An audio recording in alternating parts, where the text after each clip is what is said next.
Should be live. Wait, I could do this. I want to do... ha! But then I don't like that. I feel like I'm faster the other way. I don't know.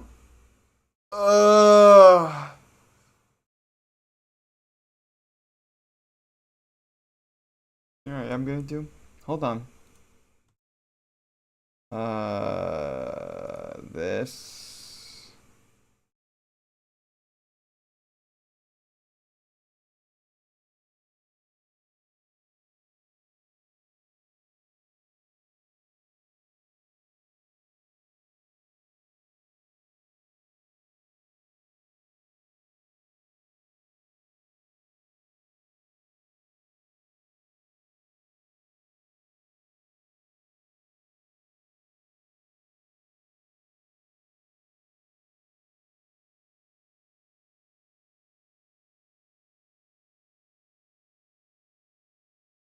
Wait.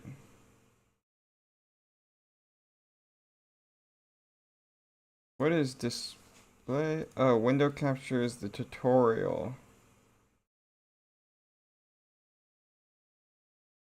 Where did the tutorial go? Tutorial! Yo, what up, Frizzler? Yep, you're first. First. I'm just setting everything up. We're trying to, at least. Okay, we're good. Oh! Going to Python. I need my water. Oh, my girlfriend drank it all. Lovely.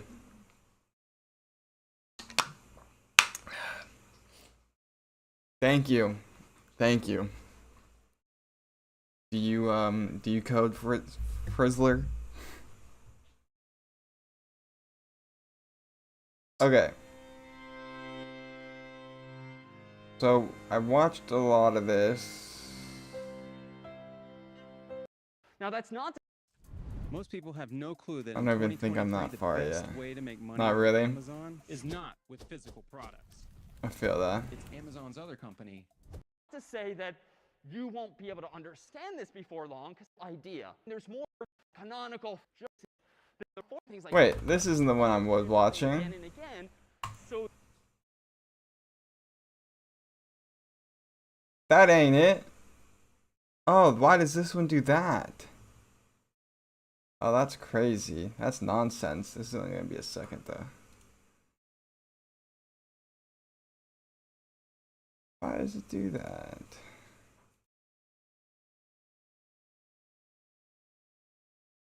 This is it. That I am calling type. Here we go. Boom, boom, boom. It might be kind of an unexpected surprise. So I think that's reasonable too. In short, there is no right answer here. And in fact, part of the process of getting better at programming is getting your own sense of style, or working for a company where they might prescribe which way is better than the other, because they just want everyone doing the same thing, even though reasonable people might disagree. Ultimately, though, so long as you have what's a pretty good argument in favor of one way or the other, like ultimately that's what's important. If you're just doing things because you don't really know which one's better, that's not great. But if and when you start to acquire opinions, and if your boss, if your teacher, if your colleague, your friend can challenge you and say, wait, why did you do it like this? They might not agree with you, but at least have an answer, and that should be sufficiently persuasive in general. Now, dude, I feel like I know the other program now. Among which is one called split. And now this is like... Split a string into multiple smaller substrings, so to speak. For instance, if the human here is in the habit of typing in their first name, then a space, and then their last name, and you want to go ahead and greet them only by first name, well, we could actually leverage that single space between the first name and last name and split that string into two smaller substrings. How can we do this? Well, let me go ahead and in between these lines proactively comment that we're about to split user's name into first name and last name, and then let's go ahead and take that name variable, which currently contains something like, presumably, David space Malin, and let me go ahead and call split, and pass in as the argument to split a single white space, thereby indicating that I indeed want to split on that character. Now, it turns out split's going to return a sequence of values, ideally a first name and then a last name, and we can Put his name assign into both of first those name values and last name. at once to some variables. For instance, first, comma, last equals, and that's going to have the effect from right to left of putting the first such value in the first variable, the second such value in the second variable. So now, on my last line of code, I can go in and say hello, not to the full name, something like David Malin. I can just say hello, comma, first. All right, let's go ahead and clear my terminal window, run Python of hello.py, and hit enter. I won't bother with any leading white space this time, but let me go ahead and type in David space Malin, and crossing my fingers as usual, hello, David, is what we now see. All right. Can you just do that? We've seen so many examples thus far involving strings, but certainly programs and programming languages can manipulate other types of data as well. Let's go ahead and transition then to another very common type of data in Python, in programming more generally, namely integers, otherwise known in Python as int, int. Cool. So just as str is short for string, so is int in Python short for Integer. Well, what's an integer? Well, just like in math, it's A number number. like -2, -1. A whole number, though, 2, because they all the float. way toward -2, There's a all the way decimal. toward positive infinity, but there's no Cheers. decimal point in an integer. It's just a number like -2, -1, 0, 1, and 2 onward. That's an int. Of course, in the world of mathematics, there's lots of symbols that we use, and we've seen plus before, although we used it for a different purpose. But Python supports these symbols and more. And Python allows you to add numbers together. Plus, What's the subtract percentage? numbers, multiply numbers, divide numbers. And the only one here that might look a little strange to people or unfamiliar is this. You never got wings when drinking Red Bull? Percent in this context. Yeah, I'm If still you single waiting on percent that sign in too. a Python program, that's actually the so-called modulo. But I think if I drink enough of it that allows you to take learn the remainder coding and then after code a dividing robot one to number give me wings, by another. same We'll thing. see examples of that before long, but the first 4 of these are perhaps quite familiar.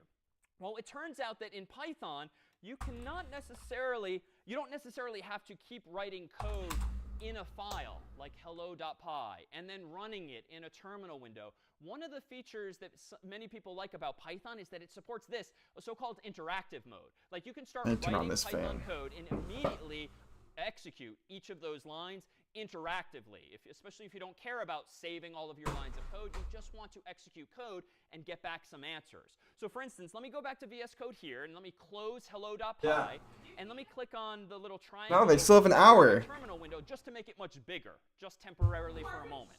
So I'm not creating any .py file now. I'm just going to run Python by itself at my prompt.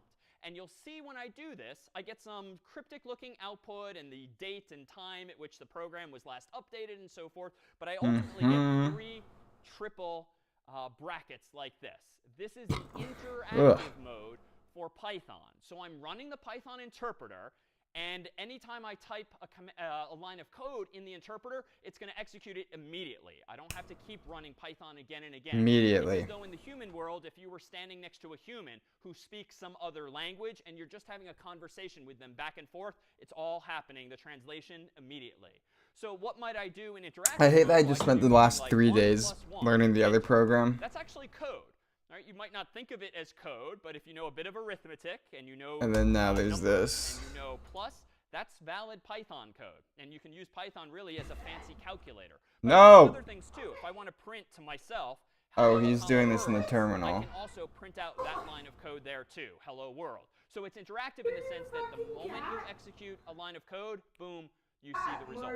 We're generally not going to do that because at least when teaching the language, we tend to want to do things incrementally, and we want you to be able to see where it is we came from, and we want to be able to try things again and again, especially if we make mistakes. But know that this is indeed a feature of Python, this so-called interactive mode. But let's focus for a moment now, not just on that interactivity, but really on the fact that Python apparently supports integers and mathematics and some of those basic operations. And let's see if we can't make maybe our own little calculator. So let me go ahead and open up calculator. and I'm going to shrink down my terminal window, and I'm going to create a new file called calculator.py. So to do that, recall, I can How did it feel down sleeping at the here, Hollywood sign? and the name of the file I want to create, .py. Enter. That gives me was a new tab up top. So I have already closed hello.py. I'm now in calculator.py. And let's just That was crazy, actually. calculator We that thought does we something. weren't gonna be able to do it because of all the cops and the helicopters, but then, sure enough. For me.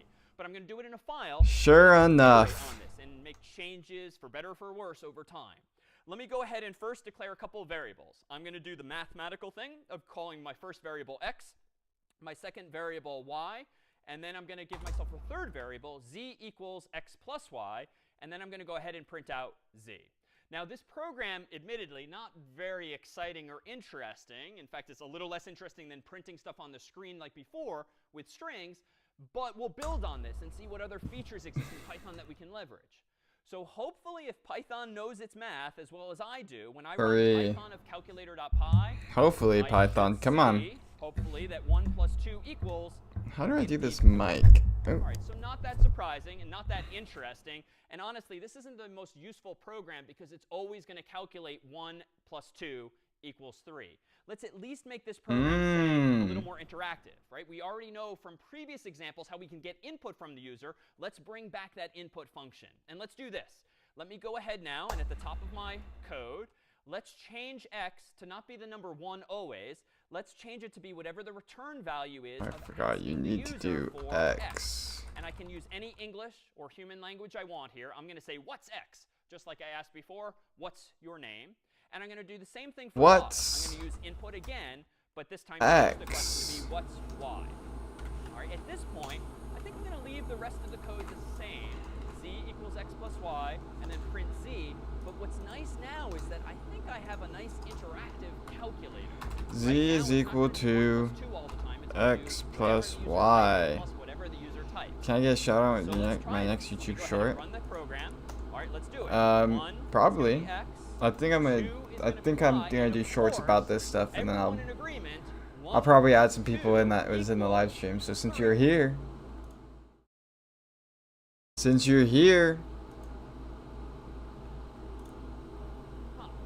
what's going on there? Oh, because I forgot with this program, I feel like, see, I feel like the other program.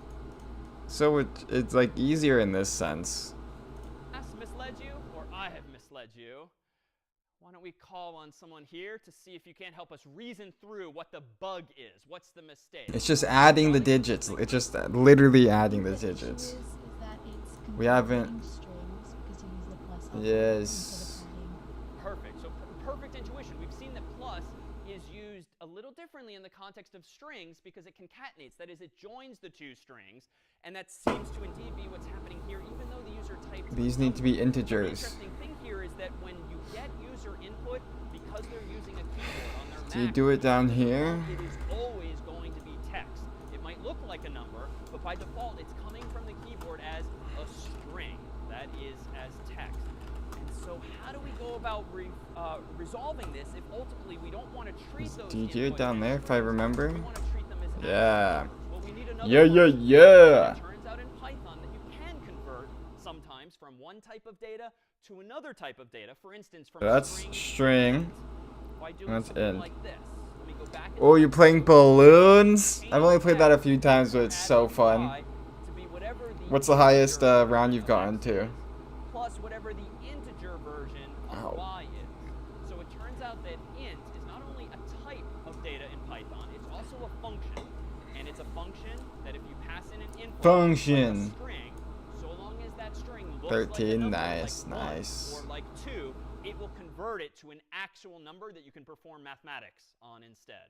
So if I now go back to my terminal, yeah, there's some crazy balloons they have. Let me show you another trick. Calculator is kind of a long word. It's a little tedious to type. Notice what I can do in my terminal window. The few times I played it, it was like hard to remember which monkeys do more damage to like certain balloons. Like, you know how there's certain monkeys for certain balloons.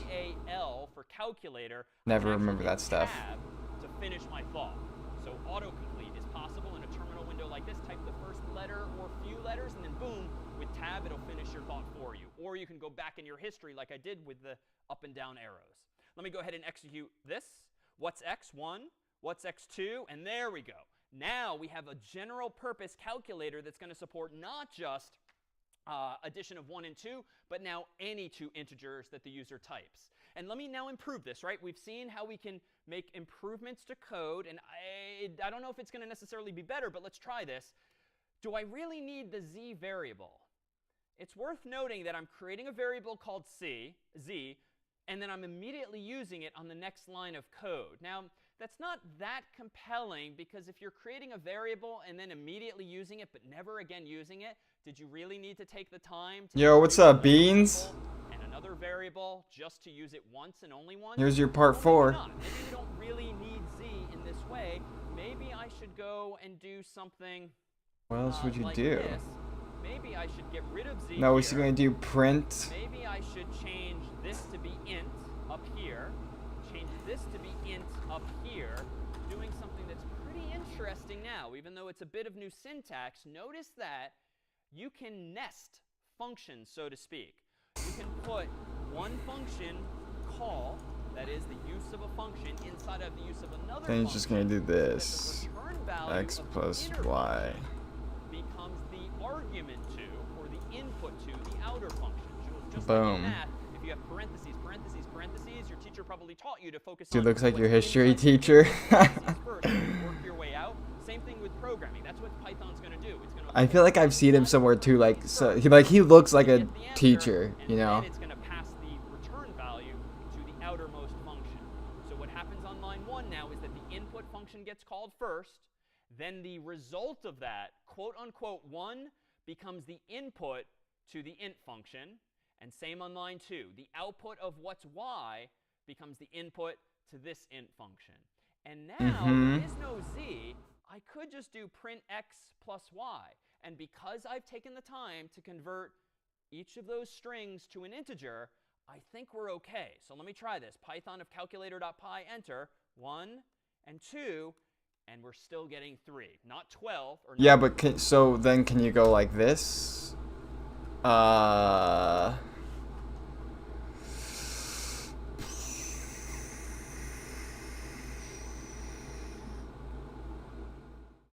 What's like, what's the plus minus symbol? We'll just do sim equals input enter symbol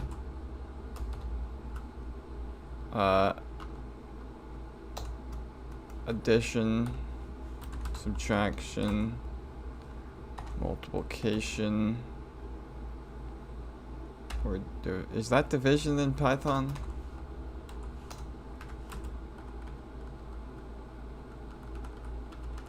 Okay, then can we go, no, plus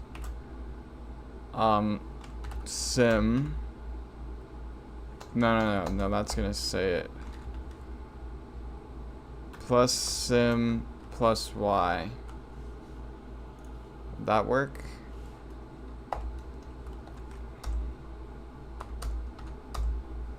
No, because that is a string, but I know, Beans, you told me. That's so sad.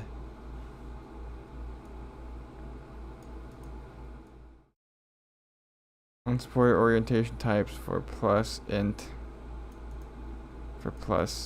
and string.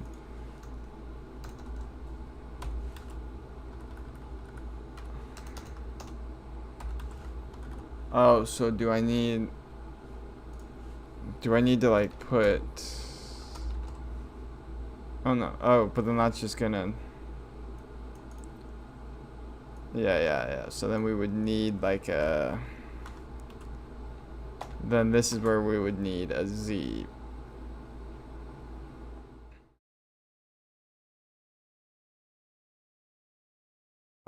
X. Oh, you tell him Frizzler.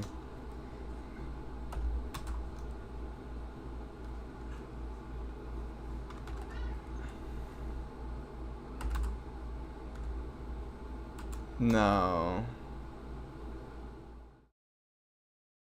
I don't know how we would do that. Because then that would be the same thing, right? I think that would be the same thing. Yeah, that would be the same thing. 12, 1, 2, we're indeed getting 3. And we've additionally gotten rid of the variable because we didn't necessarily need it, it seems, especially if only using it once. Well, here too, let me put everyone's hands down for just a moment, and let me ask, as before, this version now, which uses Right, I love dogs too. around the invocations of input and does not use Z, is this better than the previous version? If you want to vote yes, go ahead. Or if you prefer the old way, vote no. I feel like you could do more. We'll undo all of this as we vote. With the old way? I don't know. Like this. Let me go back to now the newest version. Let's take a hand of the yeses. Someone who thinks this latest version is better.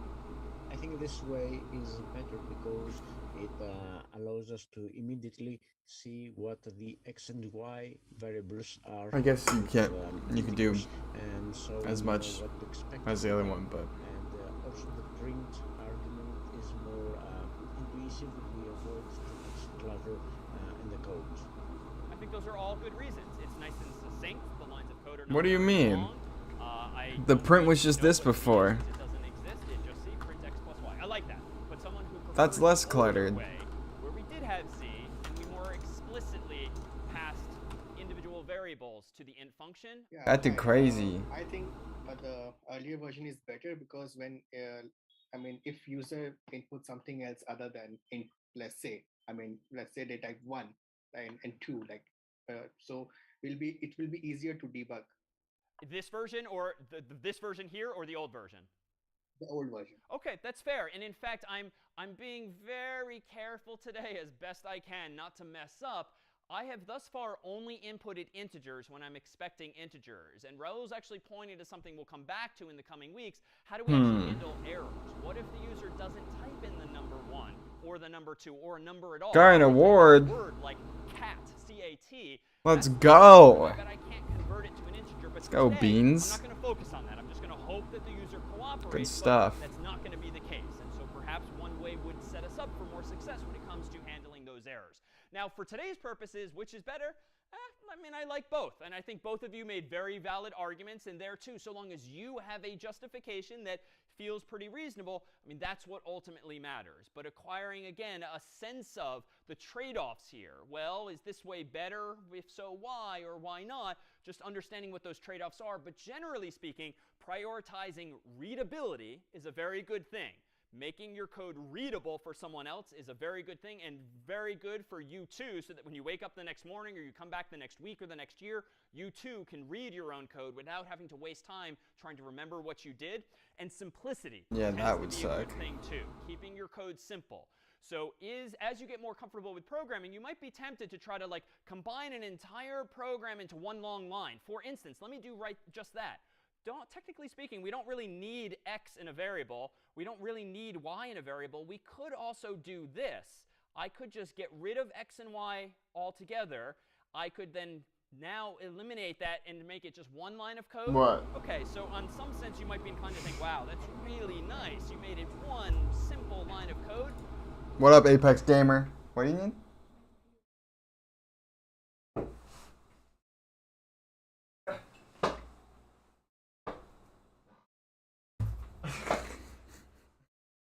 I would argue this actually isn't How you that doing simple. today, I Apex? think I'm starting to nest too many things. I have to think about Yeah, that looked crazy. an input. I then have to notice that, okay, I've opened 2 parentheses, I've closed 2 of them, there's a plus. You're making me think too much. And anytime you make me think, you're wasting time. And anytime you complicate the look of the code like this, you're just going to increase the probability of mistakes, syntactical mistakes or logical errors in your code. So of all the things we've done, this is the only one that I would argue, yes, it's one line and it's nice and compact. It's just not readable enough. I would shy away Holy. from doing this, especially since 2 of those function calls are getting Yeah, input that is from the crazy, user. But there Beans. too, reasonable people might disagree. But that's the kind of visceral reaction you should have sometimes. Good stuff for when getting code the starts getting a little too award for complicated, that. a little too clever, For awareness. perhaps for its own good. All right, well, it's not just integers we have access to. Let me propose that we transition from integers Floats. to one more data type here, namely a float. So again, a string is a sequence of text. An int is an integer, like -1, 0, and 1.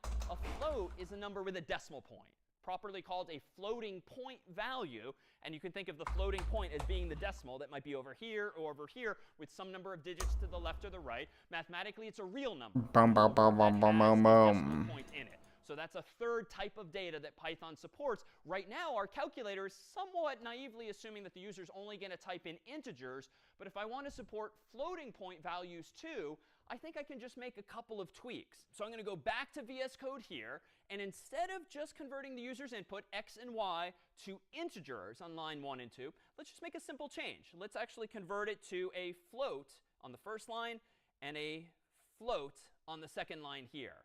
Now I think if I go down to my terminal window and run Python of calculator.py, let's No type in a number offense like taken. 1.2 with a decimal point and 3.4 with a decimal point, and there we go. We have 4.6 as the final answer. So that wouldn't have worked before if I was only expecting integers from the user, but now that I'm expecting floating point values and accommodating it, I can actually now do floating point arithmetic as well. But suppose that I don't really want the final answer to be a floating point value like 4.6, I would be happy if we just round to the nearest integer. So I want to support the user typing in floating point values with decimal points, but at the end of the day, I just want to round the result to the nearest possible integer, for instance. Well, it turns out that here too, Python comes with some functionality built in. And in fact, if we return to this URL Now where do you put this? wherein all of the Round? Python built-in functions are listed, there's one called round, which does exactly as we would expect. It takes as input a number and then rounds it for us, for instance, to the nearest digit, to the nearest integer. But if we look a little closer at that documentation, as we can here, I'll provide an excerpt. This is what the function looks like in the documentation. And recall that earlier we looked at the documentation for print, and this is similar in spirit, that this shows us not just the name of the function, but Got a new logo, available beat level 3 on parameters. balloons. That is With a inputs single that we dart can monkey. provide when using this function. But this is a little cryptic too, just like Jeez, So Twizzler. let's see. The name of this function here You're is doing a function, lot. and its What is first that new argument logo? is a number. Notice this time there's no star. There's no star objects like there was for print. The round function takes just one number as its first argument, period. Jeez, these cats That's are its crazy. additional Hey, kitty parameter. cats. But notice this syntax, and this is a convention in programming or technology more generally. Generally speaking, when you see square brackets in documentation like this means that you're about to see something optional.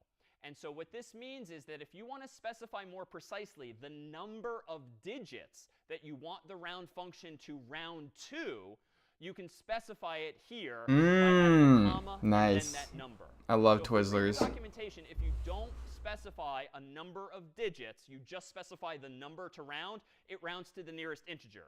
But suppose you want to round to the 10th place or the 100th place, that is 1 or 2 digits can you after just the do- decimal point, you could additionally pass in comma 1 or comma 2 to be more precise. So that's what the documentation there is saying. Let's see if we can't then translate this to some actual code for us. So if I go back now to VS Code, and I consider What's wrong that with I want that? to go ahead and round x and y, I can do You're this good, in a Beans. couple You're of good. ways. I could do round x plus y, but you know, I'd actually kind of prefer to break this now out into 2 lines. I don't have to, and reasonable people here might disagree, but I'd like to revert to a scenario where I'm printing z so that I can just a little more clearly to myself, to others, say z equals the rounded result of x plus y. It's not necessarily the better way to do it, but I'm a little more comfortable with breaking out my thoughts one at a time, especially if I want to start commenting each of these chunks of code. All right, let me go down to my terminal window now and run Python of calculator.py. What's x? Could it go like this, 1.2 though? Again. Then let's do 3.4, and now it was previously So, 4.6. but Is now that supposed to go on the it's been outside? Did he rounded mess to up? the nearest integer, which of course is going to be 5. All right, what if I wanted to change this a little further? No. What if I wanted to support maybe really big numbers? See, he's big about to do numbers, it. Irrespective of rounding, let's just do something like this. Let me go ahead and run Python of calculator.py again. And let me just add 999 plus 1. And notice I don't have to type decimal points, even though I'm converting to float, my program will just allow me to type decimal points, but I don't need to oblige. Mhm. The answer, of course, here should be, and is in fact 1,000, whether or not we round. So that's just arithmetic with integers here. But in the US, we tend to format long numbers by putting commas after or before every triple of digits. Other countries flip it, and they use periods and commas instead. That's a system setting. You can change that on your own Mac or PC or device for Python or any language. But for me, Hey, I'm Mojo. using the US approach Whacking here, my which is camera with his periods for tail. decimal points and commas for separators. What if I wanted this to be outputted as 1, Yo! 0, 0, 0? Just to make it a little more clear that it's 1,000 and not something like 100. That's even more useful when it's like 1 million, 1, comma, 0, 0, 0, comma, 0, 0, 0. Wouldn't it be nice if we could automatically output those numbers as well? Well, it turns out that we can. There is a way using Python to actually specify that we want to include commas like this. And here we have an opportunity to bring back our old friend, the F string. First, let me do something that's not that productive. First, let me do this. Let me print out the value of z, but wait a minute. I can't just say quote unquote z, because that's literally going to print z on the screen. So let me wrap it with those curly braces like I did before, but that too was not enough. I literally needed to add an f at the beginning of my string to tell Python that this is an f string, a format string. That now is going to print out, not very interestingly, just the value of z itself. So that I'm going to great lengths just to print z, when really I could have just passed z as the sole argument. But just to ensure that I haven't broken it, let's do this again. 999 plus 1, enter. OK, it's still 1,000, so I didn't make anything close. But notice, and this syntax is unfortunately a bit cryptic, notice that I can actually do this. I can put a colon after the z, and I can put a comma thereafter.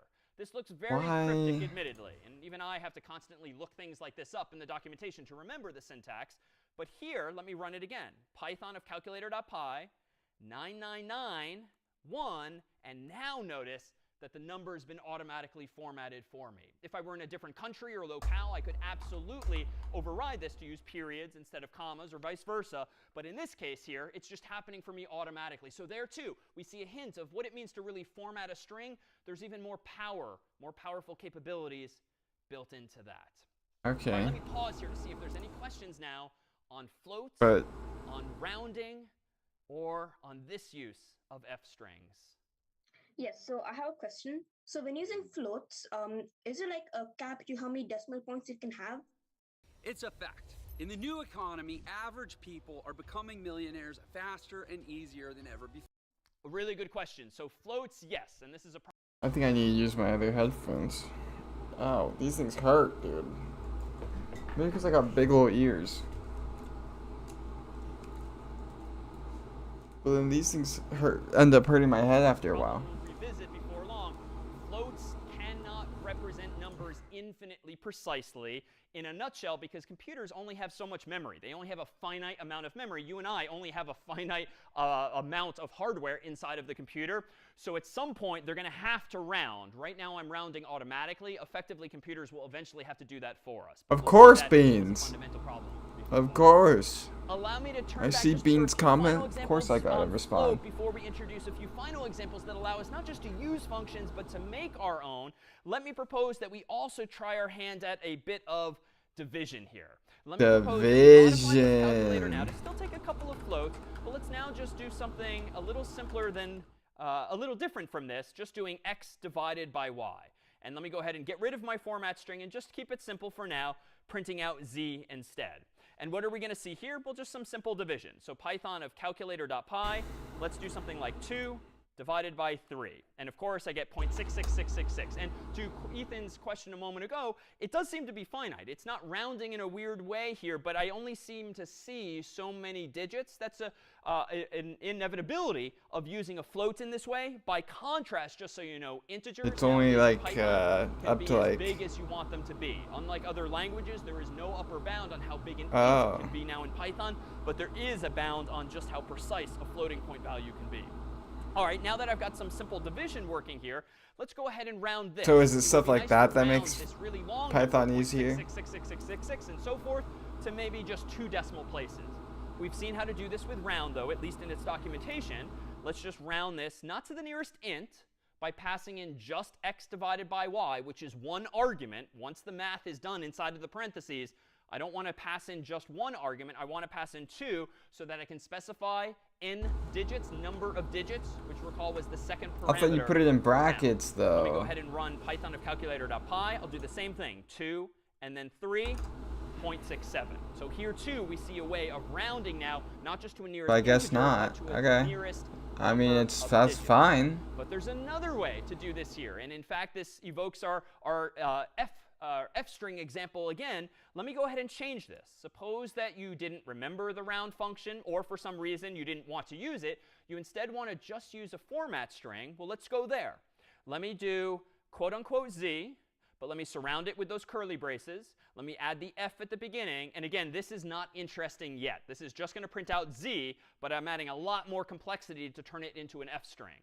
But notice, I can do something else after my variable name, after the colon. If this were going to be a big integer, I might want to use a comma, like before, to separate each triple of numbers with commas. But I don't. I'm going to use a different sequence of characters. I'm going to say .2f. And this, too, is one of these very cryptic things that I have to constantly look up because I forget if I don't use it that often. So don't be intimidated if this looks especially weird. If you did literal bottle flip on the Hollywood sign, how did you get into coding? Now that, Beans, is a really good question. I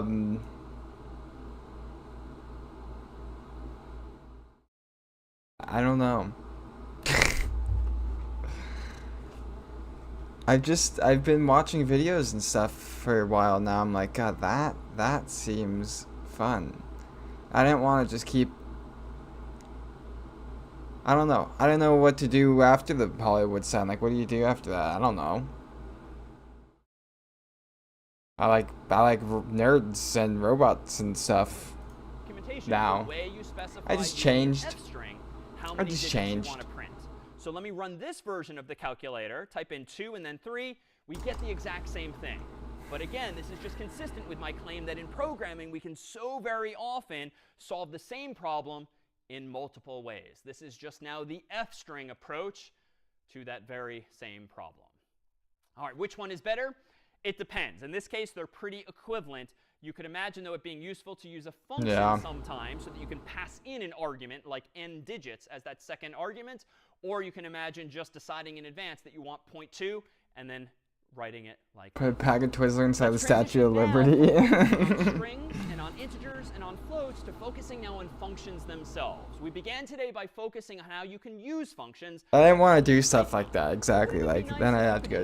You know, that wasn't me. To our point earlier, you find yourself solving the same kind of problem again and again. It's nice that Python comes with the print function because it's really useful to be able to print things on the screen.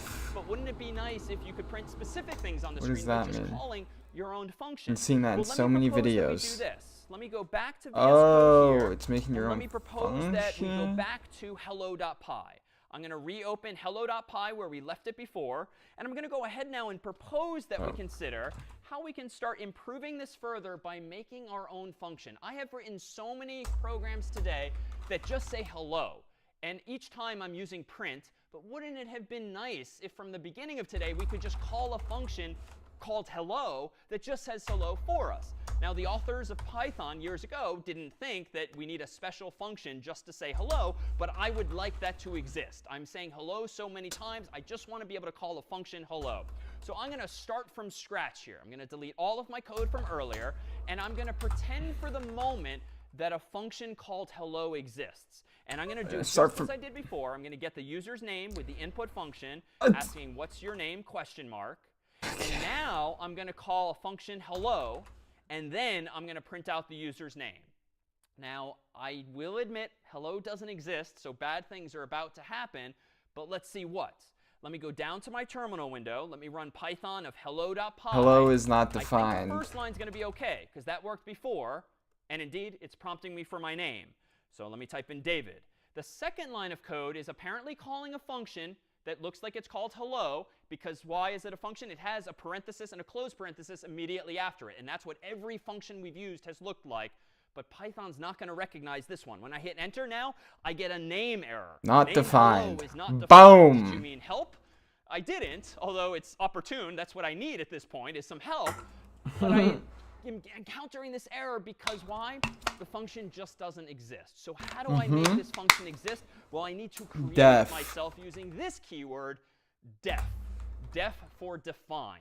So here too, just as str is short for string and int is short for integer, def is short for define. If and when you want to define, create, invent your own functions, you can do so using now this keyword in Python. Man. So let me go back to my code here and let Learning me some propose Python that now. we define this perhaps in this way. At the very top of my file, I'm going to first take a moment to define a function called hello using def hello, open parenthesis, close parenthesis, colon. What this means now is that Python is going to treat every line of code that I indent underneath this one as the meaning of this new function hello. So def is important, as is the space. I get to choose the name of the function. Brendan Cooper, he knows how to code. He's 13. Parentheses with nothing inside means that that's the function, crazy. it's not going to take He learned when he was like 5. arguments there Yeah, too. that's the crazy. Colon means stay tuned for some indentation. Everything that's indented. That's crazy. He's gonna get a super good, well-paying job so fast. And he's probably crazy at coding. But now, on lines 1 and 2, I have invented my own function, hello. Notice these dots that have now magically appeared here. This is just a setting of my text editor, VS Code in this case, that's just making super explicit to me that I've hit the spacebar 4 times, or equivalently the tab key once, which is converted automatically to 4 spaces. Generally speaking, I'm going to need to make sure that all of my indented code lines up now so that Python knows that it's all part of the same thing. But it's easy in this case because it's just a single line. But now, yeah, but he will. He'll be able to. Oh, really? He codes for Roblox games? That's cool. I'm ready to use it on line 6. So let me go down to my terminal window and run Python of hello.py, enter. Here comes my name again. And now, when I hit enter, I now see hello, David. All right, we've kind of regressed, though, right? This is not nearly as pretty as it once was. Sorry when you were 7. Stopped when you were 7. Than this, by improving things further, why don't we consider, though, how we might, say, parameterize this same function? That is to say, can we customize hello to maybe take the user's name as input so that we can say not only hello, but the person's name all on one line, all in one. Yeah, if you want. Well, I think we can do this. Let me propose that we do this as follows. Let me go ahead and up in my code.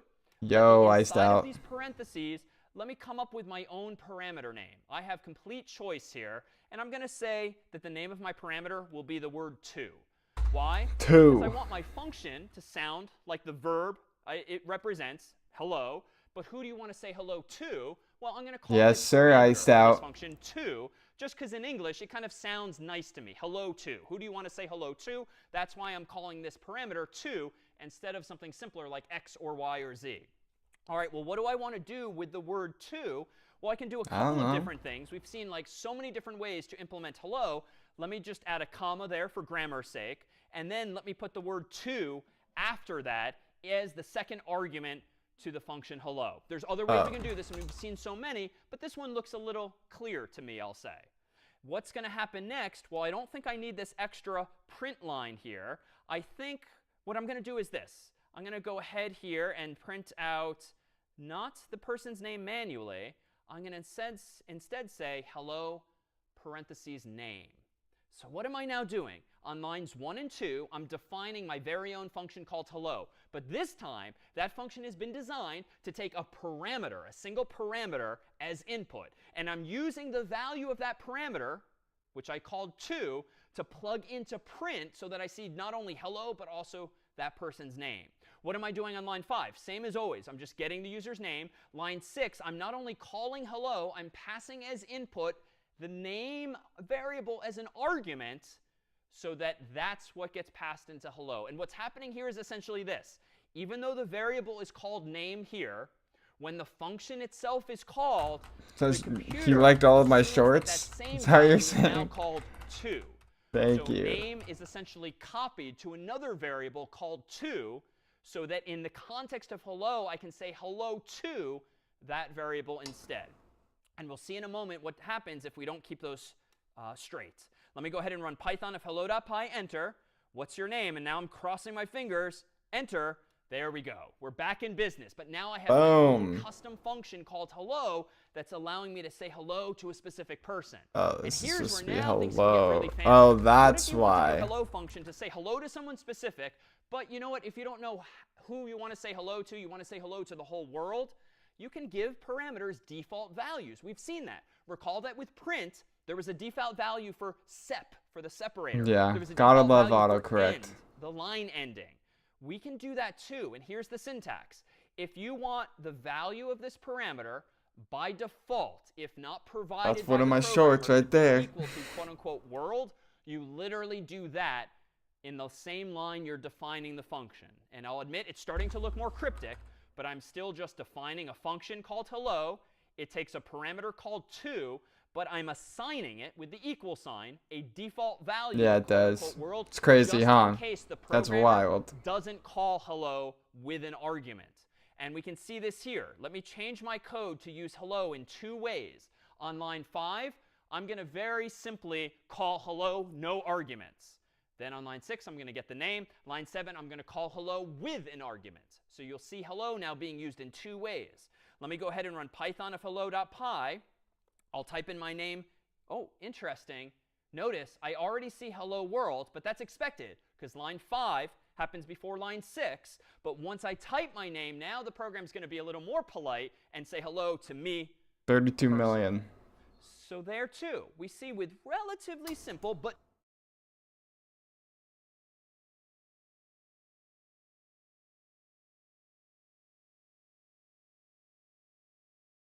Yeah.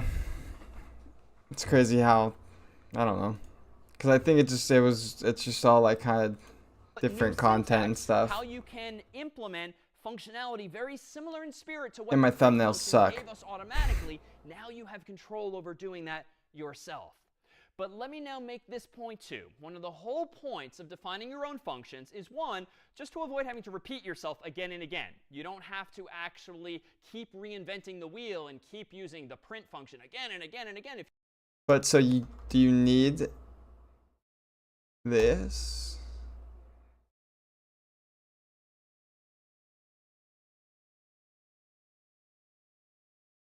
Hello. Line 7.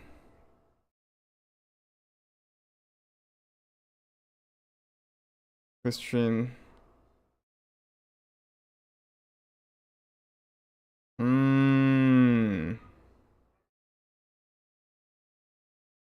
Hello takes 0 positional arguments, but 1 was given.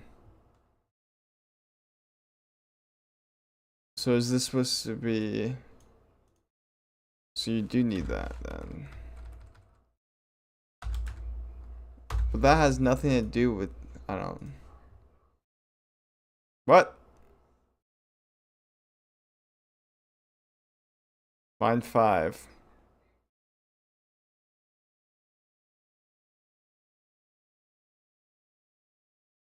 But that just worked without that.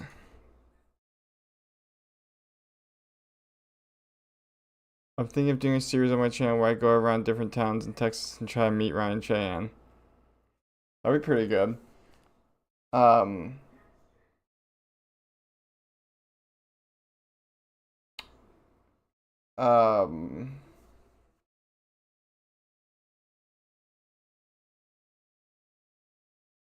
Will you see him though?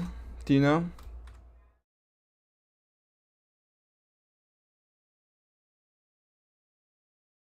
Okay, so why does that work? Oh, because you define it, but so you have to define it.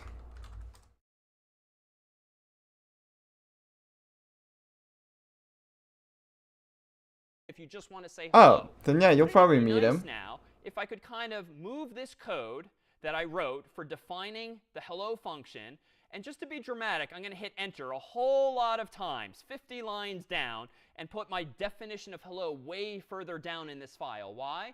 Well, just in the spirit of out of sight, out of mind. Because if I now rewind to the start of my program, Now, you can sort of take for granted that, oh, hello is a function. Why? Because it's there on line 1, and it has an open parenthesis and a closed parenthesis, which up until now has meant call this function. And then on line 2, we're getting a variable from the user by typing in their name, and then we're calling hello, passing in that value. Well, at this point, I can just take for granted that hello exists, even if it's way down further in the file, or as we'll see in future weeks, even if it's in a different file altogether. But there's a problem here. And let me go ahead and run this version of hello.py. Notice that as soon as I run the interpreter, Python of hello.py, I see a name error. So name you have like a hello big is chance of not meeting him. defined. Again, did you mean help? Well, again, fitting. I do need some help here, but I didn't mean to call the function help. The problem here, though, is that Python is just taking me literally. I have defined my function hello all the way down here, but I'm trying to use it way up here, and that's not allowed. Python. Well, that's not what. Line 50, definition hello to world. Expected a comma right here. Oh no, expected semicolon. There we go. Python's interpreter is going to take you literally, and if you use a function, it must already exist by the time that's cool. you're calling it. So how do I fix this? Well, apparently I So can't what are you do gonna that. do? What are you gonna do? Like in each city. I have to define any functions I want at the very top of my file, but that too could get me into a bit of trouble eventually, because if I constantly have to define a function above where I want to use it, you're kind of writing code in reverse. You're constantly writing functions up here, up here, up here, as opposed to like writing your code logically top to bottom. Nice. So let me fix this in a more standard way, which is to do this. Generally speaking, you do want to put the main part of your code at the top of your file. And in fact, I'm going to go so far as to define my function called main. It's not a requirement, but it's indeed a convention, and this just connotes to the reader that this is the main part of my program. I'm going to get rid of my empty hello call now. Yeah, that'd be Only good pass doing in that. one version with Putting a hello little name. penny series in. And then down here, a couple lines further down, I'll actually define my hello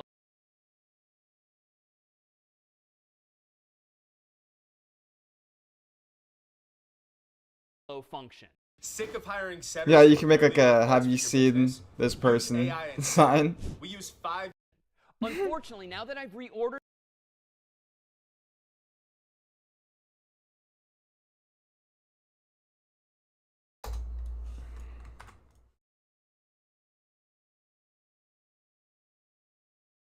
the functions in this way by putting the main You're part 10 of my code G's, at you're the top young. and hello at the bottom, so that my logic kind of flows. You top start to coding bottom. now, then If I you'd go be a ahead and run crazy Python coder. hello.py enter, nothing whatsoever happens. If I do it again, nothing whatsoever happens. Well, why in the world is this?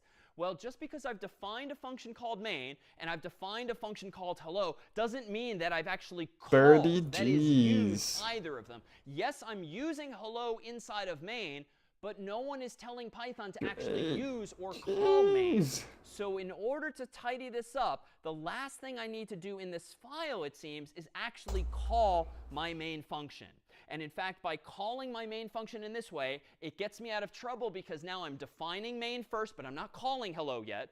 I'm defining hello next, but I'm not calling hello next. 30 I only, days. at the very end of this file, call main, which has the effect of running this code up here, which has the effect of running this code down here, and it allows me, therefore, to organize my file and order my functions in any way I want, including main at the very top, and solving ultimately that problem of Python not knowing what's going on. Now, it's important to note that I defined my function hello as taking an argument to, and then I passed into that function the value of the variable that I wanted to say hello to, that is the variable called main. Because suppose I had done something a little bit differently. Suppose that I hadn't defined That's good. hello as taking an argument, so I just remove mention of to and its default value, Yeah, it is. world. And I go back It up is to my hard. main function, and I just call hello itself without passing in any arguments. And now let me go ahead and make one more change, one more mistake technically. Let me go ahead and just try to naively print out the value of name in the hello function. So now to be clear, You could do it though. You could do it. In my main function on line 2, I'm defining my variable called name and assigning it the return value of the input function from the user. I'm then just calling hello. In my hello function, which now no longer takes any arguments, I am calling print, passing in hello, comma, and then immediately passing in name, Yeah. the variable You have into to which I got do a the lot user's input. every day. The catch is that name exists now only in main. And so watch what happens when I try to run this version of the program with Python hello.py. I hit enter. I'm prompted for my name, DAVID, enter, and a Name's name not error. defined. Name, quote unquote, is not defined. So it turns out that this is actually an issue of what's called scope. Scope refers Wow, to a variable 2 only months? existing in the context in which you defined it. So insofar as I define this variable name in my main function, I can only use that variable in my name function. I can't use it, as I've tried to here in my hello function. It doesn't exist in that so-called scope. And so this is why now, if I rewind and undo all of those changes, you'll see that I'm deliberately passing main from my main function into my hello function. And now in the hello function, it technically has a different name. It's called to in that context, but that's fine. It's completely up to each individual function to name its own variables or name its own arguments. But this is a way now that I'm handing to the hello function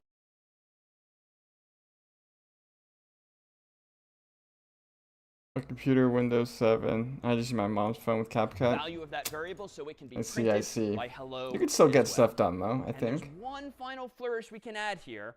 Now that we've implemented hello, you'll notice that Wait, so then he puts it up here. Name.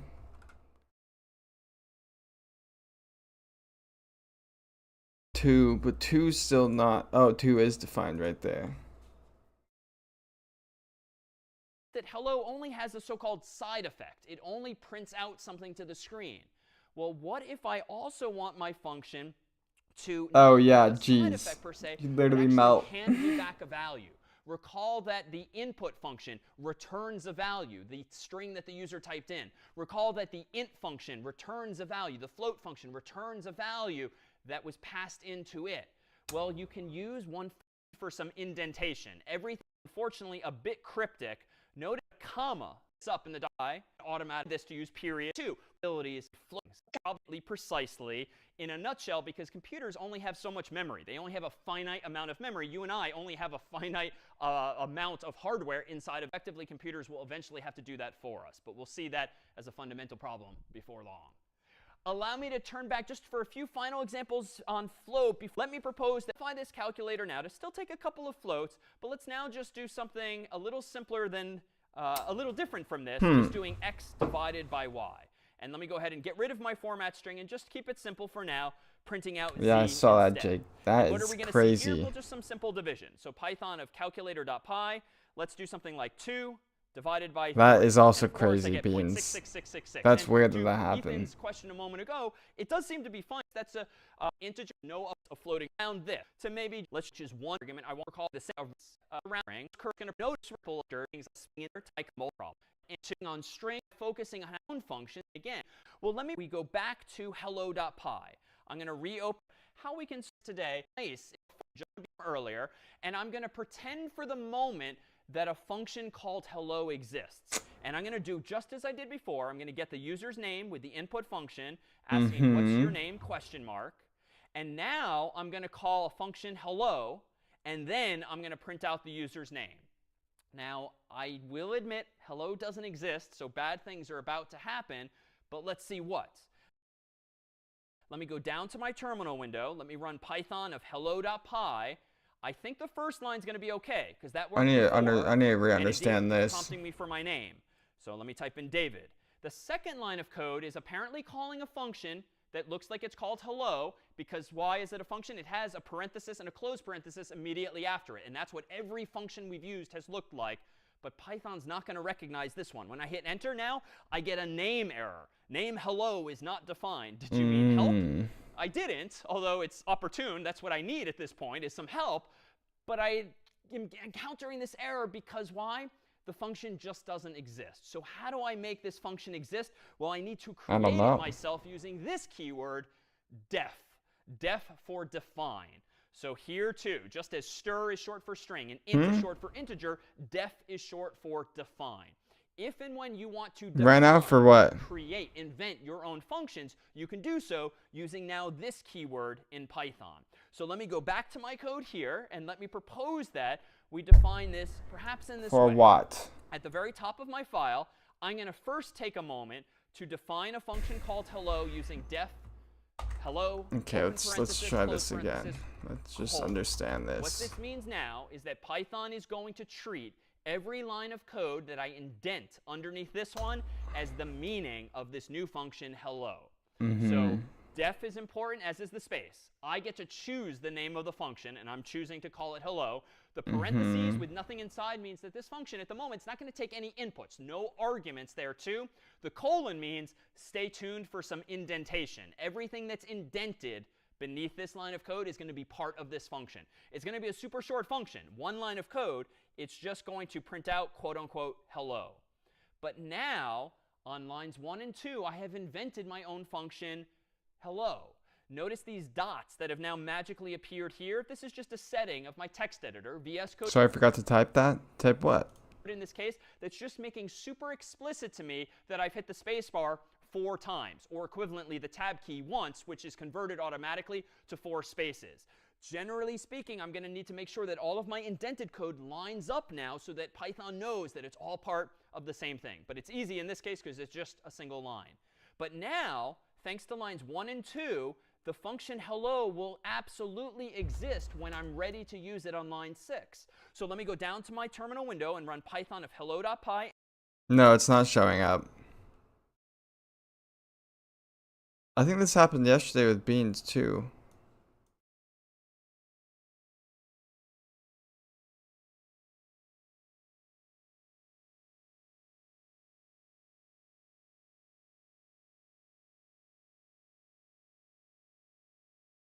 I have too much lines? Where? Like right here? Oh, is that just a little messy? I do. React to your vids? Okay, maybe in a little bit. It's a phone. He opens his editing software. He's going from one fair.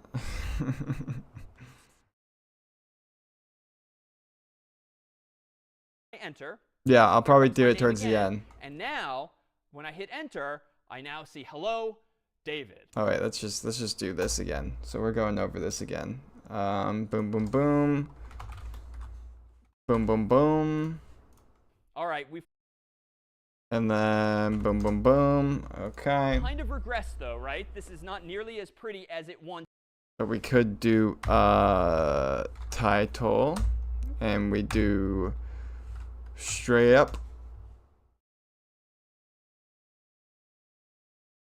You gotta go soon. I understand that, beans. I think we can probably do all better good. than this by improving things further. Why don't we consider, though, how we might, say, parameterize this same function?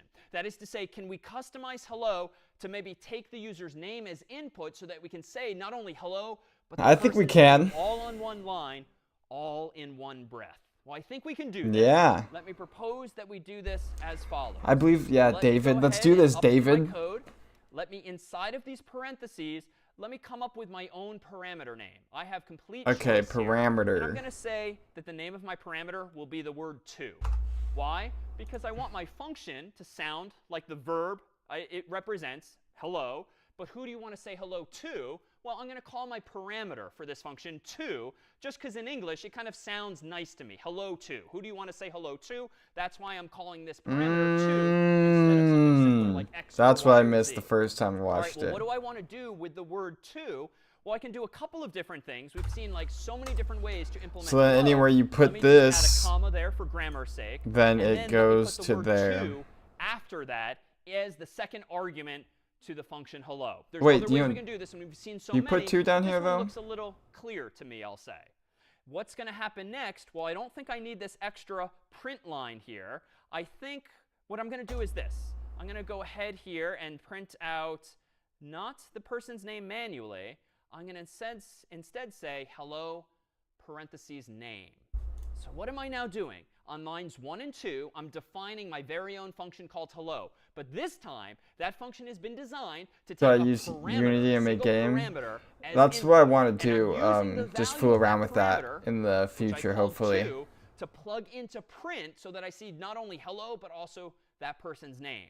What am I doing on line 5? But Same why as is always, that? just getting the user's name. Line 6, I'm not only calling hello, I'm passing as input the name variable as an argument so that that's what gets passed into hello. And what's happening here is essentially this.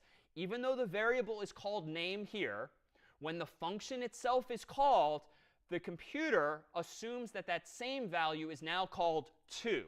So name is essentially copied to another variable. Oh.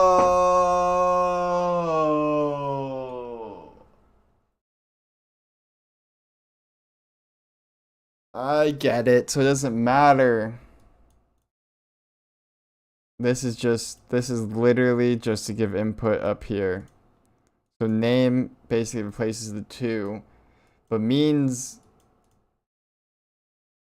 the same thing and goes down there. Variable called 2, so that in the context of hello, I can say hello to that variable instead. And we'll see in a moment what happens if we don't keep those straight. Let me go ahead and run Python of hello.py, enter. What's your name? And now I'm crossing my fingers, enter. There we go. We're back in business. But now I have my own custom function called hello that's allowing me to say hello to a specific person. And here's where now things can get really fancy. Beans. What if you wanted your hello function to say hello to someone specific, but you know what? If you don't know who you want to say hello to, you want to say hello to the whole world, you can give parameters default values. We've seen that. Recall that with print, there was a default value for sep, for the separator. There was a default value for end, the line ending. We can do that too. And here's the syntax. If you want the value of this parameter by default, if not provided by the programmer, to be equal to quote unquote world, you literally do that in the same line you're defining the function. And I'll admit it's starting to look more cryptic, but I'm still just defining a function called hello. It takes a parameter called 2, but I'm assigning it with the equal sign a default value of quote unquote world just in case the programmer doesn't call hello with an argument. And we can see this here. Let me change my code to use hello in 2 ways. On line 5, I'm going to very simply call hello, no arguments. Then on line 6, I'm going to get the name. Line 7, I'm going to call hello with an argument. So you'll see hello now being used in 2 ways. Let me go ahead and run Python of hello.py. I'll type in my name. Oh, interesting. Notice I already see hello world, but that's expected because line 5 happens before line 6. Hello. But once I type my name now, the World. program's going to be a little more polite and say hello to me personally. So there too, we see with relatively simple but new syntax how you can implement functionality very similar in spirit to what the print function gave us automatically. Now you have control over doing that yourself. But let me now make this point too. One of the whole points of defining your own functions is, one, just to avoid having to repeat yourself Next again and vid, again. can you have a shout you don't out? have to actually Possibly. keep reinventing the wheel and keep using Possibly. the print function again and again and again if you just want to say hello.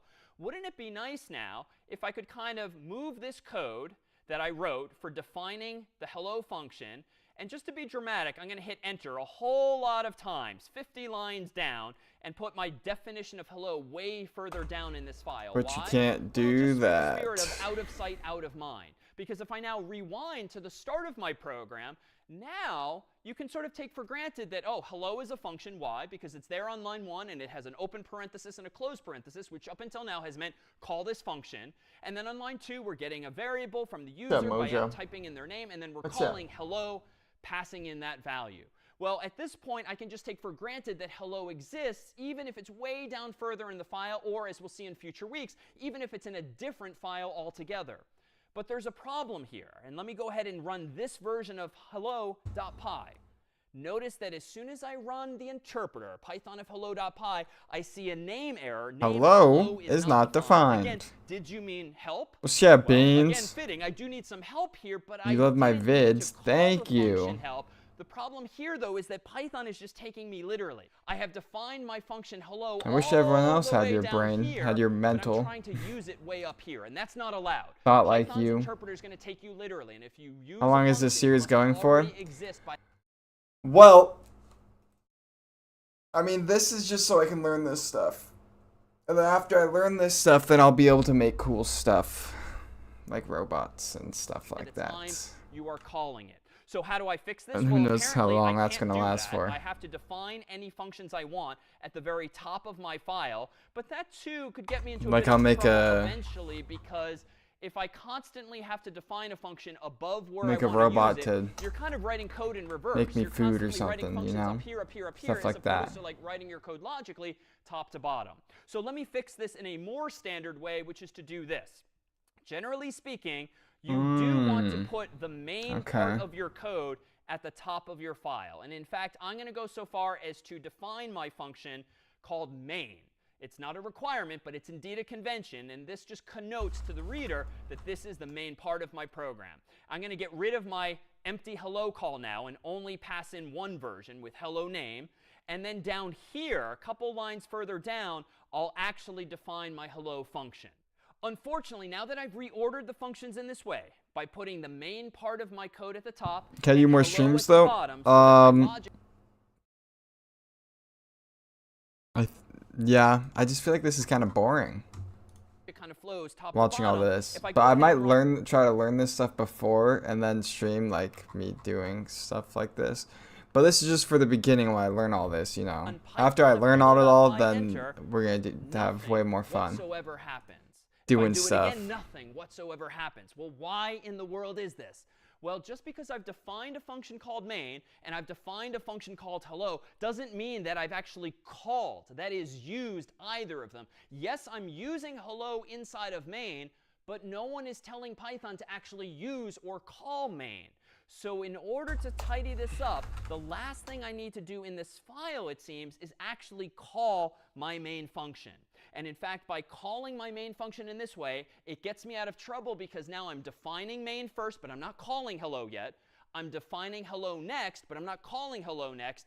I only, at the very end of this file, call main, which has the effect of running this code up here, which has the effect of running this code down here, and it allows me, therefore, to organize my file and order my functions in any way I want, including main at the very top, and solving ultimately that problem of Python not knowing what's going on. Like instead of me just sitting here watching a video learning this, right? It'd be me actually writing like all this stuff to do something with it. Like, for example, have like a mini robot right here, or like, I don't know. To note that I defined my function hello as taking Bit an sus. argument 2, and then I passed into that function the value of the Why? variable that I wanted to say hello to, that is the variable called name. Because suppose I had done something a little bit differently. Suppose that I hadn't defined hello as taking an argument, so I just remove mention of 2 and its default value world, and I go back up to my main function and I just call hello itself without passing in any arguments. And now let me go ahead and make one more change, one more mistake technically. Let me go ahead and just try to naively print out the value of name in the hello function. So now to be clear, in my main function on line 2, I'm defining my variable called name and assigning it the return value of the input function from the user. Name I'm is then not just calling hello. defined.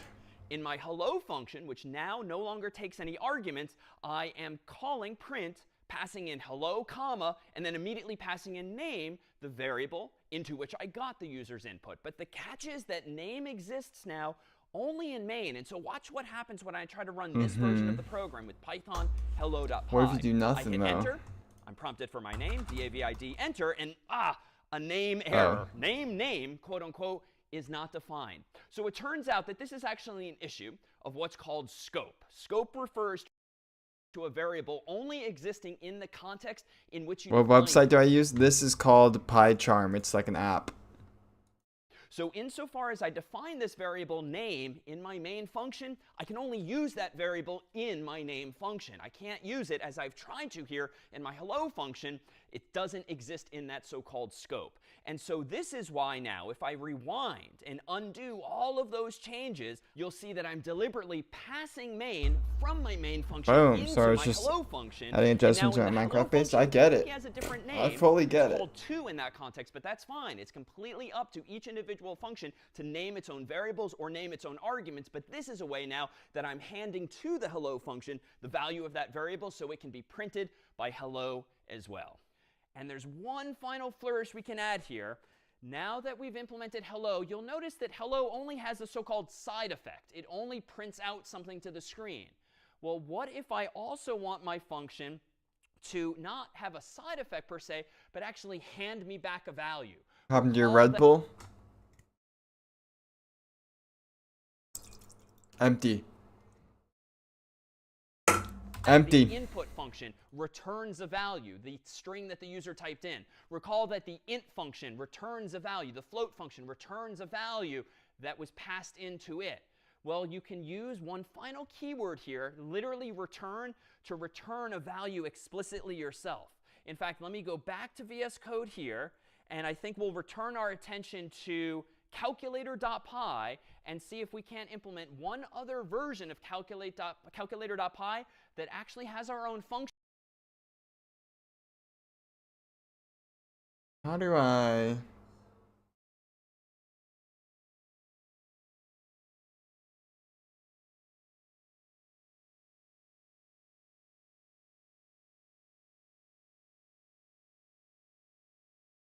Oh, there's the terminal.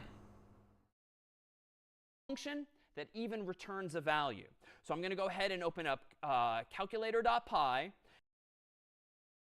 And I think this time I'm going to throw everything away as before, and I'm just going to start practicing what we're preaching.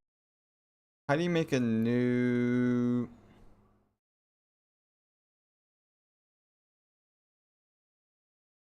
project?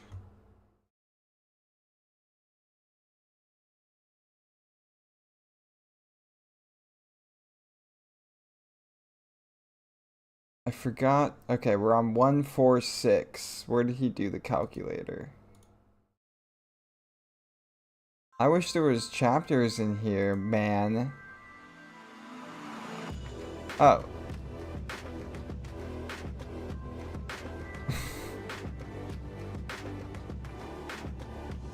Ah. I think there's a spider crawling If we around. could go ahead and put everything done in line and disagree.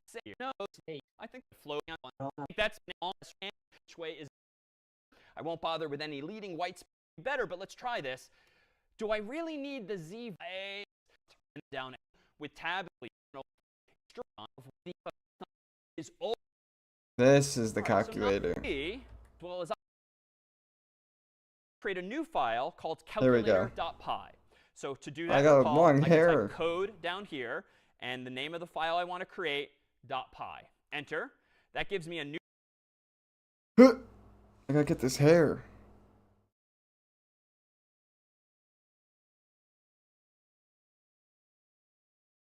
Yeah, this video's 15 hours long. It's like a whole course though. Like a legit course. Whatever, I'll get it later. Terminal code calculator .py. Oh. Wait, but that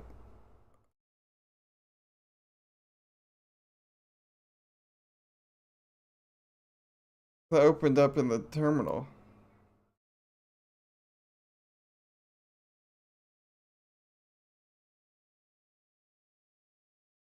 Yeah, I know Control V is copy, Control C. No, Control C is copy, Control V is paste.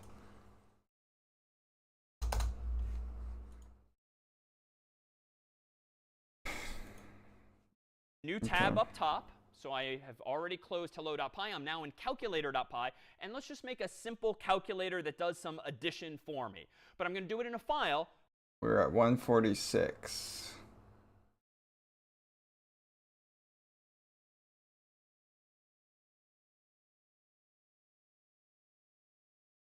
at hello, you'll notice that hello only has a so-called side effect. It only prints Okay, out then we'll something to the do. screen. Well, what if I also want my function to not have a side effect per se, but actually hand me back a value? Recall that the input function returns a value, the string that the user typed in. Recall that the int function returns a value. The float function returns a value that was passed into it. Well, you can use one final keyword here, literally return, to return a value explicitly yourself. In fact, let me go back to VS Code here, and I think we'll return our attention to calculator.py and see if we can't implement one other version of calculator.py that actually has Someone's our in own your function house. that even returns a value. So I'm going to go ahead and open up calculator.py. Code. And I think this time I'm going to throw Code. everything away Code. as before. Code. And I'm just Code. going to start practicing what we're preaching here. Define a function called main, which is now going to be the main part of my function. Let's go ahead and now declare a variable called x and assign it to the converted version of the user's input after asking them what's x. So again, a line of code quite like we've done before. And suppose now that what I want to do is square this value. I want to take the number that the user's typed in and raise it to the power of 2. So 2 squared would be 4. 3 squared would be 9. 4 squared would be 16, and so forth. Well, how do I go about implementing a function You're home alone. literally called Uh-oh. square, which actually doesn't come with Python built in? Well, let me assume for the moment that it does exist, and let me say something like this. Is this someone you Let know? me go ahead and say that printing, how about x squared is comma square of x. So what have I done? I've defined a function called main, and I've implemented 2 lines. The first of these lines prompts the user for a value x and converts it to an int and stores it in a variable called x. On line 3, I then say x squared is, and then I pass a second argument to the print function, whatever the return value is of a square function. But square doesn't exist, and I'll show you this here. If I now call main at the bottom, Game and I over run text. Python of calculator.py, Over turquoise waving. What is that? I'll see that x is 2, and then I see a whole bunch of errors. A name error, name square This doesn't is not even- defined. So this isn't a typo here. It's just the function doesn't exist. But I think I can make it exist here. Let me go ahead and define another function called square. This one's going to take in a number, and I'm going to call it generically n, as many a programmer would, just to represent any old number. And then Doesn't what even do I work. want to do in order to square n?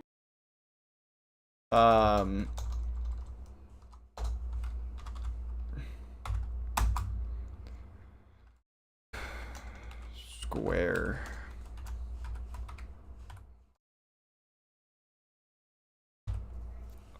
N. You want to do x times x. Well, a number squared is really just itself times itself, so I'm going to do this, n times n. But it's not enough just to do the math yourself, n times n. You're going to have to return the actual value, n times n, and that's our new keyword here. When I now do this, watch what happens. Python of calculator.py, enter, x shall be 2, x squared is 4. Let me go ahead now and say x is I don't now have 3, main, that's why I x didn't squared print. is now 9. So I've implemented my very own function that returns the square. But because we're doing this for square, and square is up here. So square x, we're putting in, replacing n for x. But why not just do x, right? He left. Oh. Oh. Oh, I thought you were talking about someone in the chat, but wait, what do you mean? There was someone in your house? And they just left? Of a value, and because I'm using the return keyword, that ensures that I can pass the return value of this, just like the return value of Do people just normally do that? input or int or float, to another function, like print instead. And here too, there's going to be so many ways to solve this same problem. I can actually raise n to the power of 2. We've not seen the syntax before, but if you use two asterisks like this, 2 stars, that raises the thing on the left to the power on the right. Or it turns out there is in Python a function called pow for raising something to the power that takes 2 arguments, the first of which is the number, the second of which is the exponent. So there, too, there's just so many ways to actually solve that same problem as well. So ultimately, what have we done here? We first introduced functions. These actions are verbs, many of which come built into Python that you can just use in your own code. We then introduced variables via which you could store those return values and then maybe do something more with it. At the end of the day, too, you now have the ability to create, to invent your own functions to solve simple problems like hello, or in the weeks to come, much more sophisticated, more challenging, more fun problems as well. Before I took the Google IT support certificate, Okay. I didn't have any background with IT, and now I'm working full-time as a service desk.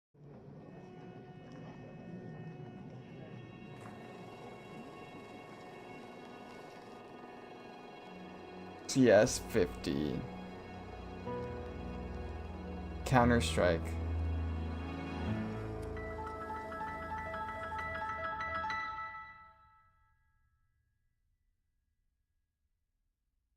All right, this Lot of is break-ins. CS50's introduction Was that to like a programming legit with break-in? Python. My name is David Malin, and this week we focus on conditionals. Conditionals, or conditional statements, in Python and in other languages, are this ability to ask questions and answer those questions in order to decide, do you want to execute this line of code, or this line of code, or this other line of code instead? They allow you to take the proverbial forks in the road within your own code logically.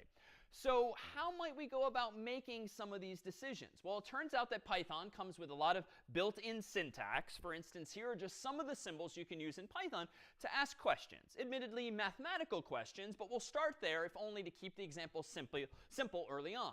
This first symbol, as you might know from math, represents greater than. The second symbol might not look too familiar because we usually write it all as one thing on a piece of paper. But on a keyboard, if you want to say greater than or equal to, You also use live in an this symbol apartment. instead.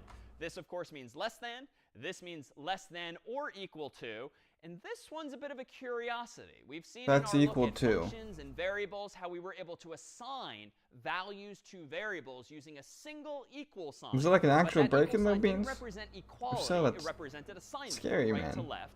That's great because it solved that problem, but it kind of left us in a bit of a bind because how do we now compare Make sure you're all two things safe. left and right? Well, in Python and in many languages, you actually use 2 equal signs. You forget So that? 2 equal signs represents equality, comparing the thing on the left and the right. 1 equal sign, as always, represents assignment, copying the thing from the right to the left. Lastly, this last symbol represents not equal to. Like, do you forget, like, which, like, this means, like, what these mean? Like, what each means?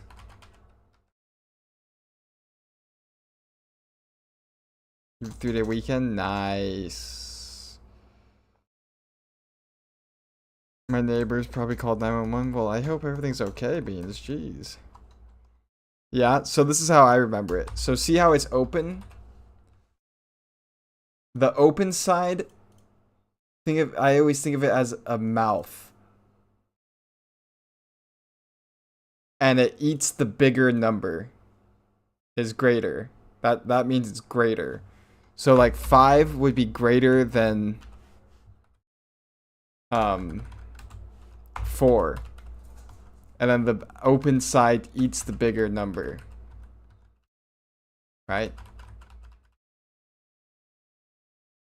Or like 3 is less than 4. Yeah, Beans, go make sure everything's okay. Like that, you know? That's how I always remembered it. I don't know. Exclamation point or bang.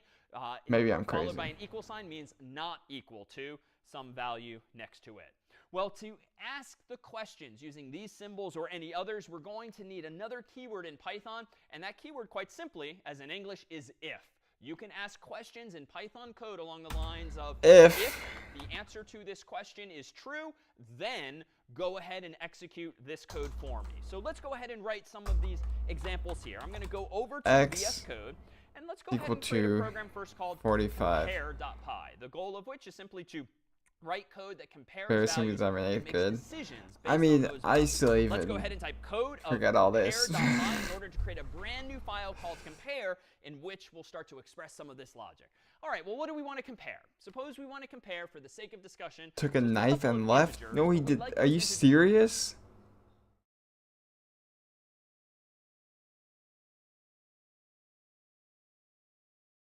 Beans, make sure you're from the user so that we can make you're safe. Go to decisions your based on neighbor's house or numbers we something. don't know the values of in advance. Call the Well, let's go police. ahead and do this. As we've done in the past, let's declare a variable like x.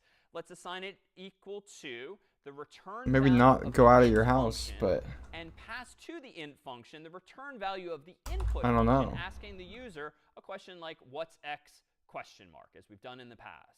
Let's do this one more time with y, asking the user for the value of y, and again, converting that ultimately to an int as well. So at this moment in the story, we have two variables, x and y, each of which has values. And ideally, we should be able to now compare these values. So suppose I want to make a decision based on the values of these variables. I'm going to use the keyword if, and I'm going to use some of those mathematical symbols to actually ask the question itself. So how about this? If x is less than y, then let's go ahead and just print as much out. Quote unquote. Speaking of knives, a kid in my trailer park was roaming the streets threatening people. Jeez, dude. Yeah, isn't that... People are so weird, man. People are so... They're just crazy. X is less than y. Yeah, make sure you This lock isn't a everything very down. Interesting program Beans. yet. I'm literally just stating the obvious based on the math, but it's allowing me to now introduce some new syntax. And exactly what is this syntax? Well, it's this. Not just the keyword if, which I've added here at the start of line 4, but then I ask my question here. X less than y. X is one variable on the left, y is one variable on the right, and of course the less than sign is expressing The police got the mathematical kid. question I have. Good, good, What good. I've highlighted here is technically called a Good, Boolean good, good. expression. A For Boolean now. expression No, named after a it's mathematician fine. named Boole is simply a question that has a yes or no answer, or technically a true or false answer. And that's nice because if there's only two Hopefully he'll possible learn his answers, lesson. it's very easy for me and in turn the computer to make a decision. Do this or don't do this thing. Now notice if you come from other languages, you might notice that I have not typed any parentheses. They are not, in fact, necessary, at least in this case in Python. Yeah. But I have typed a colon at the end of the line. And even more importantly, at the next line, I have begun my line with some indentation, hitting the spacebar 4 times or just hitting tab once, which will automatically be converted to the same. That indentation is what tells Python that line 5 should only be executed if the answer to line 4 You got 3 locks? is, in fact, true. Jeez. X is less than y, that phrase will be printed thereafter. Well, let's add a few more lines of code. How about another question? If That's x crazy. is greater than y, then let's go ahead and print that. X is greater than y. And let's do one final question. If x equals y, then, wait a minute, what have I done wrong here, right? A good I here. I don't want to assign y to x. If x equals y is how I express equality. Let's go ahead and print out x is equal to y. So I now have 3 conditions, if you will. One question asking x less than y, one asking x greater than y, one asking Equal. x equals y. Let's run the code. Well, down here in my terminal window, I'm going to run Python of compare.py and hit enter.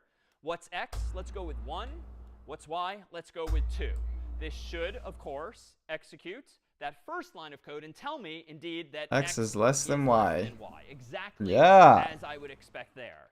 Well, what just happened, though, in code? Well, let's take a look, perhaps, at this same code visually, particularly if you're a more visual learner. This, I dare say, is what just happened. So what we're looking at here is a flow chart. It's a diagram So of you the start- program's logic, and more technically, it Oh. shows the program's control flow. That is the ability of you in code to control the flow of a program, generally from top to bottom. In fact, let me go ahead and zoom in on the top of this flow chart, and you'll see an oval at the very top that says quite literally start.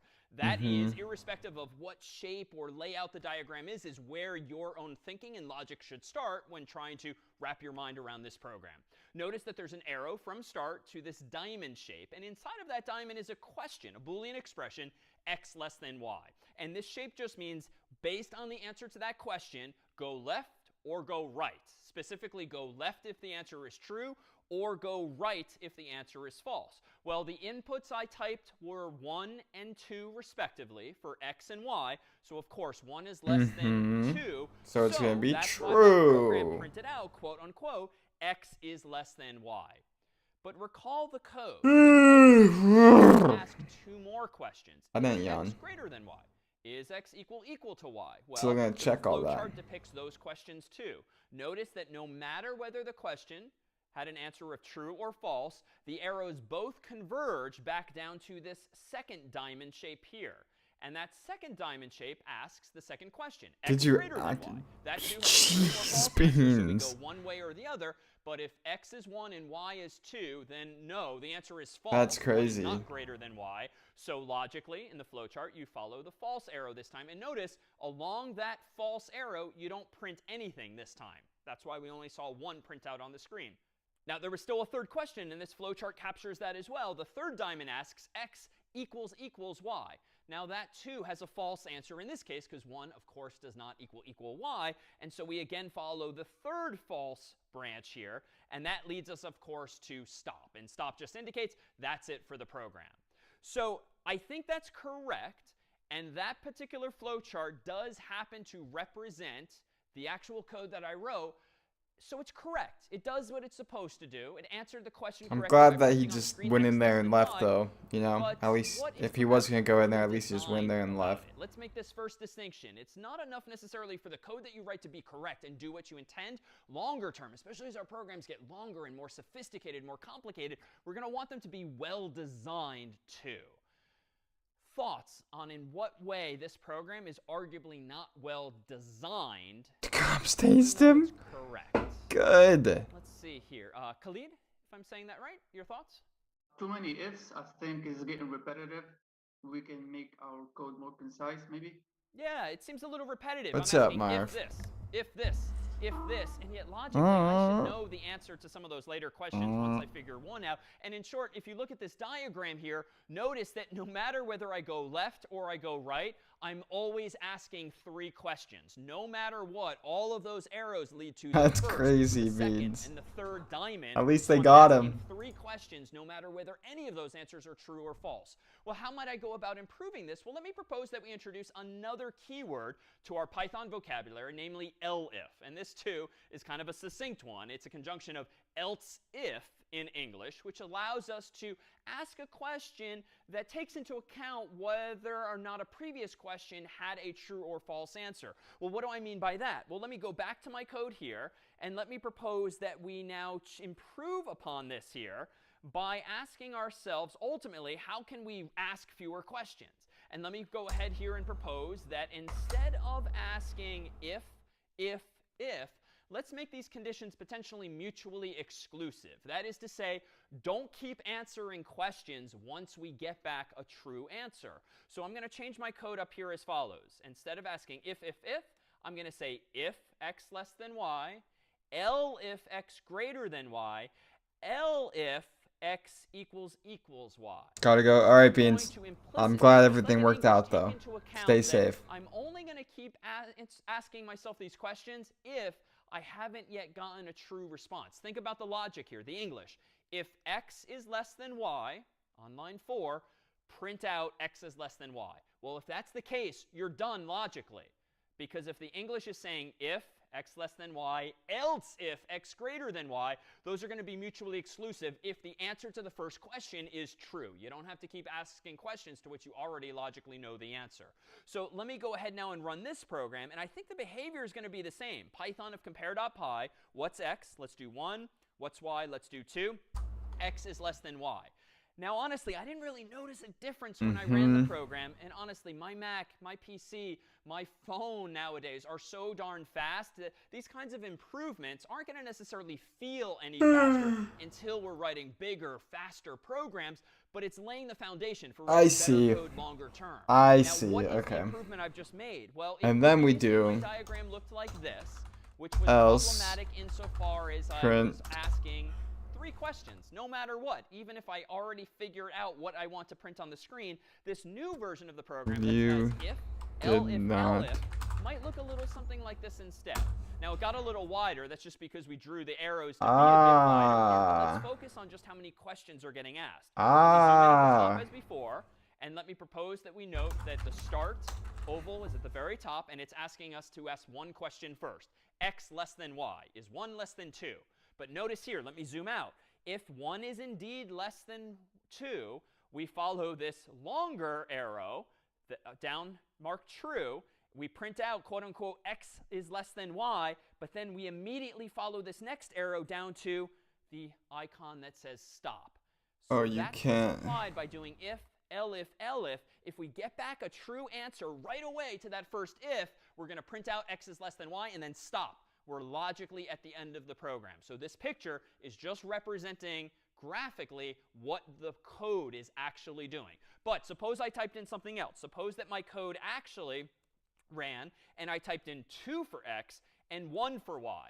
That is to say, the answer to the first question is now false, but the answer to the second question is now true, because of course 2 is greater than 1. Well, let's go back to the diagram. Same as before. We start at the very top where it says start. The very first question up here now, x less than y, is an answer of false. See, but then with 2 is not less than 1. C, so we follow this arrow to the next question. This time, you could do that. Is x greater than y? Well, yes. 2 is greater than 1. So now we follow this left arrow, which is true. We print out, quote unquote, x is greater than y, and then stop. So what's the improvement? Well, in the first case, we got lucky, and we only had to ask one question, and boom, we're done. This time, we had to ask 2 questions, but then, boom, we're done. Only if x happens to equal y do we actually find ourselves logically getting all the way down to this final elif in my code, and pictorially, only if x is equal to y do we find ourselves I'll going probably do all this the for way like down to another the third diamond, half an the hour third question asking is if or so. equal to y or not. I want to Now, get a big hopefully chunk the of this answer at out that of the point way is today. not false. We've included a false arrow just so that the program itself is well defined, but logically we shouldn't actually be getting there anyway, because it's got to be less than or greater probably. than Or maybe equal to. like an hour, or maybe an Let me hour. pause here to see if there's any questions now, either on the code version thereof here or on this diagramming of that very same logic. Questions here on this control flow? All right. Aren't we supposed to put an else at the end? A good question. And yes, so that's going to be my third and final approach. And if you don't mind, let's pivot there right away. Identifying a third keyword that indeed exists in Python that allows us to be even better at expressing this logic, to design this program even better, and that's going to solve a particular problem. So if I take us back to our code here, notice that what I've highlighted earlier, elif x equals y, it's not wrong to ask that question. In fact, if you're trying to be especially thorough, it makes perfect sense to check if x is less than y, greater than y, or equal to y. But why don't I need to ask this third and final question? Because it's the last. We don't need to ask if x is equal to y anymore, because logically, there's if nothing else it can be. Conditionals evaluate to false, there is only one conditional that will evaluate to true, and that is x is equal to y. Exactly. If we're all pretty comfortable with math and comparisons here, of course, x is either going to be less than y, greater than y, or equal to y. But once you rule out the first 2 scenarios, logically, it's got to be the case that x must equal y. If it wasn't the case, that it's less than or greater than. So Hope proposed that we use this other keyword, else. And how do we use this? Well, exactly as we might in English. Let me go back to my code here. And instead of bothering to ask the third and final question, let's not ask a question at all. Let's just have this catch-all, so to speak, a final line of code that says, else, just assume that x is equal to y, therefore printing it as well. So what's the upside of that? My code is still going to work exactly the same. And again, my computer's so darn fast, I don't even notice that it's working even faster than it was before. But we would notice these kinds of things if we were doing a lot more work, a lot bigger programs here. But let me run Python of compare.py. Let's do, for instance, 1 and 2. Still works for that. Let's do 2 and 1. Still works for that. Let's do 1 and 1. And it indeed now works for that. But in these cases now, let's consider the path we just went down. Previously, our diagram, when we had if, elif in place, looked a little something like this. And notice that, again, we might have asked one question or two, or worst case, 3 whole questions. But we can do better than that. Using else as Hope proposed, we can whittle this diagram now down to this. And even though it looks like the diagram's getting bigger, notice that it's having fewer building blocks inside of it. There's fewer arrows and there's fewer nodes in this picture. Let's start at the top now. Start leads us to the first question still. X less than y. If the I answer kind is of true, like great. C better. Say as much, x is less than y, and we can stop. Bad. If it's not true, if it's false, we can ask the next question. X is greater than y, true or false? If it is, great. We can print x is greater than y and stop. Else, if it's not the case that x is greater than y, the answer is false, we can just immediately, logically say x is equal to y. We don't have to add the third question at all. We can just immediately conclude there. So what's the implication here? You can see with these pictures a relative decrease in the complexity of a program. The first one was very long and stringy with lots and lots of questions. What's up, Jake? Unnecessarily, Welcome back. ultimately. The next one got a little shorter, and this one's I kind of like C more. And again, the fewer lines But of code you have, I think because this is just the very beginning. to make any mistakes, the easier it is for other people to read. And so I think for the long run, I should probably this simplification learn is Python indeed a good first. thing. Well, let's go ahead and add another piece of capability into Python, and that's this one here. Just like in English, where you can ask this question or this other question, you can say the same thing in Python using literally this word or. So let me go back to my Python code here, and let's propose how we might ask a couple of questions at once this time, perhaps this time considering how we might ask not You're gonna go to bed in an hour and a half. Okay. I will. I could probably just watch it. I'll watch it now then. Let me just do this. So this is probably gonna be or x is greater than y. Wait.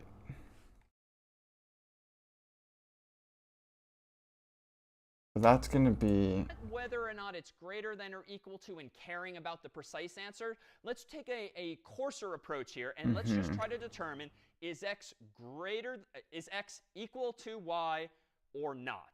Well, let me go ahead and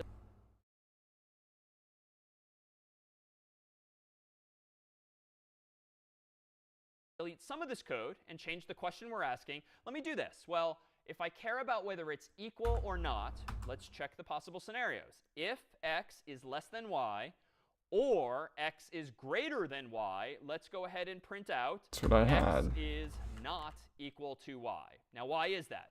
No pun intended. If x is less than y, well, it's obviously not equal. If Jeez. Okay, hold on. Print x is not equal to y. Oh, I see what he's doing. Then this is else. Print x is equal to y. Yeah, we are 2 hours greater than y. It's obviously behind. not equal, so we can conclude x is not equal to y. So technically, you're living in the future. If we instead want to make sure that it is equal to, we can just use Hope's else, using print, quote unquote, x is equal to y. And again, why is this?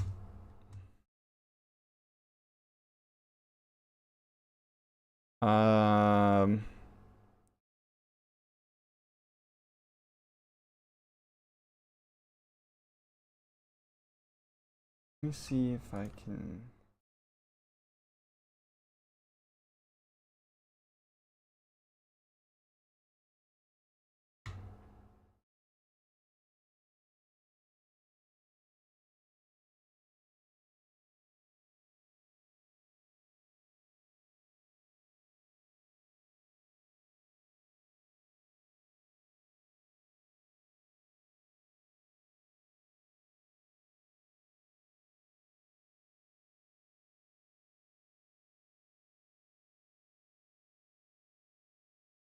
Oh my god, you have so...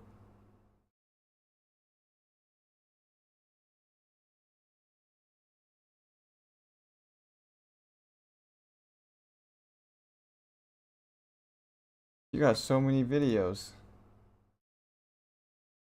Why does every famous person live in California and LA?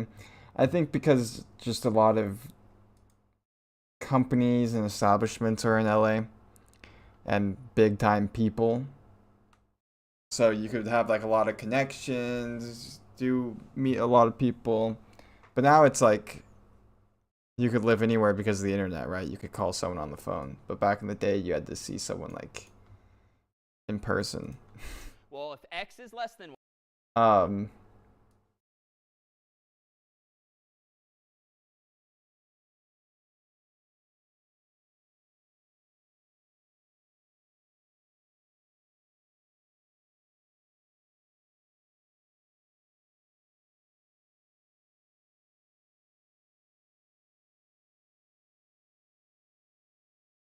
All right, let's watch one.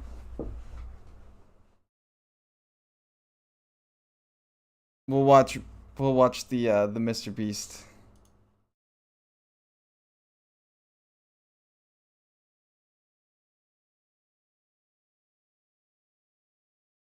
Hmm.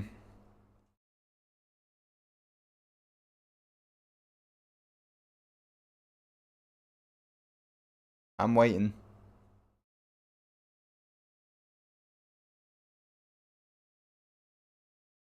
9:30 or 9.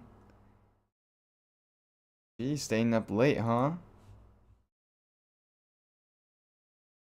Yeah, we could watch one.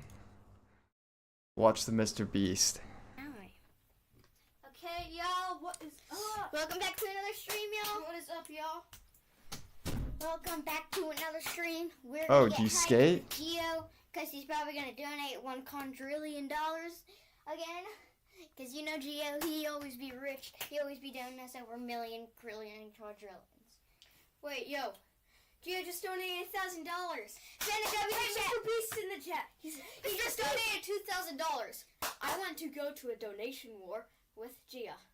Yo, they're going to get... That means big money.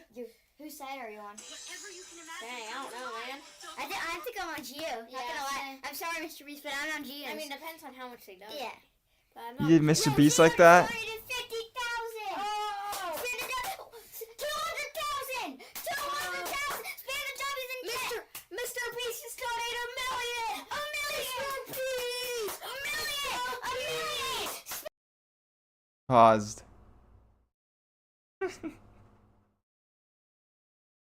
So they're having a donation war?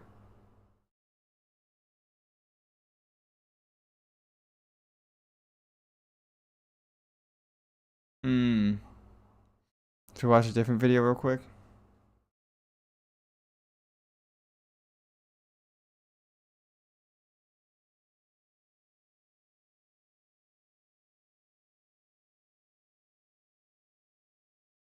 Which one should we watch? What do you think is your best video?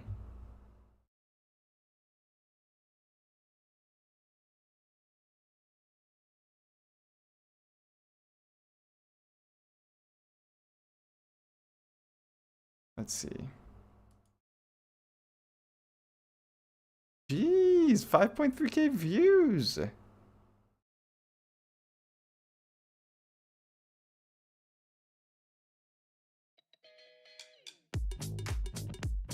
An ad?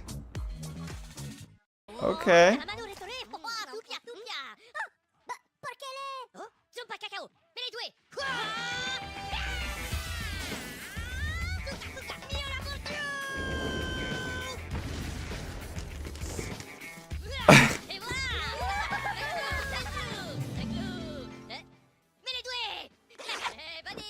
Oh. Oh my god. That's funny. I've never seen that movie. What's PSX?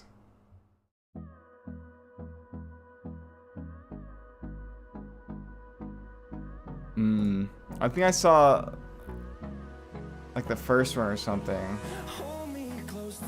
Pet Simulator. I see. The storms we chase are leading us, and love is Happy pet game.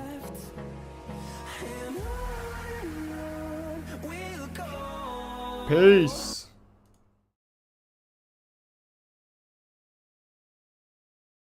Ever heard that Roblox package name? Wait. Roblox package named Billy got deleted.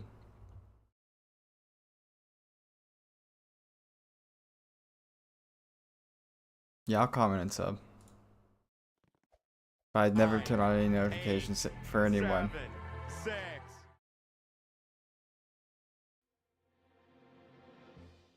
5, 4, 3.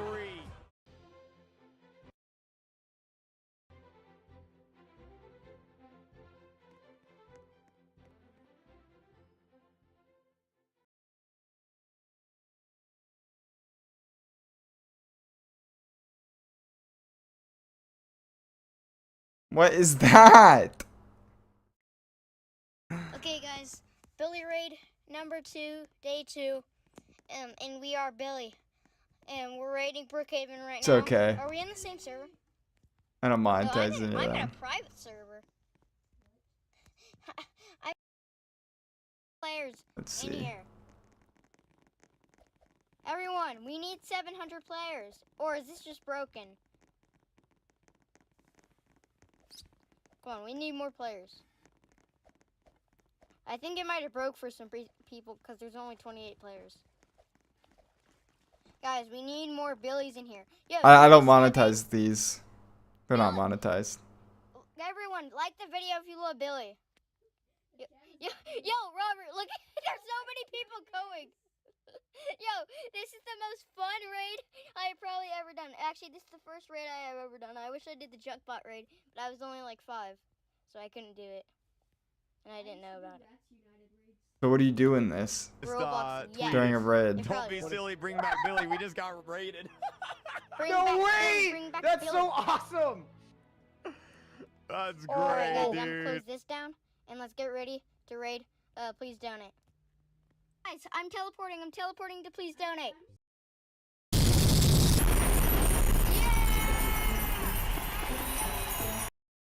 Help you. Share your screen. All right. Okay. In the right spot, right? Yeah, that military base right there.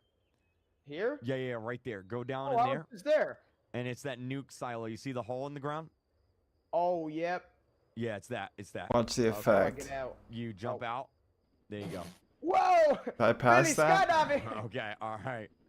Here we go. Let's do it. Oh no! What? Nothing. I'm good. I thought I'd Give me that Duel of the Fates epic. No copyright. No copyright. All right, here we go, boys. Don't be silly, bring back Billy. Don't be silly, bring back Billy. Everyone, get ready for the donation madness. Alright, I'm in your server. Oops.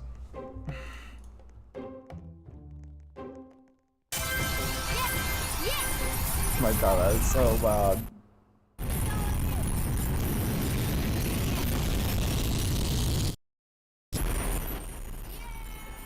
Whoa.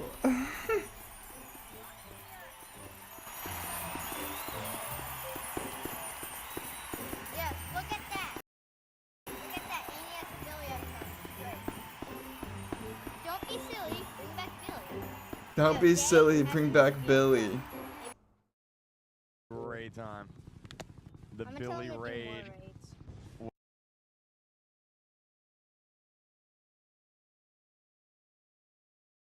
Okay, guys, this is a video clip of I got from another person of has him donating 10 million.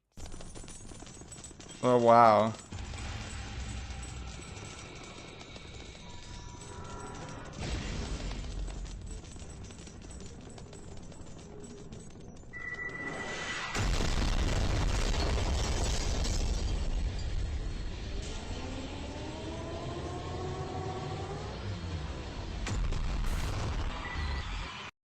What is that?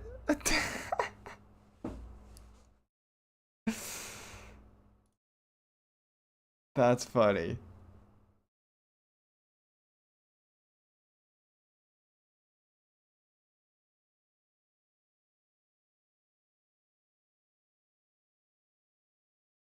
y or x is greater than y. They're obviously not So equal. you're a big Otherwise, Roblox guy, huh? logically, they must be equal in fact. So let's run this. Let's go ahead and run Python of compare.py.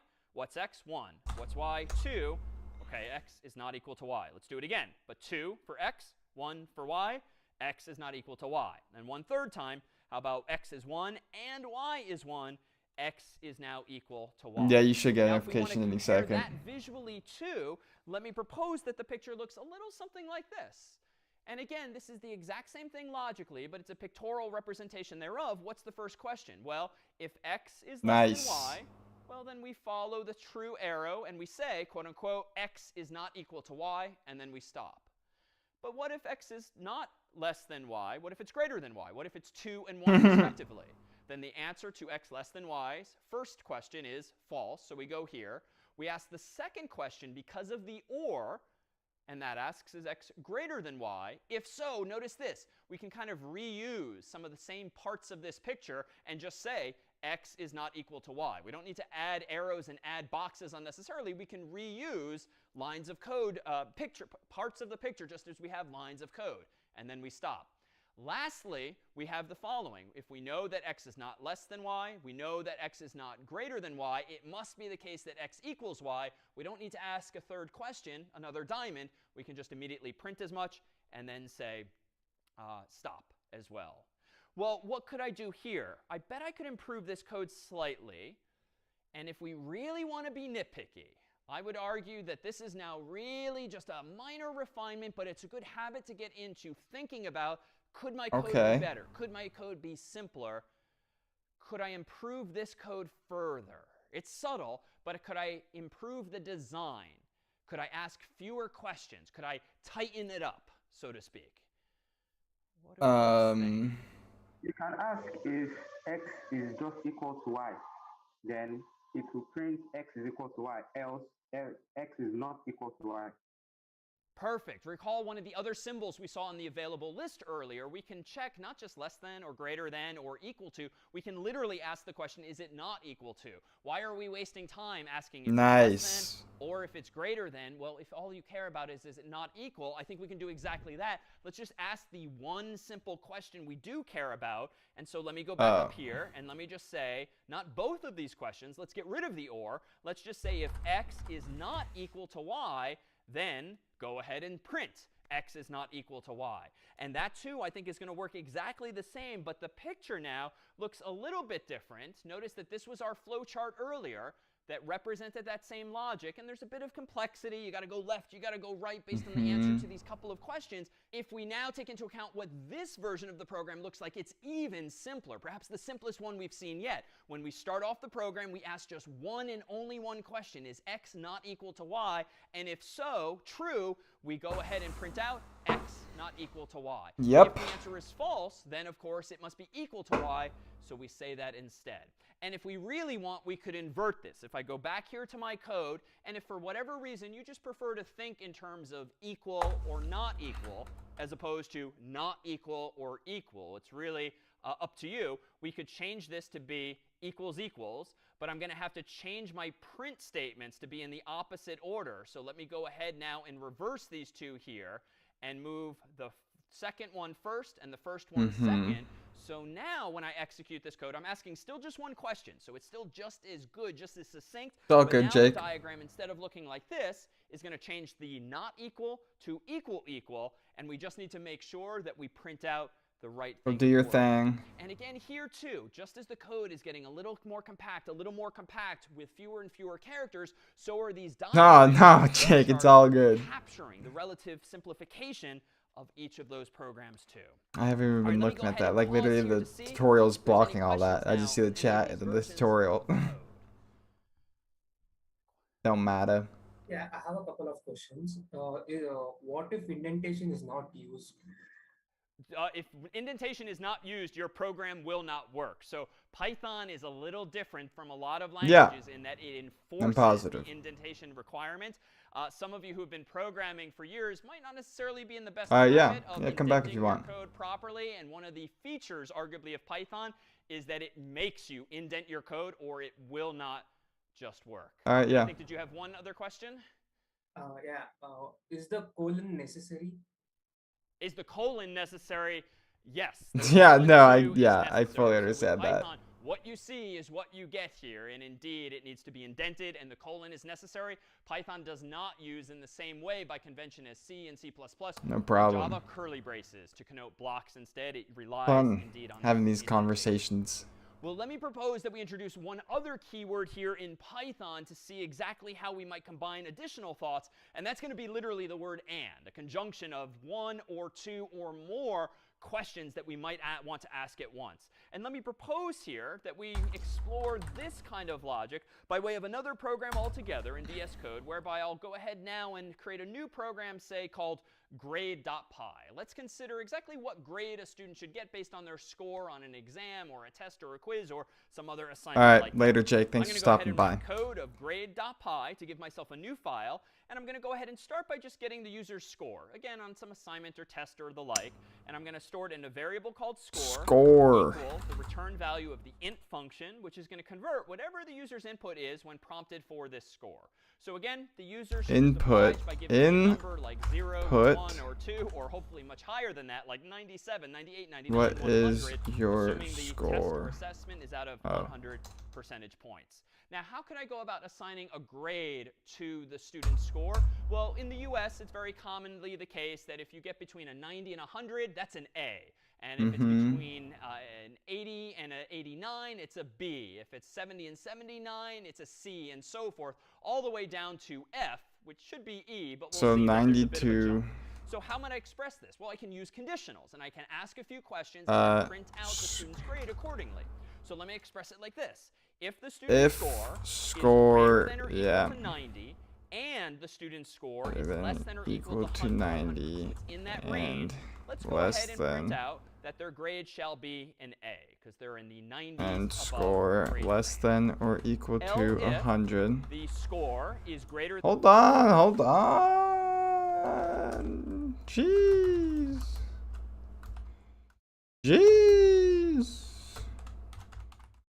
Grade A.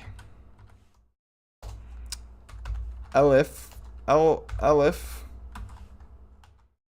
score is greater than or equal to 80, and score is less than or equal to 89.99. No, it's because we have an integer. 89.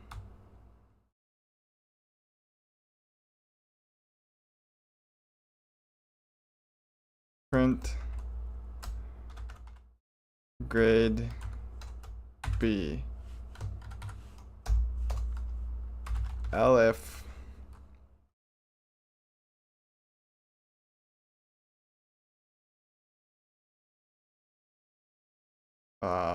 then we need, then we need one more. Greater than or equal to 80, and the score is less And this than or one equal is just to gonna be score is, no, then this one's just gonna be else. This is F. Else. F. D. Oh, A, B. A, B, C. C. No, that's D. Oh my god. C. A, B, C, D, F. Okay, then this is, I don't know, I forgot the grades. say 89, but here I have some options. Logically, I can actually express myself in any number of ways, and maybe just to be a little cleaner, I'm going to say a score is less than 90. So I'm using less. Oh. Okay. Okay, David.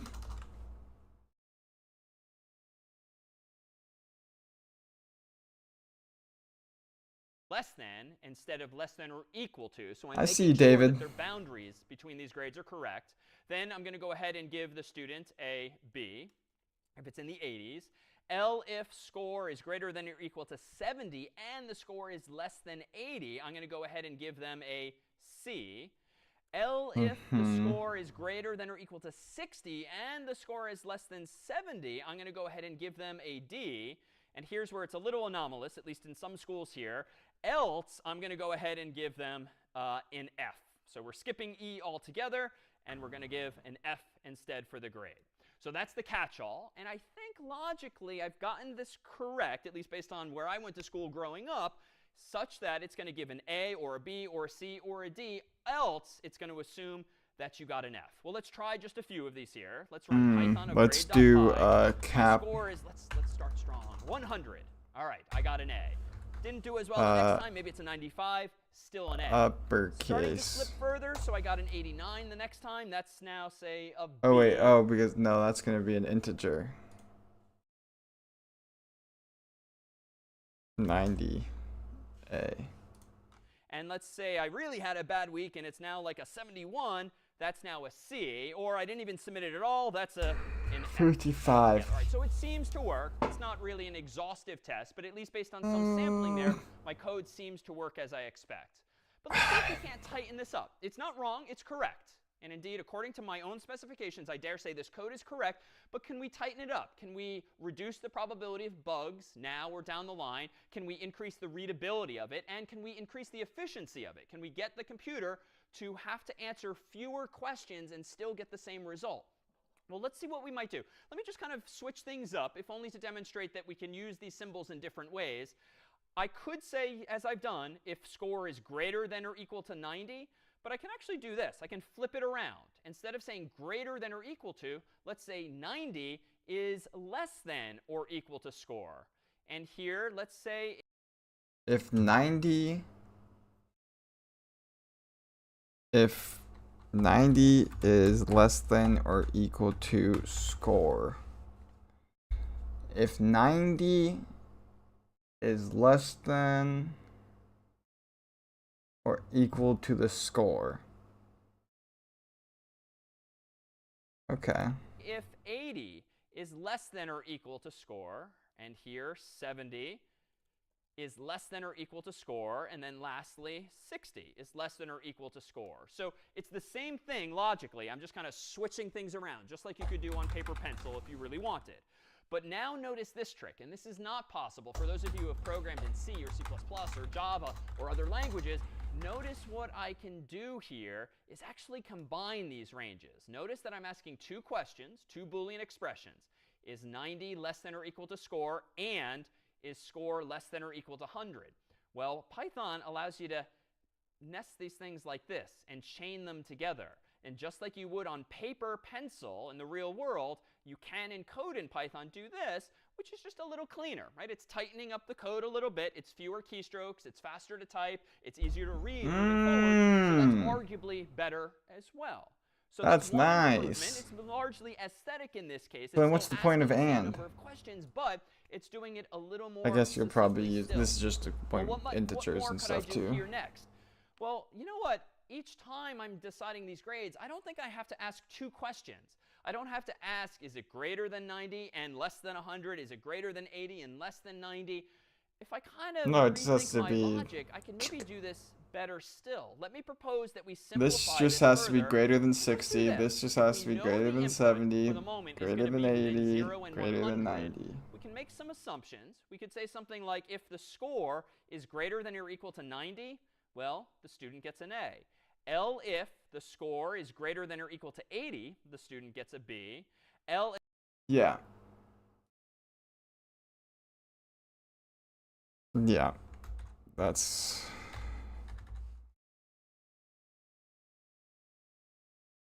yeah.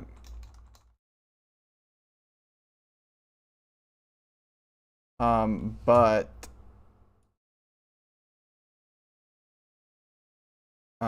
how does it know?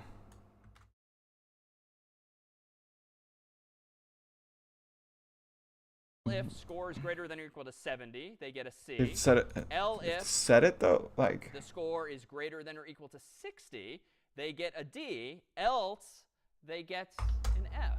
So what have I done here? Well, instead of asking 2 questions every time, checking the lower bound and the upper bound of that range, I'm kind of being a little more clever here by asking if the score is greater than 90, well, they've obviously gotten an A or better. If your score is greater than 80, well, you either deserve an A if it's really strong, or a B if it's just above 80. I guess that. Oh, I guess that makes sense. It can't be A because it's not greater than 90. Is the student score greater than 90? And if it's not, then That's we're what I was asking kind the of question, thinking in well, the is it beginning. greater than Okay. 80? So you implicitly know it's somewhere in the 80 to 89 range. Else, you know it's in the 70 to 79 range. Else, it's in the next range down. So it's a minor optimization that allows us to ask fewer questions. But again, it's making the code arguably a little more readable, certainly more succinct, and then hopefully more maintainable longer term.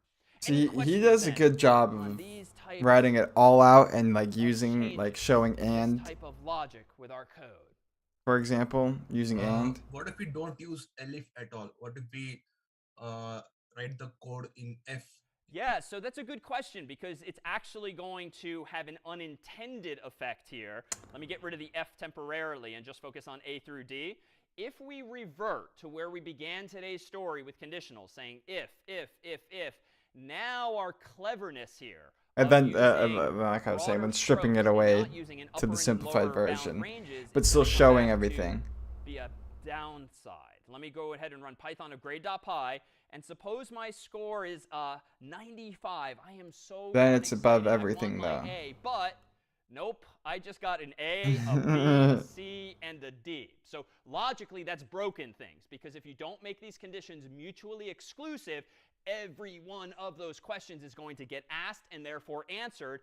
And even if your grade is above a 90, it's also logically above an 80, above a 70, above a 60. And if I'd kept it in there, I would have failed as well with an F. Really good question. Other questions here on this form of logic? Like, would there be any, I guess, better way to kind of clean up even just this simple statement like we had before, the previous one that you had with the else if? Oh, I like your enthusiasm for simplifying things further. I'm going to go out on a limb here and say this is about as good as it gets, at least using only conditional statements. I can, if my mind wanders, think of a slightly more clever way to do this, maybe with something called a loop or another programming construct. We don't have that yet in our vocabulary, but yes, there's absolutely other ways to do it, but I think not yet if we want to restrict ourselves to just words A like while and loop? for and else, and elif and the like. Well, let me propose that we pivot now to use another approach here that uses one other symbol that up until now we've not really had occasion to use. Let me propose that we implement a program that we'll call parity. In mathematics, parity can refer to whether a number is even or odd. And that's kind of an interesting question, and it turns out it can be useful in other applications too, to just ask the question, is a given number even or odd? Maybe that the user typed in. And let me go ahead and write a new program called parity.py. A given number, even or odd. Okay. Terminal. And let me propose that we use this as an opportunity to introduce the last of those arithmetic symbols, at least most of which we're familiar with: addition, subtraction, multiplication, division. But there's been on this list percentage. Last one here, a percent sign. And it doesn't mean percentage in this case when used as an operator in programming in Python. Rather, it represents the so-called modulo operator for modular arithmetic, or at least in our case, we're going to use Wait, isn't that the remainder? No. Well, what do I mean by that? Well, if you take a number like 1 divided by 3, 1 divided by 3. It does not go into 1 cleanly, so you have a remainder of 1. 2 divided by 3 has a remainder of 2. 3 divided by 3 has a remainder of 0 because it divides cleanly. 4. I'm going to go fill up my water bottle real fast.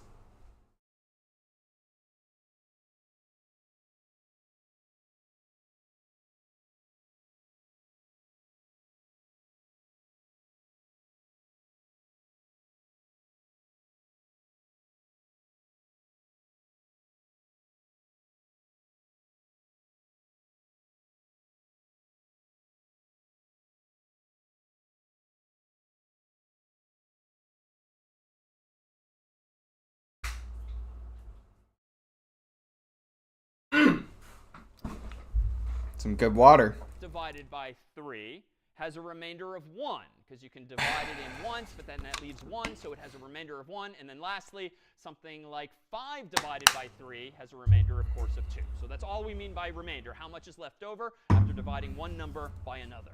Well, if I go back now to my code and I consider how I might implement the question, is this number even or odd? Let's consider how we might implement that. So if Perhaps it's not necessarily obvious, true this additional building block, but it turns out it's going to be very useful. that if there's no remainder, then it's user in a variable called x, and I'm going to set that true. equal to the conversion 2 to if it's int divided by of 2. whatever the user inputs after asking them what's x question mark.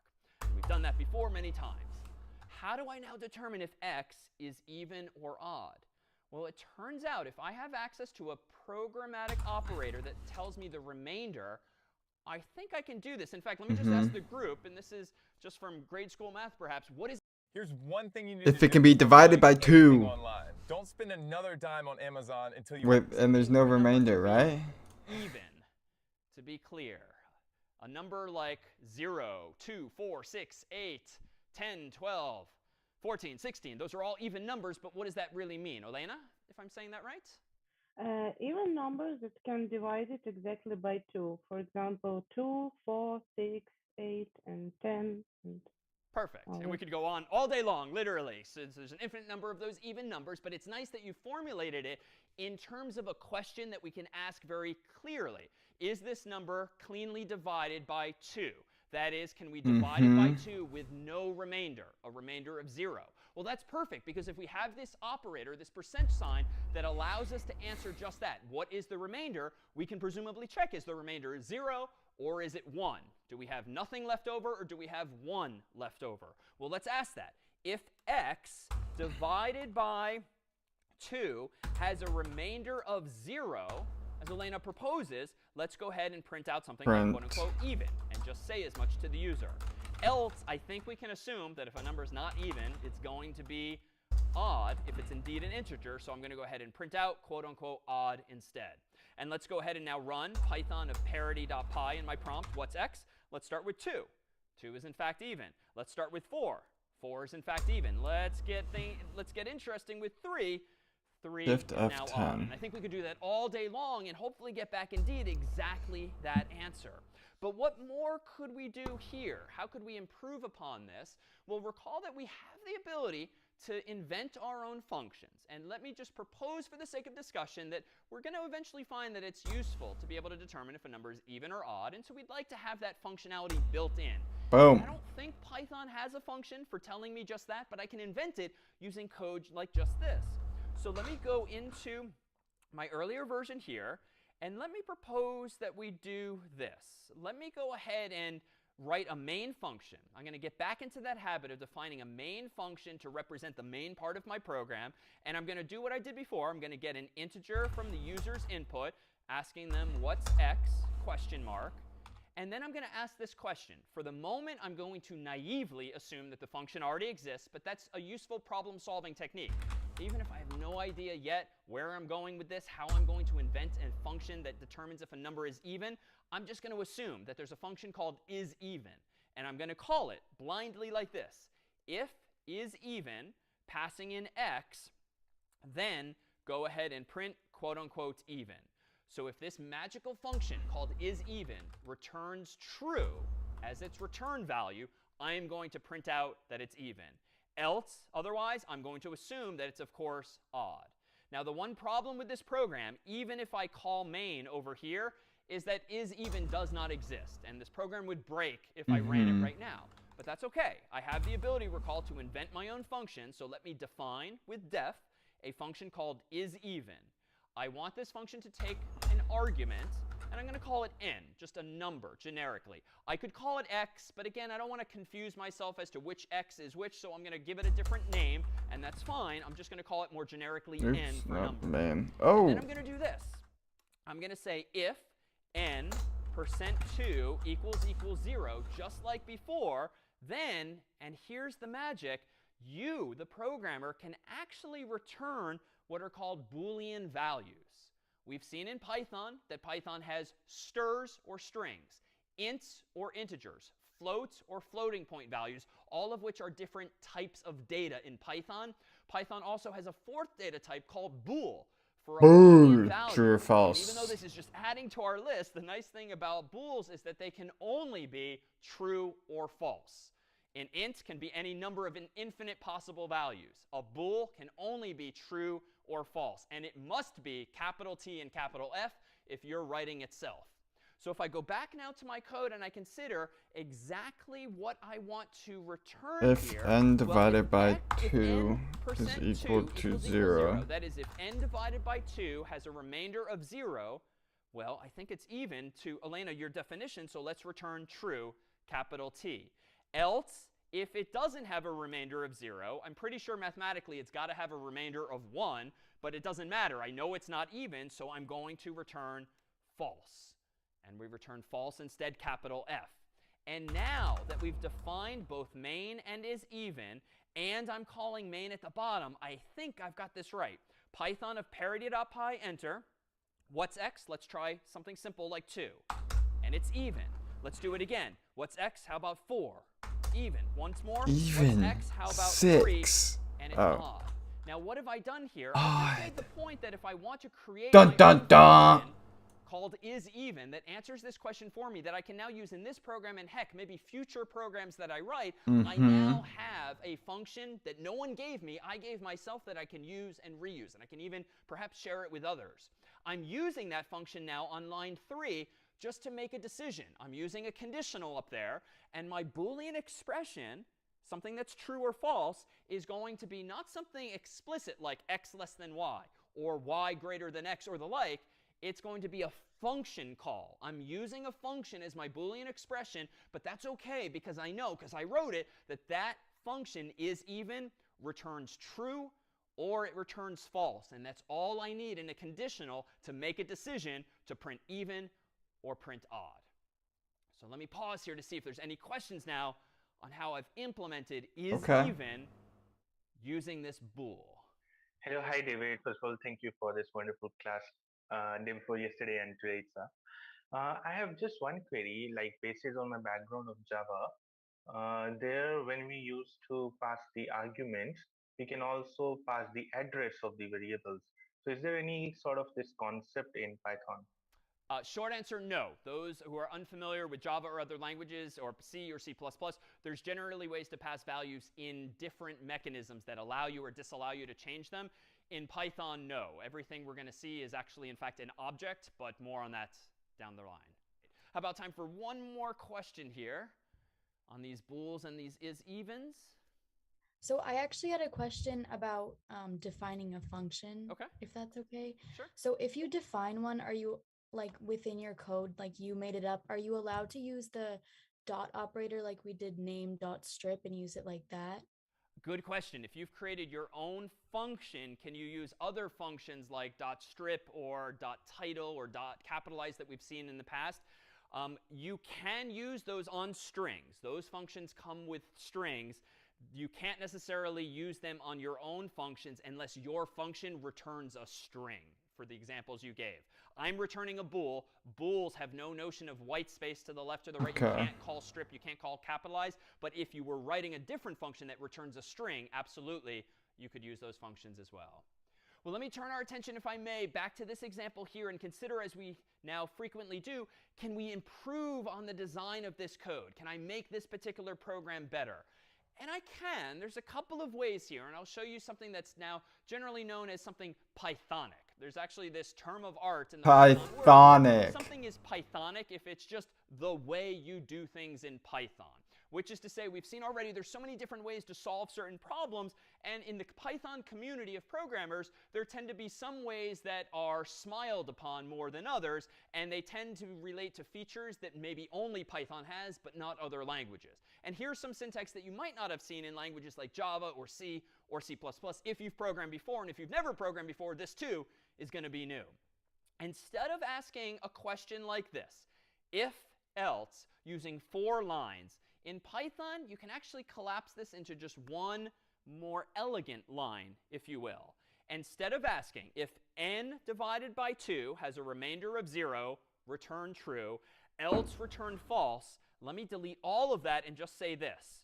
Return true if Yes, n return divided true by 2 if. has a remainder of 0, else return false.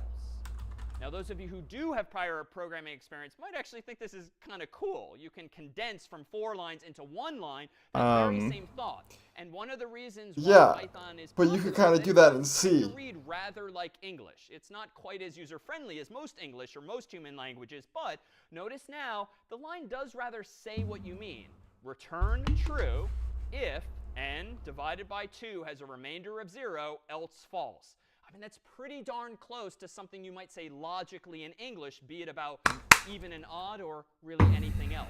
So that program's going to work exactly the same. Python of parity.py, let me type in 2, it's still even. Let me type in 3, it's still odd. But I can refine this even further. And again, consistent with this idea of not just writing correct code, but writing better and better code, but still keeping it readable, I can do one even better than this. Notice this value here is my Boolean expression, and it is going to evaluate to true or false. Is n divided by 2 having a remainder of 0 or not? Like, that is by definition a Boolean expression. It has a yes-no answer, a true-false answer.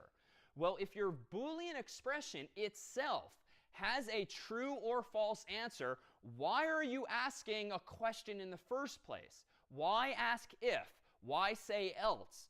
Just return the value of your own Boolean expression. And perhaps the tightest version, the most succinct and still readable version of this code would be to delete this whole line, Pythonic though it is, and just return n modulo 2 equals 0. Oh, because that automatically means...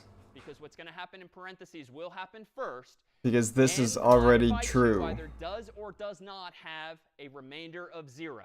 If it does, the answer is true. If it doesn't, the answer is false. So just return the question, if you will. You don't need to wrap it explicitly with an if and an else. And in fact, because of order of operations, you don't even need the parentheses. So now this is perhaps the most elegant way to implement this same idea. Now, which is better? This is pretty darn good. And it's hard to take fault with this because it's so very succinct. But it's perfectly OK and just as correct to have an if and then an else, even though it might be 4 total lines. But that helps you think about your code more clearly, and it helps other people so you can do that reason about it as well. So it turns out there's another syntax that you can use to implement the same in idea C. of a conditional, whereby you do something optionally based on the answer to some Boolean expression. And the keyword that you can now use in recent versions of Python is called this, match. Match is a mechanism that, if you've programmed before, is similar in spirit to something called switch in other languages. For instance, let me go ahead here and close out parity.py, and let me go ahead and create a new file called house.py.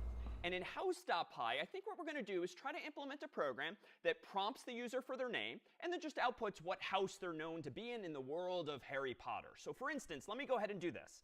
Let me give myself a variable called name, set it equal to the return value of the input function, and I'll say something like, what's your name, ? And then after that, I'm just going to use a traditional if else construct to decide what house this person is in. So let me say if name equals, say Harry, as in Harry Potter. Well, let's go ahead and print out Harry's house, which is Gryffindor in the world of Harry Potter. If the name is instead Hermione, then go ahead and print out also Gryffindor. She's in the same house too. Hermione. Dumbledore. Let's go ahead and similarly print out Gryffindor, quote unquote. And let's make this a little more interesting now. If name equals, quote unquote, how about Draco Malfoy in the books? Let's go ahead and print out, quote, dude, why is he just Slytherin. And just in case someone else's name gets inputted for now, let's just suppose that we don't recognize them and say, by default, else print out, quote unquote, who? ? Just to convey that we don't actually have a hard-coded response to that particular name. Let me go ahead now and run this as Python of house.py, enter, and I'll go ahead and type in something like Harry. Can I don't know, maybe just type this out real quick, because I don't know how to spell these. Well, I can spell Ron, but I don't know how to spell, and I just don't know how to type. This is also Griffin. I don't like how it doesn't auto type. Like, C. Wait, why did I put parentheses right here?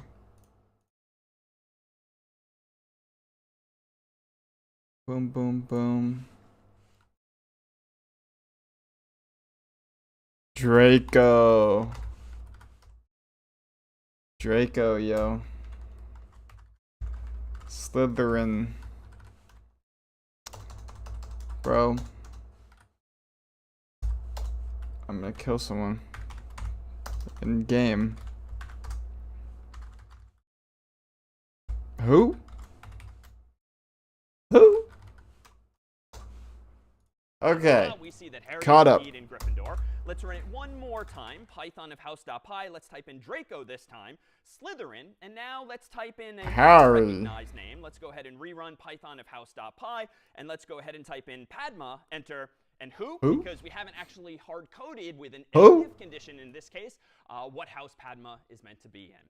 All right, well, it turns out there's other ways to implement this. Indeed, there's some redundancy here in that we're checking if Harry or Hermione or Ron are all in Gryffindor. I feel like we can at least tighten this code up a little bit using techniques we've seen already. So let me go ahead and do this. Let me go up here and instead do something like this. Let's get rid of these 2 blocks of elifs, leaving just Harry. This is gonna be...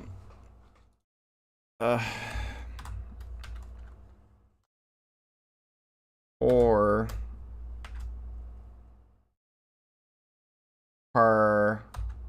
Hermione.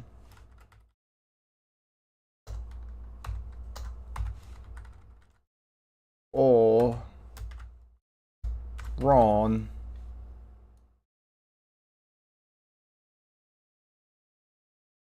Harry's for a moment, and let's use that or keyword again and say or name equals quote unquote Hermione, or name equals quote unquote Ron, thereby consolidating all 3 cases, if you will, into just one if I thought I could just do and this. We still have a separate elif for Draco because he's not in fact in Gryffindor, and then the final else to catch anyone else.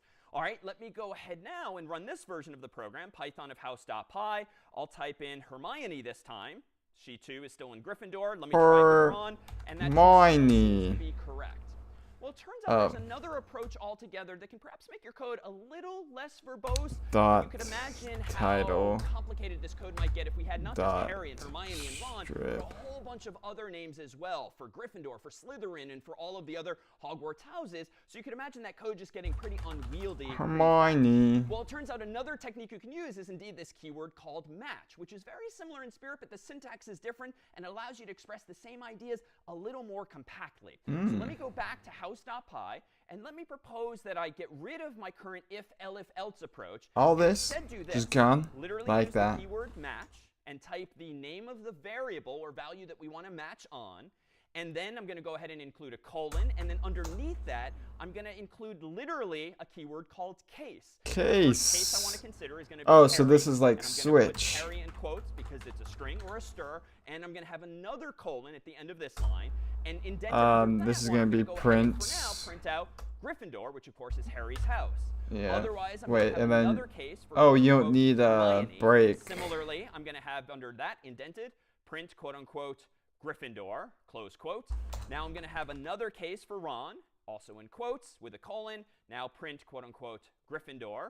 And now I'm going to have a other case for, let's say, Draco. This one gets a little more interesting because Draco, of course, now is in Slytherin. And then I'm going to go ahead and leave it as that for now. So let me go ahead and save this file and go back down to my terminal window running Python of house.py, enter, and let's go ahead and try Harry. And he seems still to be in Gryffindor. Let's run it again for Hermione, enter, Gryffindor. Let's skip ahead to Draco and type in Draco's name. He's indeed in Slytherin. Now let's try another name that we haven't handled a case for, like Padma again, enter. And we're just ignored. There's no output whatsoever because there wasn't a case for Padma. Now, we could, of course, go back in and explicitly add one for Padma, but what if we, similarly to the else No, we do. that handles anyone whose name is not explicitly specified? What is it on C? Default. Specified? What's Well, it turns on out the this? syntax for that, using this new match statement, is to still have another case, Oh. but then to use this single underscore character, which is used in other contexts in Python. But for here, it's meant to say whatever case has not yet been handled, go ahead and print out, as we did before, for instance, quote unquote, who, with a question mark at the end. Now let's go ahead and rerun this. Python of house.py. I'll type Padma's name again, and this time I think we're at least going to get an explicit response indicating who, whereas previously we did not have the equivalent of that. Now, Hermione. we've regressed a little bit. We went from tightening things up by Dumbledore. the same line in the same if statement, but here we have now 3 case statements again for all 3 of those. Well, we can tighten this code up as well, but the syntax is going to be a little bit different. I'm going to go ahead and delete these 2 middle cases for Hermione and Ron. And then up here next to Harry's name, before the colon, I'm going to go ahead and use a single vertical bar and then a quote-unquote Wait, Hermione. I was playing around. What was he This code up saying? as well. But the case statements, again, for all 3 of those, well, we can tighten these. But here we have now 3 case statements, again, for all 3 of those. Well, we can tighten this code up as well. But the syntax is going to be a little bit different. What does that mean? I'm going to go ahead and delete these 2 middle cases for Hermione and Ron. And then up here next to Harry's name, before the colon, I'm going to go ahead and use a single vertical bar and then a quote-unquote Hermione. Then another single bar and do quote-unquote Ron. And this is how, using this relatively new match statement, you can say the equivalent of Harry or Hermione or Ron, but more concisely than you could using an if statement alone as we implemented it previously. So now, one final run of the program with Python of house.py. Let's make sure that Harry's still in Hermione. Gryffindor. Let's make sure that Hermione's still in Gryffindor. Let's make sure that Ron is still in Gryffindor. Harry Potter. Now, as always with Python and programming more generally, there's going to be different ways you can solve these problems. This is just another tool in your toolkit. Arguably, But you as could do tightening or. things up, arguably, it's perhaps a little more readable because there's a little less syntax going on, a little less duplication of equal signs and Oh, no, I guess all not. over the place. But ultimately, this Oh, would maybe be not an with equally correct approach match. to that same problem. But it turns out with the match statement, you can do even more powerful forms of matching as well. Here, we've used it simply to implement the same idea as the if, elif. I never really got the point of having this. Oh, because I guess if you did if, you'd have to say name equals Dumbledore. Else construct. Okay, And it's worth yeah, that. noting, if you Okay. programmed in some other language, the syntax here is indeed correct. I You do see not that. use, for instance, a break statement, as has been peppered throughout, and you don't Yo. use something explicit. What's up, You indeed Jake? just Welcome use back. this Welcome underscore as your back. catch-all at the Take a end seat. of Get the comfortable. So just by adding in some of these new keywords here, like if and elif and else, we have now the ability to ask questions about values. We have the ability to analyze input from users and ultimately make decisions about it. And these then were our conditionals. Lying ahead is going to be the ability for us to not only use functions and variables and also these conditionals, but also next loops. The ability to do something now again and again. We love loops around here.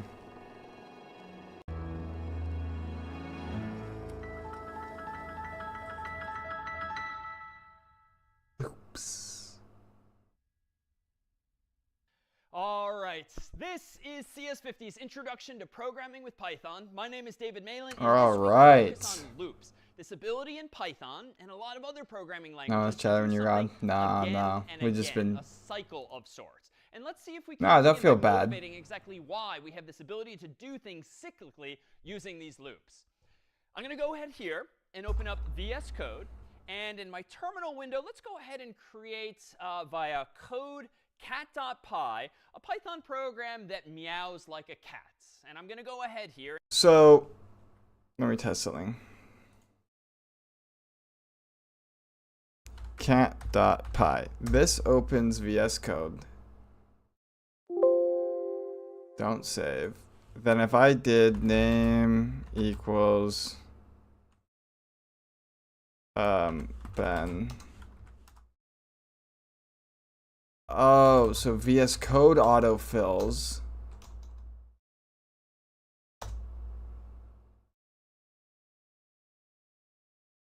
Okay.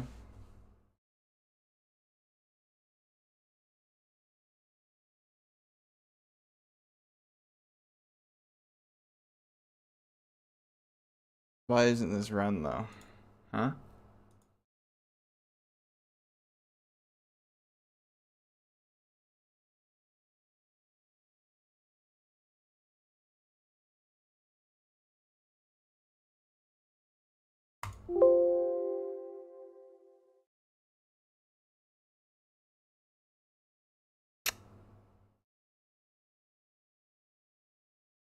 Can you be mod now? I think the mods are gonna come far down the road, I think.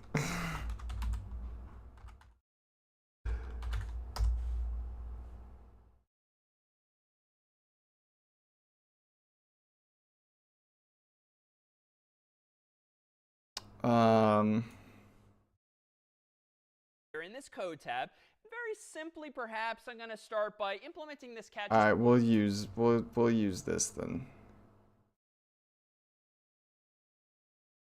We'll use.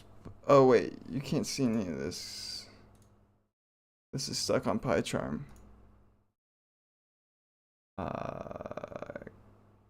Close that. Exit. We want this to be.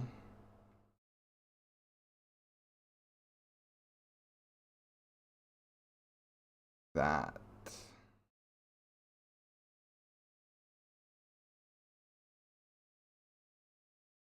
Oh, PowerShell's not open. What does that mean? It means that I'm not gonna have any mods until a while. Just by using print. We're going to have this cat not make audible sounds, but just print meow, meow, meow on the screen 3 times. Well, I think the simplest way I can do this is just to print meow once, and to print meow again, and to print meow one last time on the screen. And now let me go down to my terminal window. Let me run python of cat.py, enter, and meow, meow, meow. All right, so this program works. This program indeed works if my goal is to get the cat to meow 3 times. And let me propose, just to help us wrap our minds around if I like what's this going more, on though. inside of the computer, let me propose that we consider this flowchart. So as before, we have this flowchart that starts with a this oval, which just means start reading here. And then notice it goes via arrows to a meow, meow, Check, I'm not meow, doing any mods or and then it anything stops. yet. It's perfectly correct. And But when the honestly, time it's comes, wonderfully maybe. simple. But I dare say we can find fault with my code nonetheless. Why is my code arguably poorly designed? Now, the answer is going to be loops in some way, but let's see if we can identify in what way the code is actually poorly designed in some sense. Let's see. Any thoughts, Alex? Okay, so, I mean, repeating the same action like 3 times or even more, it's not a good habit. Yeah, I'm just repeating myself. And honestly, it's not that big a deal. If we go back to my code here, am I really doing such a bad thing by just... But what if you want to meow, print meow, it 10 meow times? Not really, but let's consider the logical extension of this. Suppose I wanted to meow 4 times, or 5 times, or 50 times, or 500 times. Do you really think, even if you've never programmed before, is the solution to this problem really going to be to hit copy paste 50 times? Like, probably not. We can probably do better than that. And beyond it just being ugly at that I point, know, having Jake, so but I many just don't. lines of identical code, just imagine if you wanted to change the code. Maybe I changed my mind. I don't need any want to mods make a right cat, now. I want to make a dog. So And now it then has to there's say gonna woof, be woof, like, woof multiple times. Now I have to change that in like 50 different because I don't know places. exactly And like yeah, everything sure, I can about do it. Find and replace, but come on, like we're programmers now. There's got to be a better way than just repeating ourselves. So I bet we can do better than that if we think about a little harder how we go about structuring this program. And we can do that if we augment our vocabulary just While a little loop. bit. It turns out in Python, and in other languages too, there's a keyword called while. And while is one way that we can express what's called a loop, a block do? of code that's But going I to do something don't. again and again and again, 0 times, 1 time, 2 times, 50 times, as I many also know times that as I you could, want. if I'm while only gonna get rather mods reads if I plus, can't self-moderate particulars of how we the express chat. ourselves to do something again and again. So let me go back over to VS Code here, and let me propose that I do this. While is a construct that allows me to ask a question again and again. And anytime we've seen a question, it's been in the form of a Boolean expression, a question to which the answer is true or false. Well, how could I do this? How could I print out meow All right, 3 yeah, you can times tell me. But I'm and also, ask 3 I have to times like read all the question community to which the guidelines answer stuff is about true that or and false? everything. Well, what if I did some counting, right? Like literally on my fingers. And if I'm trying to count maybe down from 3, I want to meow 3 times. I can put 3 fingers up and I can meow. And then I can put like one of the fingers down and then meow. And I can put one of the fingers down and I can meow, put one of the fingers down. And maybe the question I can ask every time I meow is, do I have any fingers up still? Do I have any fingers up still? Do I have any fingers up still? And if the answer is true, keep going. If the answer is false, stop. So how can I translate that to code? Well, once we've added this while keyword, I think we have all of the building blocks already. Let me propose that I do this. Let me propose that I give myself a variable. And I'll call it I for integer, but I could call it anything I want. And I'm going to initialize it to 3. Then I'm going to use this new feature of Python, while, and I'm going to ask a question, the answer to which must be true or false. Exactly, and I'm Jake. going to say, while I does not equal It's not at that 0. point. So I'm going to ask the question, while I does not equal 0, do the following. Notice the colon at the end of the line. Notice my indentation. And just like with functions, just like with conditionals, you indent the lines that you only want to execute as part of this other thing. What do I want to do while I does not equal 0? Well, I think I just want to meow. But it's not enough just to write this code. And then, you know, when the time comes, I'll remember this, that you want to be a mod. Cat.py and hit enter right now, what might happen on the screen, whether you've programmed before or not? Why is this a very bad thing potentially? It's not going to break things, but it might lose control of my computer somehow. Any It's not going to stop. Yeah, Timo?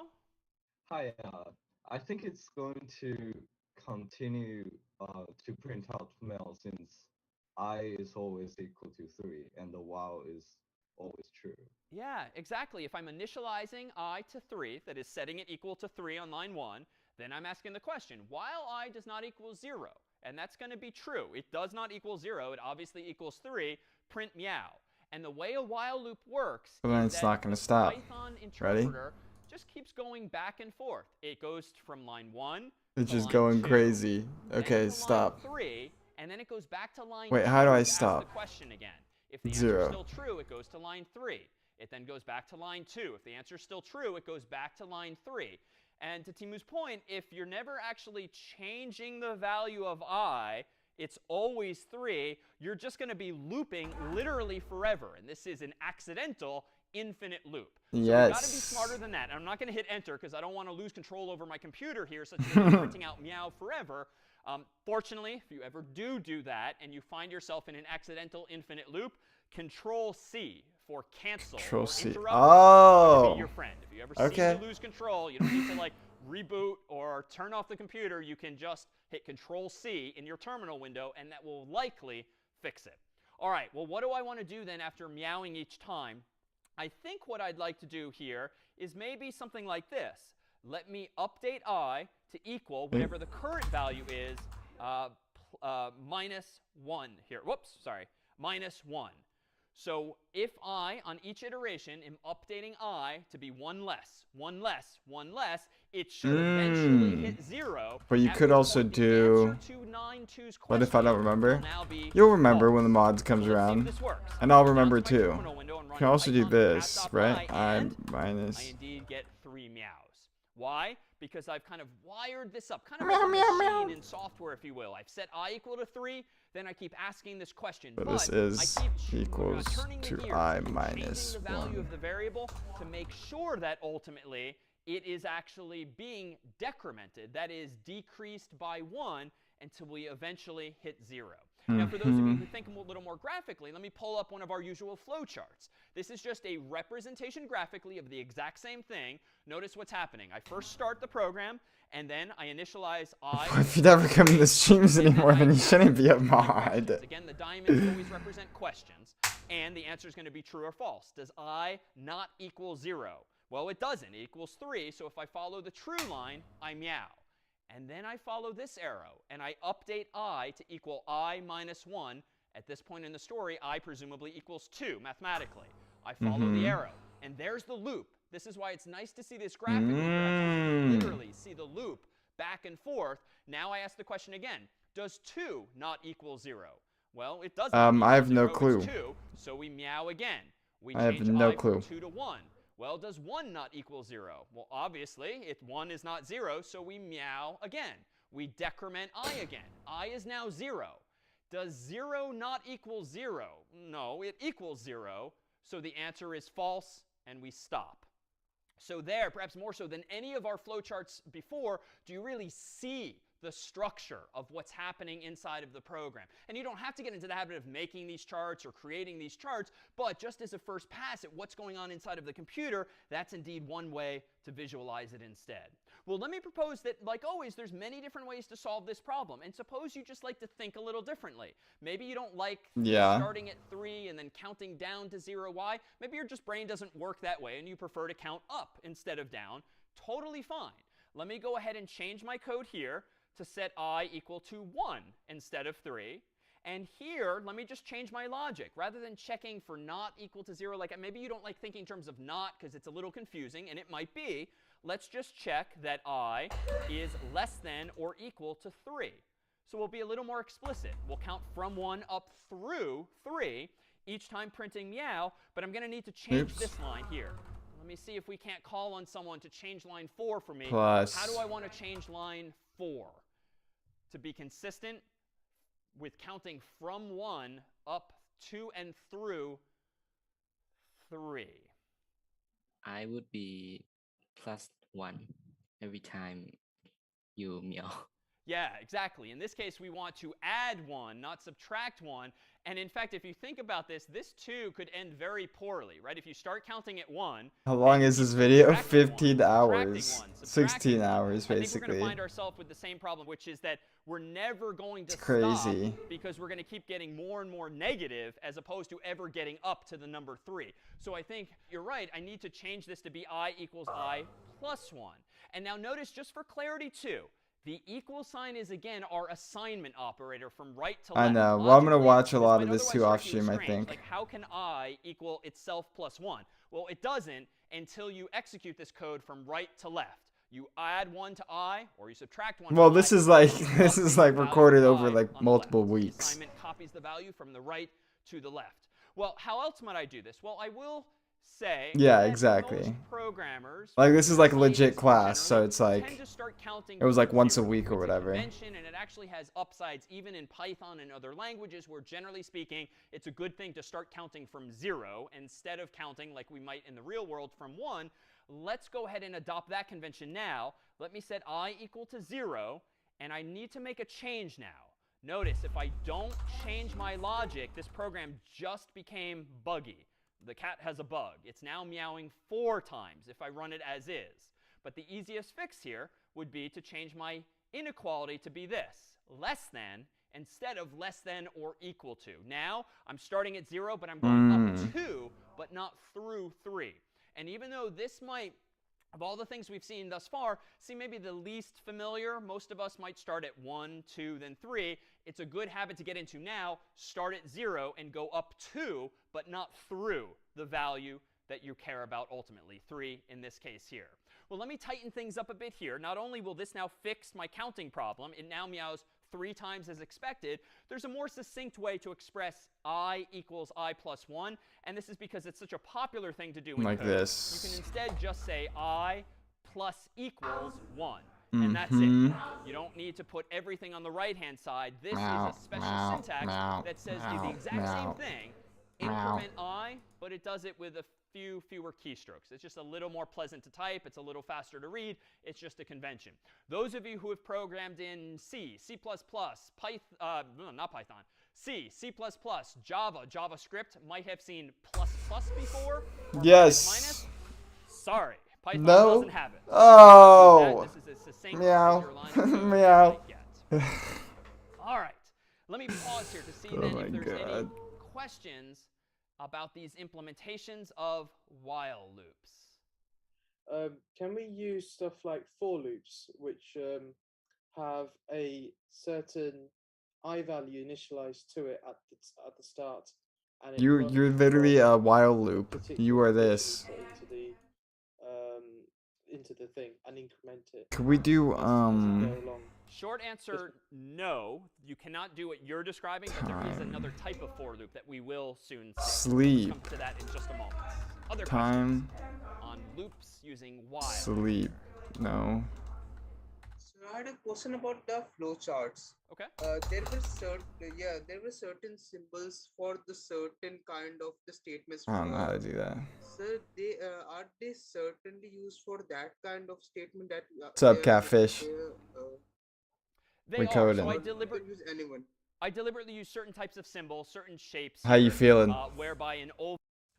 Most people have no. Do I live in LA? No, I live close to LA, kinda, like an hour away. For start and stop, I used rectangles for any statement of code, like an assignment or a printing and so forth. And That's good. That's good. To represent questions that you might ask, conditions, as we've seen.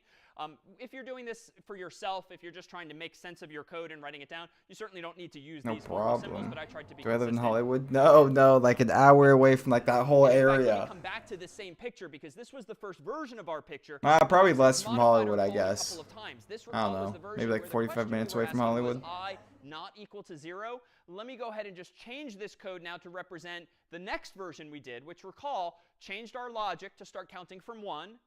It changed our question to check is I less than or equal to 3, but then everything else was the same except for the counting, which is now plus instead of minus. And then we refined it a little bit further by counting now from 0 up to, but not through 3. And Oh, we tightened David. up this code What a here great teacher. by just incrementing 1 by using the slightly more succinct syntax. So at this point, these flowcharts might become less and less useful for us because once you've wrapped your mind around the No, I don't concept, live in and Hollywood. hopefully the picture helps bring that concept But I mean, to an life, hour's like it's close. totally fine to focus entirely on the code and only think about Coding or is recall awesome. something like this if you need to wrap your mind around something more complicated than you're used to. Well, let me go ahead, if I may, and propose that It just we sucks because I just switched to. Today I'm like, okay, I'm gonna do Python. I'm just gonna switch to Python now. Because down the line it will probably help being easier for now. So that means I just threw away like 3 days of. This video is 16 hours long. I just threw away 3 days of learning C. Yeah. So like I got past all this in C.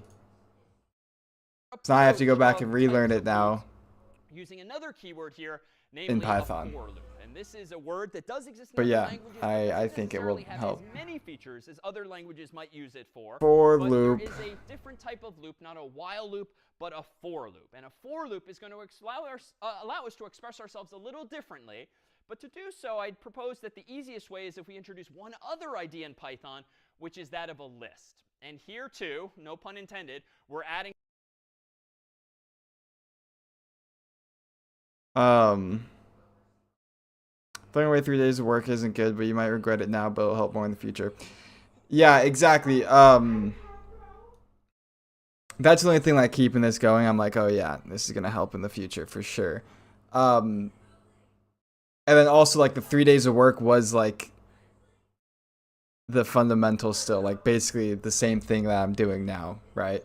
But just like typed a little different because it's in a different language. But yeah.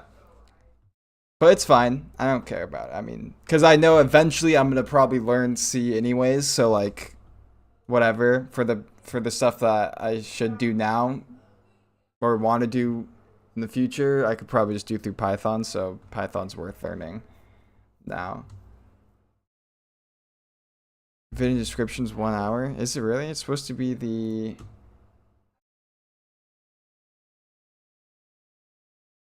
Let's give that another little C. Yeah.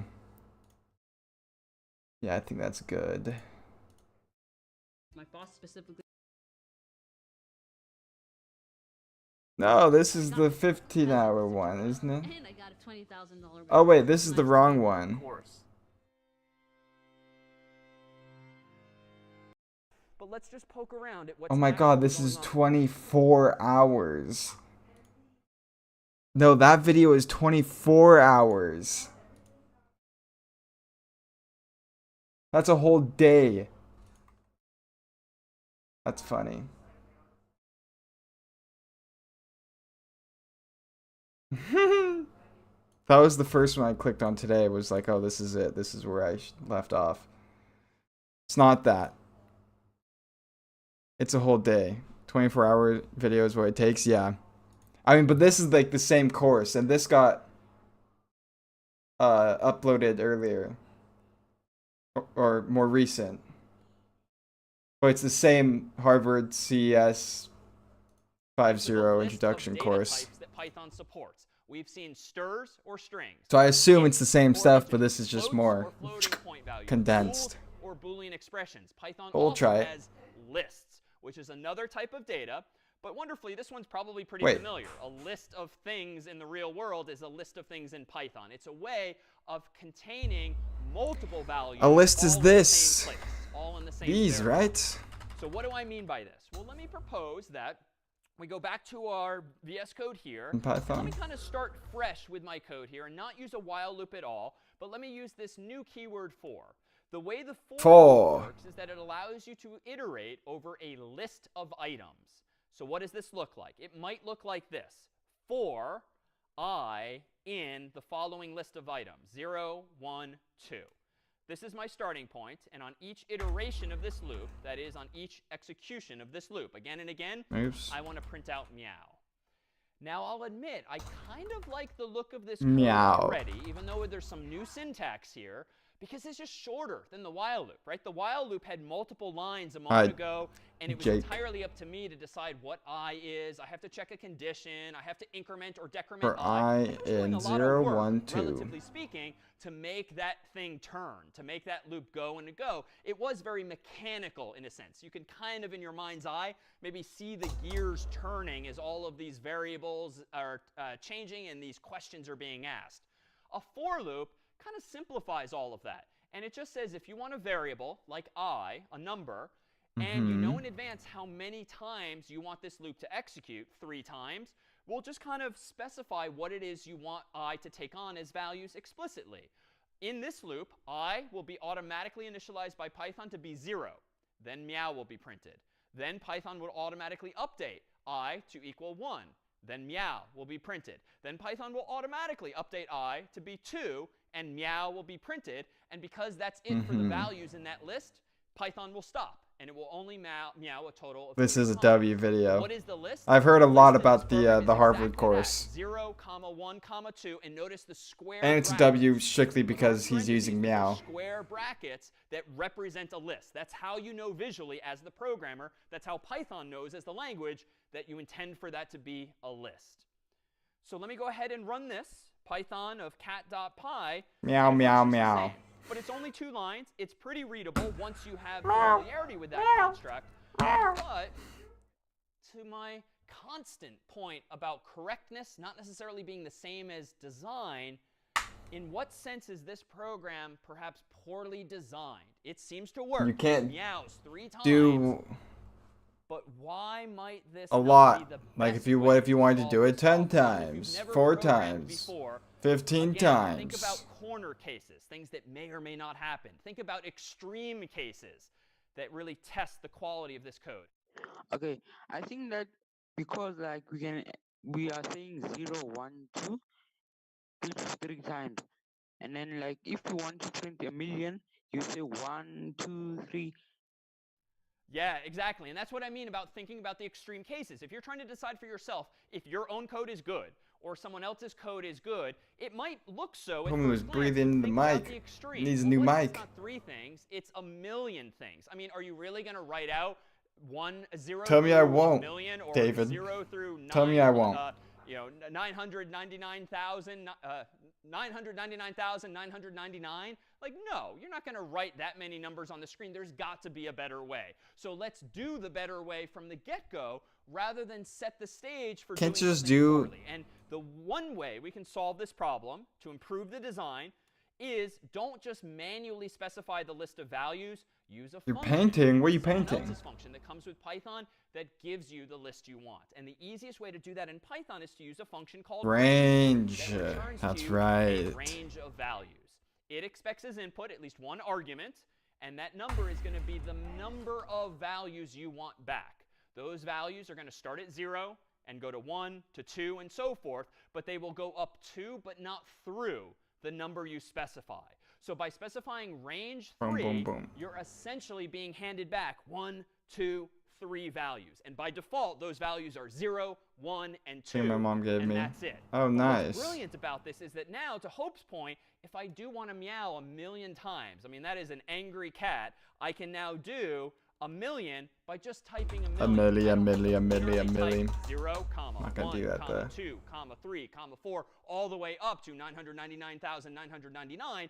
I just do this. So that's got to be a better way long term. So that's indeed one improvement we can indeed make here, still using a for loop, but now Cat's using like, this what the range hell? function. And just to show you something else that's Pythonic, this is not strictly necessary, but it's commonly done. There's a minor improvement we can make here, even if we're just meowing 3 times. And notice that even though I'm defining a variable I, I'm not ever using it. And it's kind of necessary logically, because Python, presumably, has to use something for counting, right? It has to know what it's iterating over.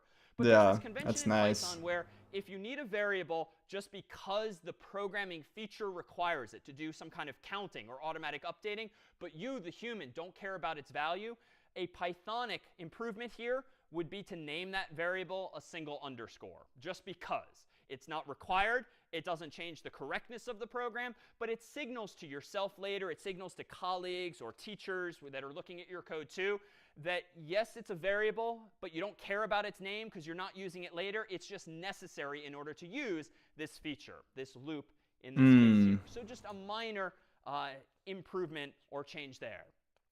But to really get you intrigued by what's possible in Python, let's take this one step further. So if Okay, you David, really let's want do to it. be Pythonic, this one, if Let's you've get programmed Pythonic. before, is kind of going to blow your mind, so to speak, whereby if I want the cat to meow 3 times, what if I actually do this? Print, open parenthesis, quote unquote, meow times 3. All right, you have to be kind of a geek to think this is cool, but this is kind Wait, of cool. what? Can you So actually just can do that? literally just print what you want, Shut multiply up. it by the number of times that you wanted, and you will get back Oh wait, you need these in exactly that result. like Now, that in I've Python, kind right? of made a mistake here, so let's see Oh what no, this does. It's you not don't. quite You just as need the new beautiful one. as this code might look to, Nice. to you, to some of you, to me. Let me run Python of cat.py, enter. Okay, it's a really like hungry cat or something. It's meowing really fast. But I can fix this, I think. Sorry. Let's think about now some of the basic building blocks we've discussed. The problem is clearly that literally meow, meow, meow is being repeated 3 times, but it's not as pretty as I want it. I want it to be meow, meow, meow on separate lines. What might be a possible Like solution that. here? I don't While know. still using Slash this n multiplication for new line. And think back, we've used plus. Could you also do to concatenate strings. slash? You can apparently use multiplication to concatenate strings. Oh wait, no, more than because once, why, again and again what and would again. it? How could I clean this up without reverting to my for loop or my while loop? Meow. Still use multiplication in this way. We can use the escape sequence, which would be \n. Amazing. Yes, think back to \n, which is the way you as the programmer can express a new line in code. And I think if I take your advice, I put a \n there inside of my quotes so that at the end of every MEOW, there's a new line. Let's see how this looks. Let me clear my screen and run Python of cat.py. Okay, so close. I like this. Let me call on someone else.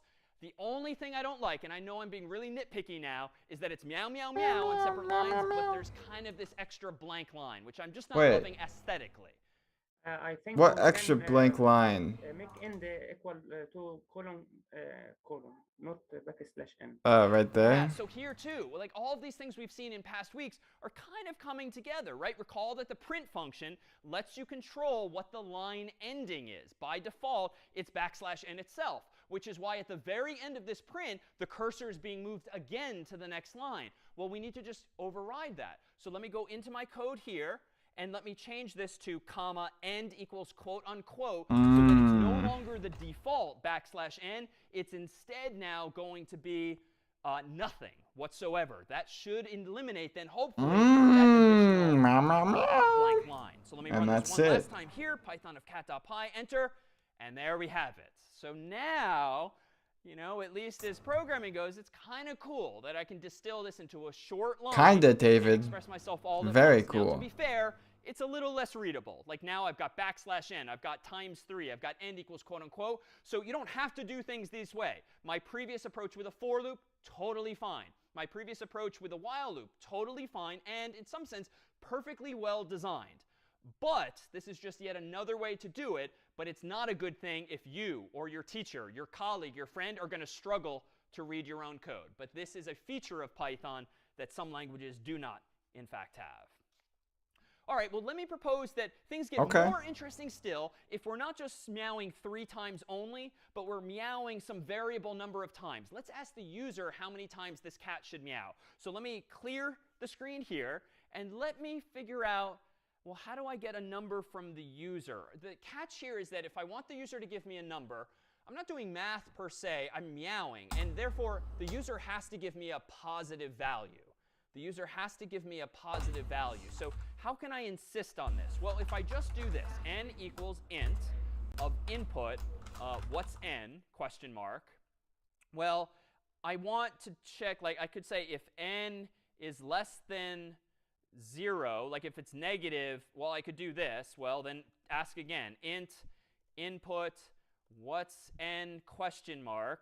Okay, well, what if the user still doesn't give me a positive number? What if they're being really difficult, they're not paying attention, and they typed in 2 negative numbers? Well, if n is less than 0, well, let's do it again. N equals, right, this does not end well. You can't infinitely many times keep checking, is it negative, is it negative, is it negative, right? The program would never be done written. So we can do this, I think, better, maybe is with a less loop. than So let me propose this, or a very equal common to paradigm in Python, 0. when you want to get user input that matches a certain expectation you have, that it's all positive, that it's all negative, or just something like that, you just immediately say while true. You deliberately, and a little dangerously, but a very conventional induce an infinite loop. Now, what is an infinite loop? One that goes forever. And we've seen how that can happen accidentally, mathematically. It's absolutely going to happen when you say while true. Why? Well, the answer to the true question is always true. So this is a way of deliberately inducing a loop that by default is going to go forever. Making a little painting thing for my mom. Oh, that's out nice. of this loop when we have the number That's 1. really nice. The convention, though, inside of this otherwise an infinite loop is to ask the question you care about, like give me an int, by prompting the user for input, like what's n, question mark, and then just ask your question. So if n is less than 0, then I think we want Python to just continue to prompt the user again. That is, we want the code to stay in the loop, recall the input function, and hope that the user gives us a better answer if this time around it's less than 0. So let's just literally use Python's keyword continue, which says just that. Less than 0. To stay within this loop. Else, if it's not less well, it than should 0, be let's go less ahead than and or just equal break to out of the loop 0. altogether using another keyword in Python, break. Break will break you out of the most recently begun loop. In this case, if it's not the case that n is less than 0.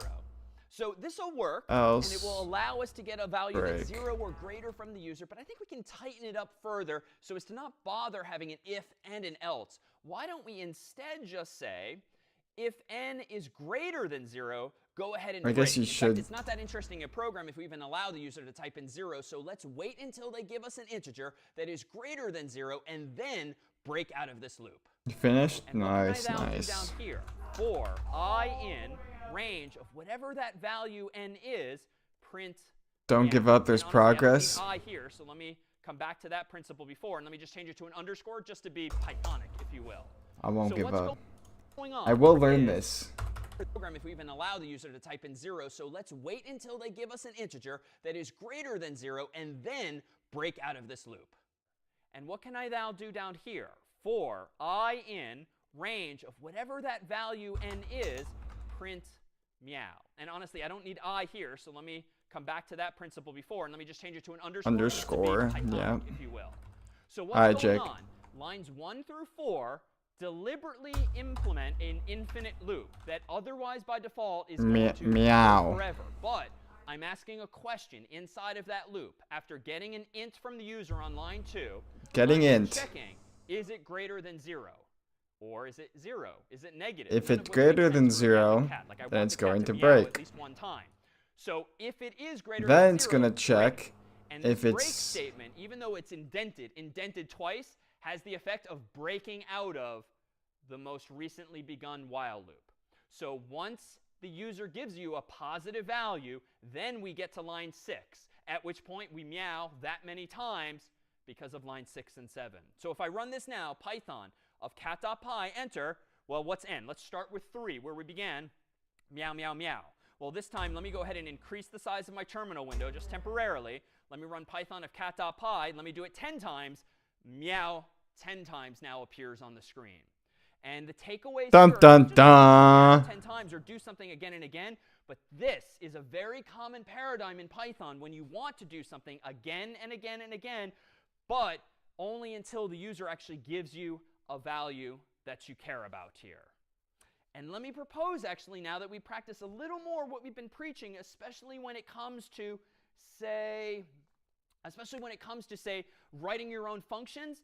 You know, now that I'm doing all this meowing, it might be nice to actually have a meow. David, stop meowing. Didn't envision. So let me do this. Let me actually get rid of all this code, and let me go ahead and do this. Let me go ahead and say define a main function, as I've done before, and let me just blindly call meow3.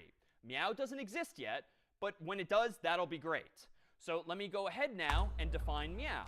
So my meow function should take as input a parameter called n, or anything I want. And this part's pretty easy now. How do you meow n times? Well, for underscore in the range of n, go ahead and just print meow. So same code as before, nothing new here. I'm just putting that logic inside of a meow function that's going to have this side effect. In the range and now, as before, let me go down here and then of make sure I call n. main. And if I now run this code, Python of cat.py, meow, meow, meow. It's always going to do 3 Print. because I've hard-coded the 3. Well, let's make one improvement here. Let me go ahead now and maybe do this.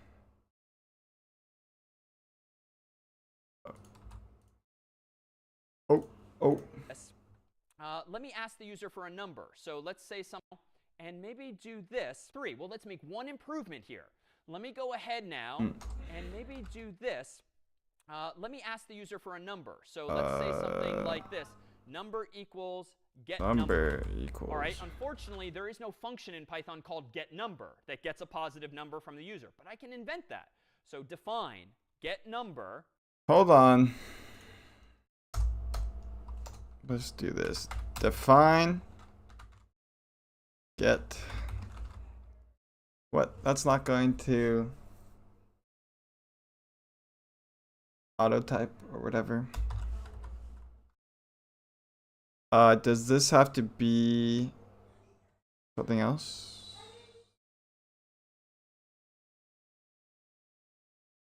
But this is going to be open paren, close paren. And then inside of this function, let me do this. While true, go ahead and get a number from the user, converting it to an int, asking them what's n, question mark. And then if n is what I want, it's a greater than 0 value, a positive number. I don't want to break this time necessarily, although I could. I instead want to return the value so I can actually do this instead. And this, too, is a feature of Python, this ability not to just break out of a block of code, but also to return a value in code. To actually return a value gives you the ability, ultimately, to return explicitly a value so that your function has not just a side effect necessarily, but it actually hands back, just like input does, just like int does, just like float does, an actual value to the user. Now, to be clear, I don't have to return n here. I can still break out of the loop, as I've done in the past with code like this. But then after the loop, I still have to return n. And so what's happening here is that if you use break to get out of the loop, but you need to hand back a value from a function, you still have to use the return keyword now explicitly, either in the loop. But then the as I return did, just or now automatically breaks it. outside of the loop, but still inside of the function. The last thing I'm going to do here now is change that 3, which we hard-coded earlier, to actually be the value of the variable we've gotten from the user. So that number. Now down here, Yeah. cat.py, enter. What's n? I can type in 3. I get my 3 meows. Or if I only want 1, I now get 1 meow instead. Boom! All right, so if we now have this ability to do things again and again in these loops, let's see if we can't solve some... Okay, while true... I need to take a screenshot of these coding screenshots. These are... This is, what is this? C. And I need one for, Python. Okay. Then this... I mean, what do we even call this? Python, we'll do while loop, I guess, yeah. Other problems via hot. which to express ourselves cyclically, but get back some interesting answers as well. Let me propose, for instance, that we look a little more closely at these lists. It turns out that in Python, and really in programs in general, it's useful to have a list of values because we're going to be able to work with more and more data, larger and larger data sets. So let me propose that we come back to VS Code here, and let's do something that's perhaps a little familiar to some folks, the world of Hogwarts. And let me go ahead and code up a file called Hogwarts. And let's see if we can't have a list of students at Hogwarts here. So I have a new tab called hogwarts.py. And let me go ahead and propose that I just define in this program a list of students whose names I know in advance. So I'm not going to get user input for now. I'm just going to know from the get-go that the 3 students I want to consider are these. A variable is going to be called students. It's going to equal, as I've done in the past, a square bracket, which means, hey, here comes a list. And those values are going to be Hermione, in quotes, because it's a string, Harry, in quotes, because it's a string, and then Ron, in quotes, because it's a string as well. So this is a list of length 3. It's similar in spirit to my list of length 3 earlier, but that had 3 ints. Ron. 0, 1, 2. Now I have a list of 3 strings instead. And this isn't very useful at the moment, but let me just do something as a check for myself. Let me print out each of these students. Well, wait a minute. How do I print the contents of a list? Well, in the past, when we've printed a variable, we've just printed out the name of the variable. But I don't want to print out all of Hermione and Harry and Ron all at once. Maybe I want to print out Hermione first, then Harry, then Ron. So I need a way to express more precisely which value do I want from this list. And the way you do this in Python is you use square brackets in another way. If you have a variable, in this case called students, and you want to go inside of that variable and get a specific value. That is to say, you want to index into the list. You use square brackets inside of the square brackets. And here's where we see that it is useful to count in terms of 0 on up instead of 1 on up. These lists in Python are, shall we say, 0 indexed. The first item in a list is at location 0. The second item in a Python list is location 1, and the third is at location 2. So you're always kind of off by 1 mentally, but you get used to it. If you've never programmed before, over time. Yeah. So let me print out all 3 students. So Obviously. Let me print out students bracket 0, then students bracket 1. Then lastly, let me print students bracket 2, and this is my third and final line. And of course, if I run this code, it probably does what you would guess. If I run Python of Hogwarts.py, there's Hermione, Harry, and Rob, each on their own lines there. But there's got to be a better way, right? Especially if I don't know in advance who's going to be in this list. If next year there's some new students at Hogwarts, we can use a loop to do something automatically without having to manually type out 0 and then 1 and 2. Well, here's another feature of Python. You can use a for loop, not just to count from 0 to 1 to 2. You can use Python to just iterate over anything, not just numbers, but strings. So I could actually do this. For students in students, colon, and then indented underneath that, I can say print student. Now, it doesn't matter if I have 3 students or 4 or 400. This 2 lines of code, this loop, will print all of those students for me one at a time. So if I now run Python of Hogwarts.py, there's the same list, but I don't need to know in advance how long that actual list is. Now, notice I made a conscious decision here. I didn't call this variable underscore, because this time I'm using the variable. And while I could do this, now, no. Your code is getting way too cryptic if you're naming the variable underscore and you're using the variable underscore. Now you're helping no one. Now you're confusing the reader yourself down the line. You should call your variables what they are. So a very appropriate name, though I'm sure you could. What was the for loop in?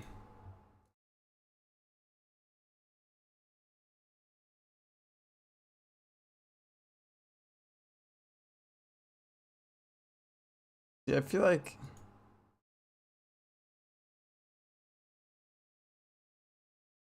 this seems like it made more sense. Could come up with others would be student, and here you would say student as well. If you'd prefer to be more succinct, it's not unreasonable to do something But we never like this for S in students, using maybe the same letter that the list itself begins with. But again, why bother? Python is meant to be more readable. If you have a list of students, iterate over them one student at a time. Let me pause here to see if there's now questions about lists, as I've now defined them, a list of strings in this case, or now to iterate over and print each of those names.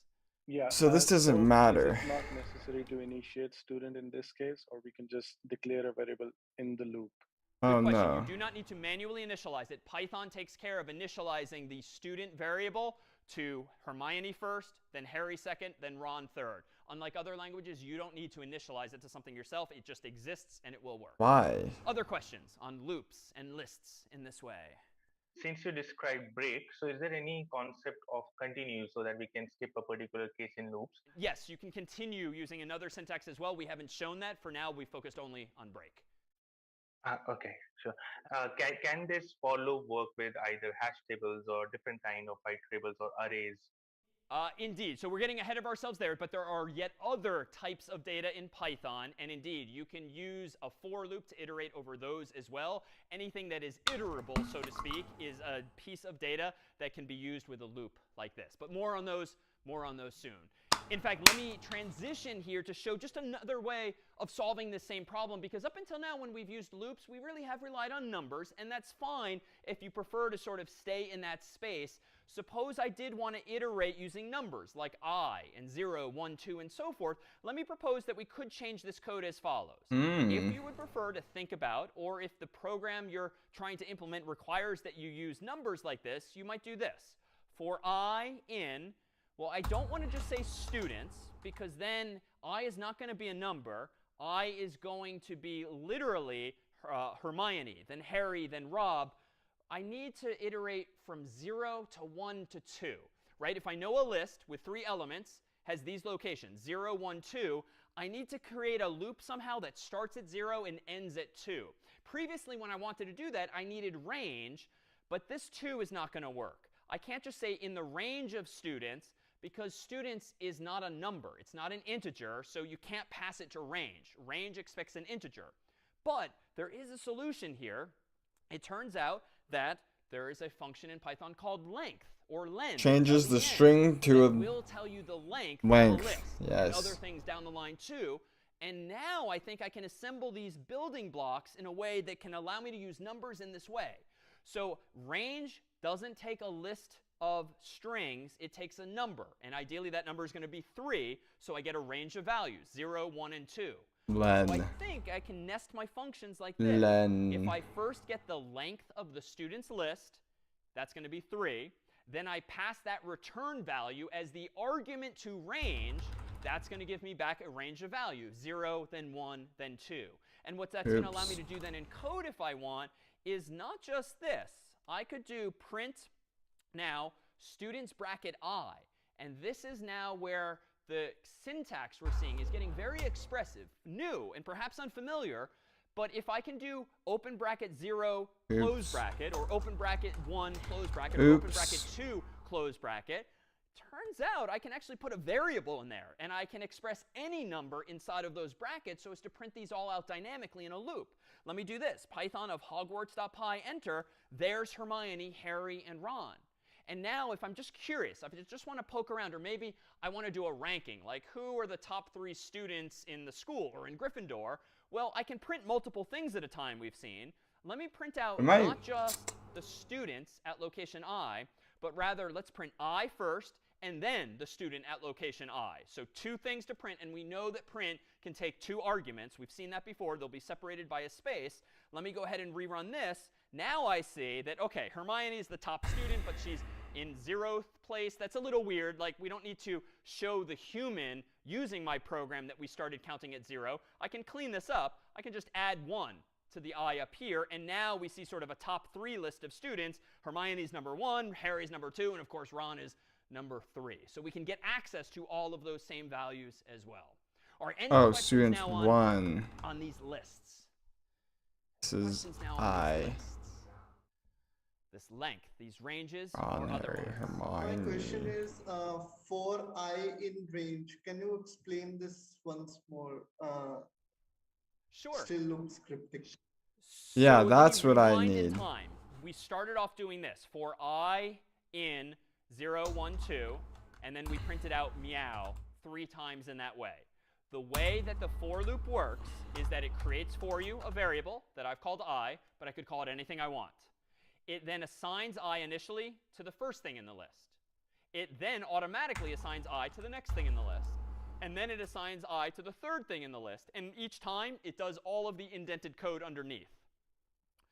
We realize, though, that this is not going to scale well if I want to do something like 1,000,000 times. So we introduced range instead. That has the effect of doing. Okay, then range just does it however many times. So it assigns. Okay, now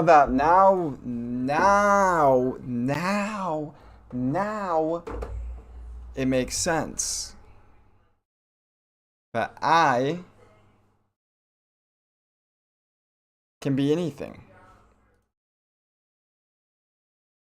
And it assigns, it goes boom. If this wasn't here, then we had 0, 1, 2. Then I becomes 0. Then I becomes 1. Then I becomes 2. And every time it does that, it does the thing down here. But then if we do range, then we could just do whatever number Doing the same for thing. it to do that. It returns to me a range of values, a list of 3 things, really. So the behavior is exactly the same. If we now fast forward to this Hogwarts example now, though, what I'm doing is just combining these smaller ideas. I'm still creating a for loop. I'm still creating a variable called I. I want to do it over a range of values, but how many values? Well, if I use the length function and pass to the length function the list of values, length's purpose in life is to tell me how long is this list, and it's 3. So that's almost as though before I had just done something like this. What's up, but I Jake? don't want to hard code 3. I want to Welcome, welcome. figure out how many students are at Hogwarts. So I'm just So this is for I in range. And Len is going to give us the number of students. What are you sorry for? And this is going to print I, it's all good, plus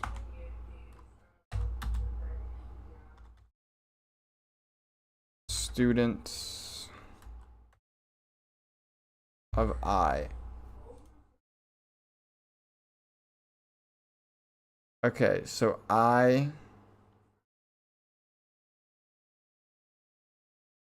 is taking. So this is basically 1, 2, 3. Well, without this, it's 0, 1, 2. Right? Yes, 0, 1, 2. So, got a little carried away. All good. It happens. It happens. Then, so that is taking I is taking the number of students, which is 0, 1, 2. I have to get to bed probably pretty soon. It's almost bedtime. Gotta get that sleep. So this is printing I, which is the number of the students they got, and then the students of that I. Composing, or nesting all of these various ideas. All right, if I may, let me transition now to in Hogwarts still to introduce one final type of data before we combine everything with a few final programs. It turns out in Python, there's not just strings, not just ints, not just floating point values, not just bools, not just lists. There are also what are called dictionaries, or dictionaries. Which are a data structure that allows you to associate one value with another. Literally a dictionary, like in the human world. If you were to open a dictionary, be it in English How or much any long are you other shooting human for? I don't know. what's inside of Maybe a dictionary? while, honestly. Well, it's a bunch of words and definitions. A computer scientist, probably not actually. A programmer would describe those more generically I'm as tired. My keys brain is and fried. values. Something associated with something else. That's all a dictionary is. It allows you to associate something with something else. And notice, this is already more powerful, more interesting than a list. A list is just a set of multiple values. But a dictionary is sort of two-dimensional. Hold on, I want this real quick.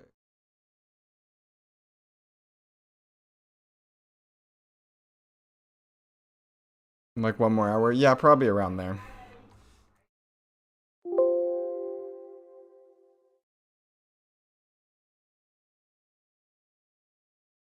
Probably.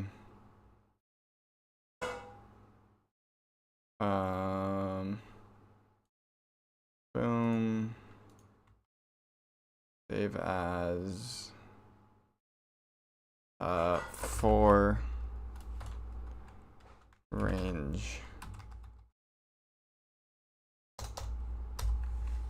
4 range. Dimensional, if you will, just like a What's human up, dictionary meme and book, creator? it associates something with something else, like words with Everyone their has definitions. gone. Now, what does this actually mean in practice? Well, suppose that we wanted to From here? From the keep stream? track of who is in what house. There hasn't at even been that many Hogwarts. people here to leave. Well, I could do it using lists alone. Let me go back to VS Code here, and let me just temporarily, but in a way that I'm not going to like ultimately, let me create another variable called houses, set it equal to Gryffindor, corresponding to Hermione's house, Gryffindor corresponding to Harry's house, and Gryffindor corresponding to Ron's house. And let's add Draco in there, so we now have 4 instead of 3 students. Super So chat we have a little variety, 500? No, and he was in Slytherin. So now we have 2 lists. And we could just agree amongst ourselves that whoever is first in the students variable lives in the first value in houses. Whoever is second in students lives in the second house. Who's ever third in students lives in the third house. We could do that. But honestly, that is going to... So why learn to code in the first place? Like code cool things. So I could make a robot. So I could make a cool program. For instance, like if you typed in chat, so why learn code in the first place? Then that could trigger something to scream that out of a speaker in the back and then throw a water balloon on my head or something, you know? break down quickly. Stuff when like we have that. A lot of students, when we have a lot of Which houses, is the and what if we plan want to keep do. track of more things than that? What if we want to keep track of every student's house and the Patronus, this image that they conjure up magically? Well, then we need a third list. Like, this is just going to get messy quickly if we're just on the honor system using multiple lists where everything lines up logically. It doesn't end up well when your code gets more complicated. But I do want to implement this idea. I want to associate something with something. A student with a house, a student with a house, a student with a house, and so forth. So how can I go about doing this? I mean, Well, isn't let me that go just the back to same my thing as code here, this?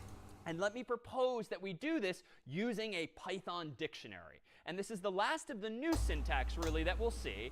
Here's the new syntax. Instead of using square brackets, we're going to use the curly braces squigglies. for dictionaries as well. We've seen curly braces in the context of F strings. The Completely curlies. unrelated. Sometimes you run out of keys on the keyboard and the authors of a language need to start reusing symbols in different ways. That's what's about to happen. We're using We're curly gonna braces in brainerism different 30 ways. seconds in the So vid. let me Dude, create a I variable have called been. students, and let me go And I'm ahead 3.5 set it hours equal into to this. Open curly brace and close curly brace. This is an empty dictionary at the moment.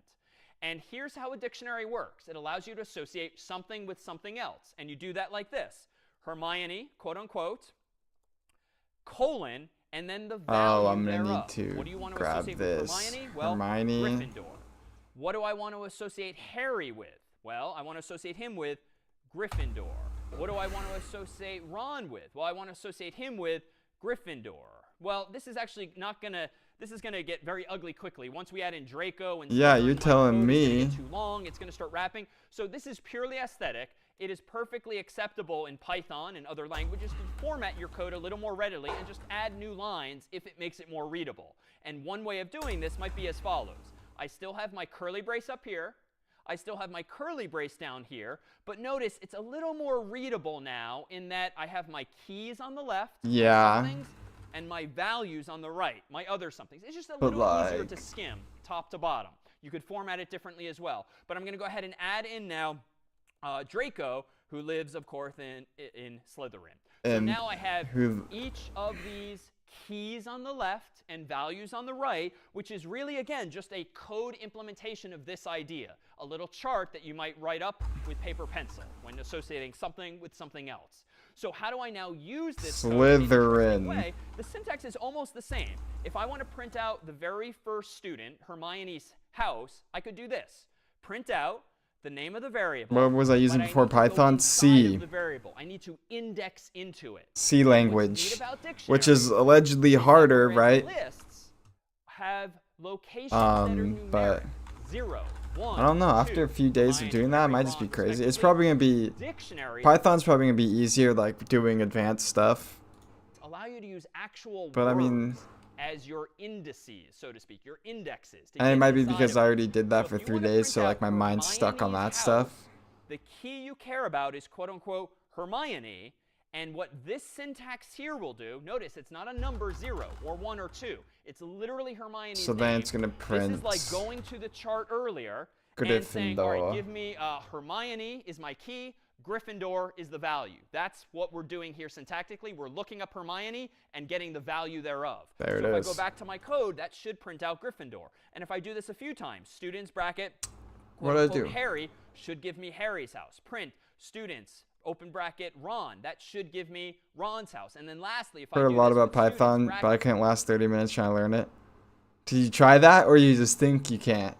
Draco, that should give me Draco's house. Now, it's a little manual still. I bet we can improve this, but let me run Python on Hogwarts.py, and we should see Gryffindor, Gryffindor, Gryffindor, Slytherin, which is exactly what we'd expect. Now, all we've done, again, is we've just now moved from having just a simple list of names to, again, sort of 2 dimensions, associating, like we would on paper pencil, something with something else, keys with values respectively. Allow me, if you will, even though I realize this is getting a little fancy, allow me to escalate things slightly here and transition from looking at just, for instance, that There you go, pattern Ped there, Jake. All right. just the Well, thanks for hard-coding being here those for a values super there, long time actually today. printing these out more dynamically. Let me go Have ahead a and good use our night. loop. And this question came up earlier as well. Let me go ahead and say for each Thank you for being here. in students, go ahead and print out, for instance, the student's variable at Well, let's just say student first. Let's keep it simple. So this is not going to be that interesting yet, but when I run python of hogwarts.py and hit enter, later, notice, Jake. what should I see?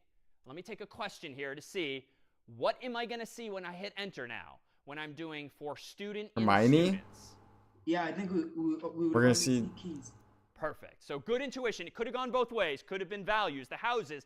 But when you use a for loop in Python to iterate over a dictionary, by design, it iterates over all of the keys. So we should see, I think, Hermione, Harry, Ron, and Draco. Let me hit enter now. Enter. And indeed, you're exactly right. We see just the keys. How long is this video? Really Okay, that prepare useful. yourself. What I really care about is who lives where. Prepare Should I yourself. print out both? Well, 16 I think I can. hours. Let me go ahead and do this. Let me print out not just the student's name, the key, but let me use the key, their name, to index into the dictionary. Right? If I know the word in the dictionary, let me look up its definition. If I know the student's name, let me look up their house. Yeah, but like this is like a whole like Just course. like a list is students, bracket, and just like in the past we used I, when I was a number, we can also with a dictionary use a string. So if the student's name is the key, then this syntax, students, open bracket, student, close bracket, will go to Hermione's location and get back her house. We'll go to Harry's location and get back his house, and so forth. So if I do python of hogwarts.py, enter, now I see Hermione Gryffindor, Harry Gryffindor, Ron Gryffindor. Okay, so this for student.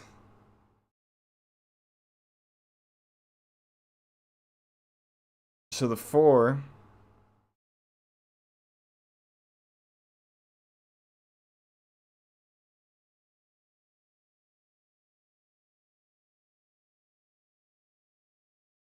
so this was the I.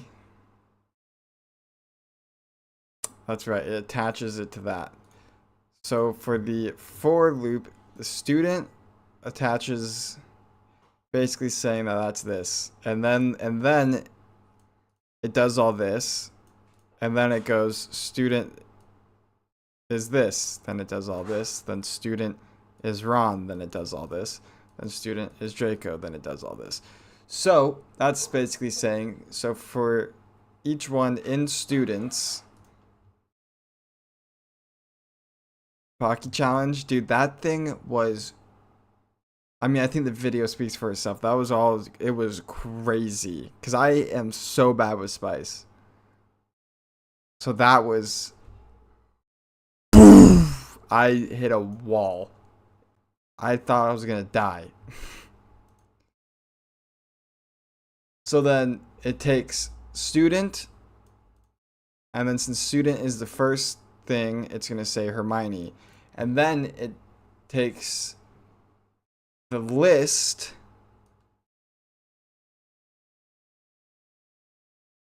of student and students, which is the second one.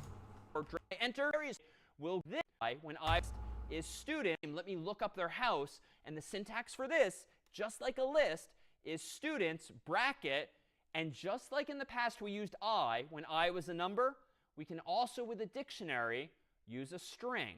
So if the student's name is the key, then this syntax, students, open bracket, student, close bracket, will go to Hermione's location and get back her house. We'll go to Harry's location and get back his house, and so forth. So if I do python of hogwarts.py, enter, now I see Hermione Gryffindor, Harry Gryffindor, Ron Gryffindor, Draco Slytherin. Now it looks like I've given them all new last names, but I can clean that up. This is just a print thing.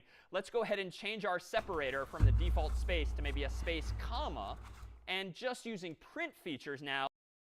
Oh, and then we do, this is separator, so separating everything, this is going to separate everything, comma, space.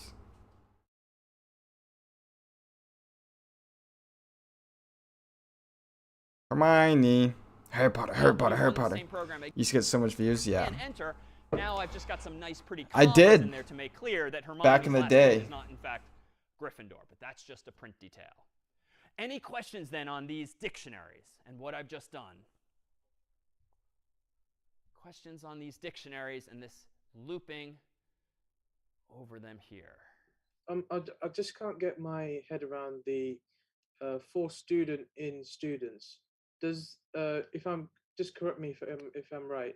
Does that mean it imports the list of students and uses the indexes, or in other words, Hermione, Harry, and Ron, as the indexes in the actual the list of students? Correct. So this is just a feature of Python. When you use a for loop with a dictionary, what happens is this. If this is the dictionary here with the keys on top and the values on bottom, you get to choose what the variable is called. I called How my long was the variable preparation student for the just Hollywood because it sign makes sense, vid? because I want one student at a time.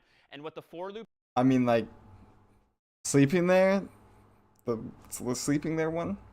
Or the bottle flip just one? like it did with numbers before, the 0, the 1, and the 2, it allows me to, for instance, set student equal initially to Hermione's name.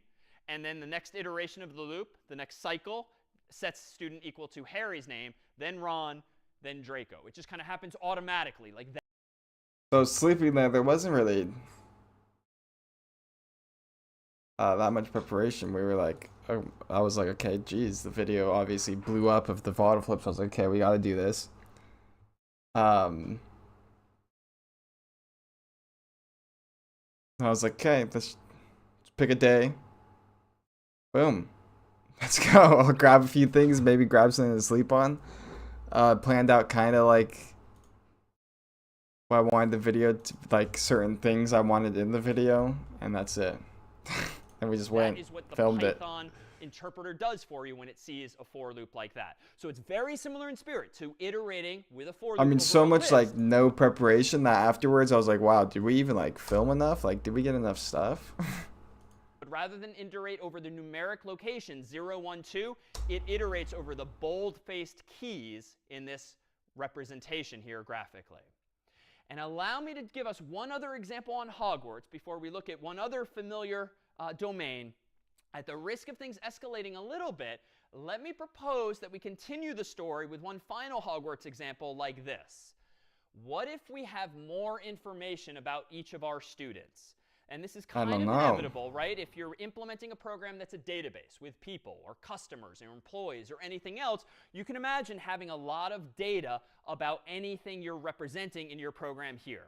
For the sake of discussion, suppose that every student at Hogwarts, of course, has a name. They have already a house, but they also have a Patronus. For those unfamiliar, this is the animal or entity that comes out of the end of their wand when they make a certain magical spell. The point here being is that we want to associate not just one thing with the student, but multiple things as well. Their name, their house, and their Patronus in this case. Well, what might code like this look like? Well, let me go back to Hogwarts.py and let me start fresh for just a moment. And let me propose that I enhance this with a bit more data. And this data is going to look as follows. My students variable now, I'm going to propose we think of it as a list. What if we have a list of dictionaries as follows? Indeed, I want to literally implement this picture here. So notice that my previous picture just represented a single dictionary. But suppose I wanted to compose a list of dictionaries. Any other video plans? Students, so a list of 4. Well, once I learn all this stuff, there's going to be a lot I want to do. But I have to learn all this stuff in order to do all that. As in building robots and 4 stuff. Students, and suppose that each of those students is itself a Yeah, dictionary. exactly. A Robots. collection of key value pairs. Keys and values. Something and something else. But well, here's one other way we can do this. Gotta learn all this stuff. Let me go back to VS Code here, and let me define a variable called students that is equal to a list. And I'm going to preemptively move my cursor onto separate lines because I know this is going to be long, and I want to fit all of the elements of this. So is he going to put a dictionary? I'm now going to create a dictionary. For every... One dictionary per student. And yeah, how do I create a dictionary? That makes sense. How long am I into the vid? 3 hours and 44 minutes. So, not that much.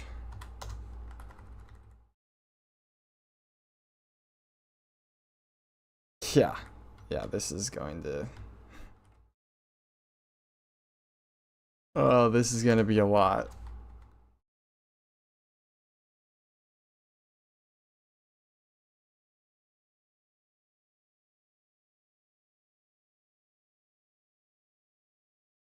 This is going to be a lot.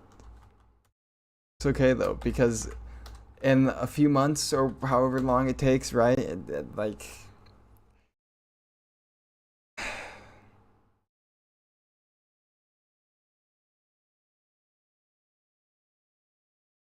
this is gonna be crazy. The next Mr. Beast. I don't know about the next Mr. Beast, but I will. How could I forget meme creator? I just used those You create curly memes, braces, by the way? but it's You up have to to, me right? to Don't find tell what me you those keys actually are. don't create And let me memes. propose that one key this time won't be the student's name explicitly. It will literally be the word name, and they're going to have the name Hermione. This same student is going to have another key called house, and the value is going to be Gryffindor. And this same student is going to have a third key called Patronus, and the value of that is going to be, I had to look it up. You don't? Meme creator.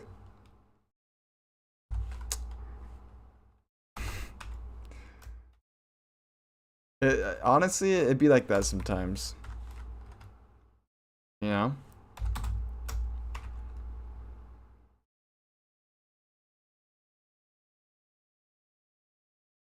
Like, I'd say, like, I'm mad, but... Okay. Fine.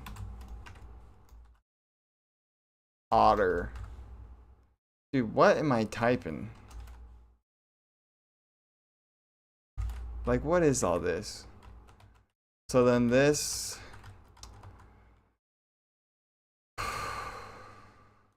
An otter, according to the book. Now I'm going to create a... Am I ever gonna do gaming vids? I mean, I do like gaming a lot, right? Maybe in the future. Like on a separate little channel or something. But... once I probably... way in the future, after I actually understood, like, learn all this.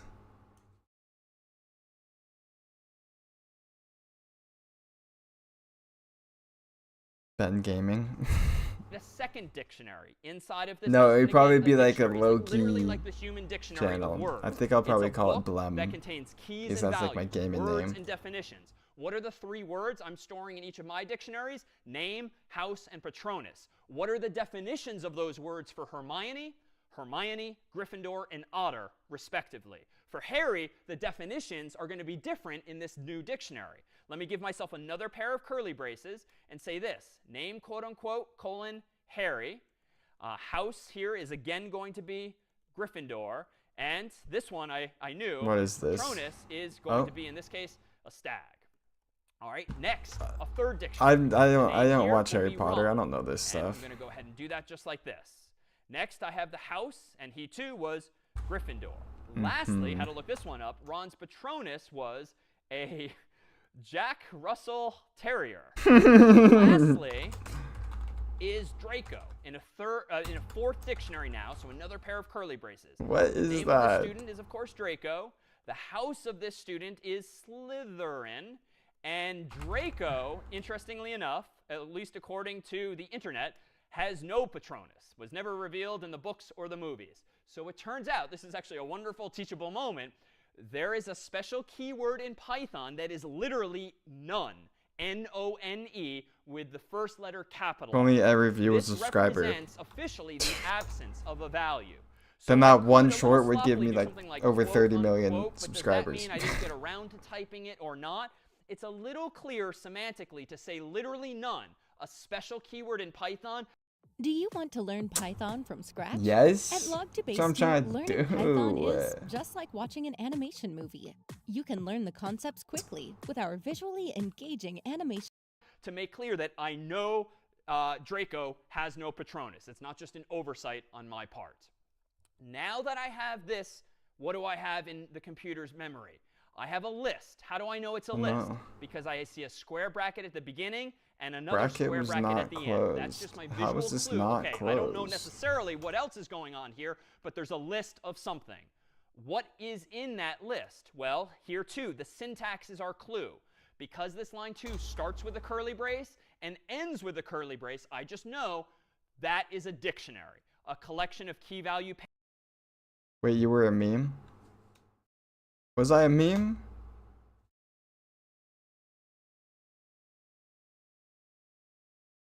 I don't think I was. I don't know, it does the same thing. Why is that not? Pairs. Now, this all fit on my screen perfectly, so I didn't bother moving all Oh, the value pairs. yeah, onto yeah, lines. yeah. It would have made it really tall, so I kept it all together here this time. I wore a But diaper. how many keys does this first dictionary have? Put another way, in Hermione's physical dictionary, how many words are in that dictionary? 3. The words 3. are name, house, and Patronus. What are the 3 definitions or values of those 3. words in Hermione's Hermione, dictionary? Gryffindor, Hermione, Otter. Gryffindor, and Otter, respectively. And the same story goes for Harry, then for Ron, then for Draco. I have, by design, chosen to give them dictionaries that have all the same keys, all the same names, but they all have unique values. And that's my design. You got that's my jumped. prerogative as a programmer. So why is this useful at the end of the day? Now I have access to a whole collection of interesting data about all of these students. And I can still do a loop. I can say, for students, that's going to allow me to iterate over this list of students. And let me go ahead and print out just one thing at a time. Let me print out the current student's name. So as complicated as the dictionary is, this should be pretty comfortable. For student and students is just going to iterate over every student in the list. 1, 2, 3, 4 total. The next line is just going to print out the value of the name key. It's like opening a physical dictionary, looking up the word name, and giving us Hermione, Harry, Ron, and Draco, respectively, from each dictionary. So if I run this version of Hogwarts and hit enter, there, I get all 3 of their names. But what if I want more information than that? I want both their names and their houses. Well, just add to print's arguments, student, open bracket, house, close bracket. All right, let's go ahead and run this. Python of Hogwarts.py and hit enter. So I now see Hermione Gryffindor, Harry Gryffindor, and so forth. Well, we can aesthetically clean this up a little bit by adding a separator with print, like a comma and a space. What did I do? So that when I run this again, I now see some commas separating these values. But recall that students have not just a name, not just a house, but also that Patronus. So if we want to print out that too, we now have the syntax. I'm gonna jump out of the ground. That was 3 years ago? Wow. That's crazy. Oh, student. Boom. Okay, then we do, separator, comma, space. Did I do that right? Yep. Via which to go into that same dictionary for each student and output their Patronus as well as their house and their name. So if I run this program one final time, now I... Yep. Okay. Student, bracket, whatever a Patronus is. No, I don't have an editor. I edit everything. Oh wait, that's all.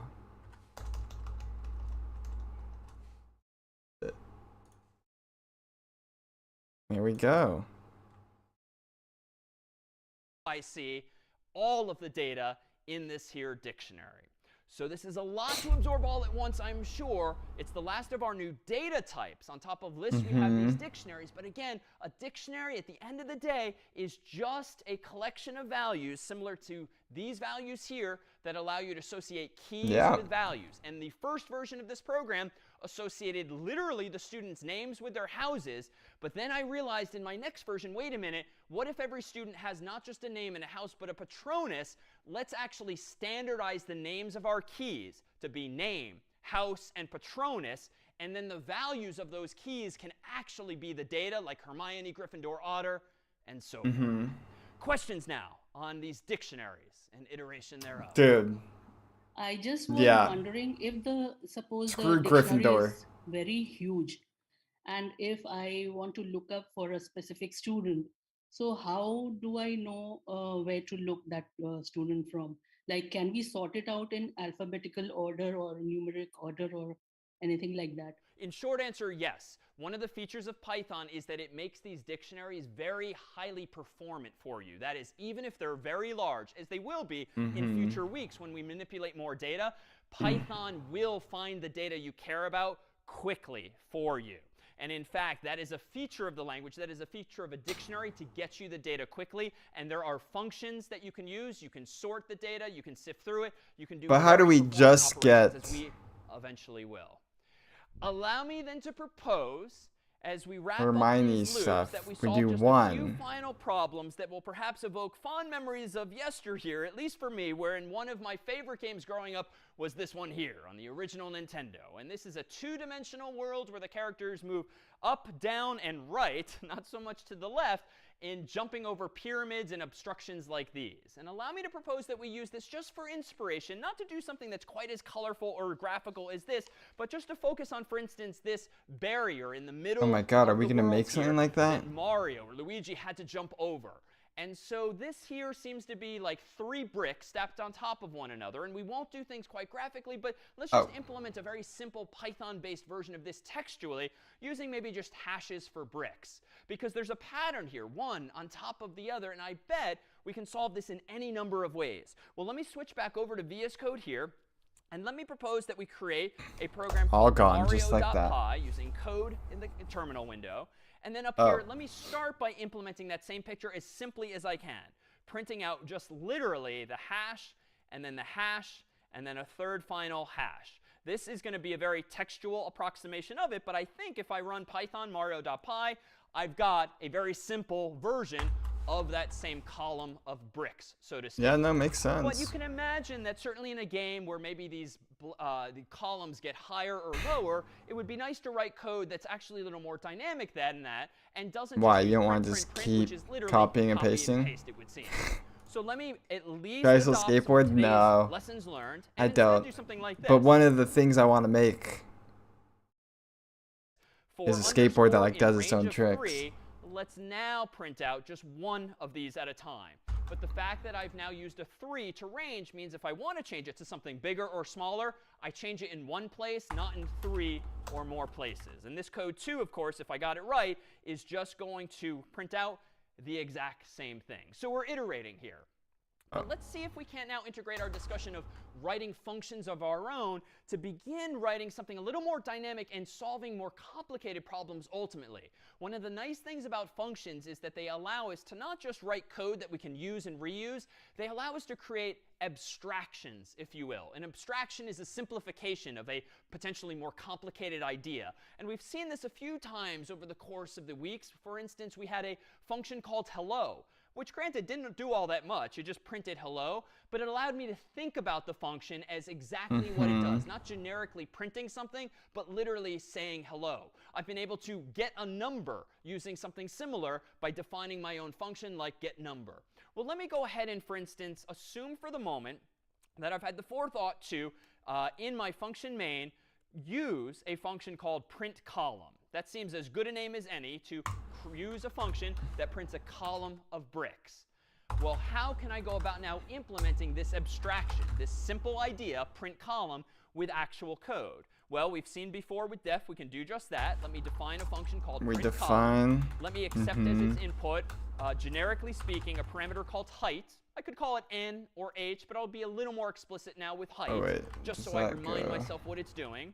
And now No. I think I can just borrow Boom. some of that same code from Boom. before. For underscore in range of height, Is this go your job? ahead and print out a single hash. And then at the end of this whole program, let's just No, update. no, So it I've is kind of not. complicated the code. It doesn't do anything more just One day, yet, though. but it's setting me up for solving what I think are going to be more sophisticated problems. If I run Python of Mario.py, we're back where we began. But I now have a function, an abstraction print column, that's going to Right. allow me to think about Print So we defined print column, which is for boom in range of height, print this. So then we print column 3 times and it's boom. About printing some chunk of the world of Mario at a time. And I can do this in different ways too. Notice that if I really want, I could do something like this. I could re-implement now print column in different ways, especially if I'm using print column all over my code, or maybe still a colleague of mine, a friend, someone else on the internet is using my print column function. I hope. What's also nice about functions you've written is you can change the underlying Wait, so can I change this to anything though? Get.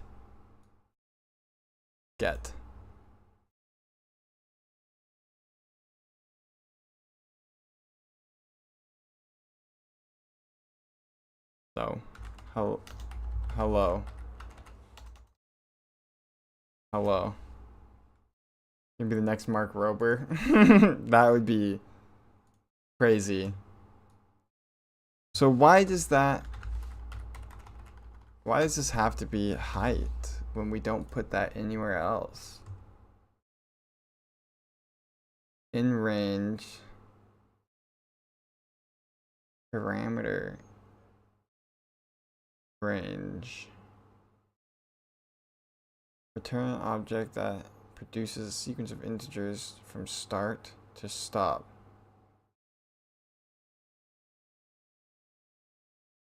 Yes.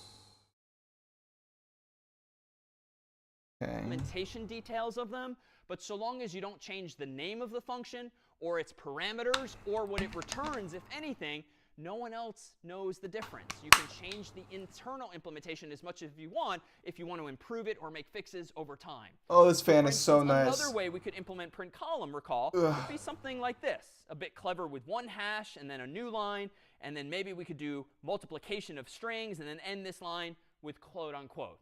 Again, it's okay if you're not comfortable with this syntax. This was a more clever approach we saw in the past. But if I run Python of Mario.py here, I'll still see a column of 3. But what's important here is that main does not need to know that the underlying implementation of print column has changed. Well, let's transition to a different dimension, if you will. And rather than print out just these vertical bricks, let's fast forward in the game to this part of the world here. At some part, Mario encounters these bricks in the sky that if he jumps up underneath, they become coins. And so he gains to his score. But let's go ahead and focus only on those coins. And let me propose that we print out, just these 4 question marks here. And let me go back to VS Code here. And let me propose that within VS Code here, just like before, we try to abstract this away. So let me go ahead and get rid of this version, because we're now going horizontal instead of vertical with our output. And let me just say, well, print row 4 times. Let me just abstract away the problem at hand. I don't know. Oh, I didn't have main. That's why. Marks, but let's call it print row 4, and I'll assume I'll now solve this problem. Let's now go down that rabbit hole of solving the problem. Define a function called print row. It's going to take a width instead of a height, because it's horizontal instead of vertical. And how can I do this? Well, now we have an opportunity to do string multiplication even more elegantly. I can say quote unquote question mark times width. And this is a very pretty Pythonic way of printing what could otherwise be a loop, and that's fine. But this is going to go ahead and print those question mark. Let's do Python of Mario.py, enter. And now times I've got 4 width. question marks. It's not nearly as pretty as the more graphical version, but it is at least a building block toward having now a reusable function like print row. What's the hardest video you've ever worked on that you can remember? The hardest video.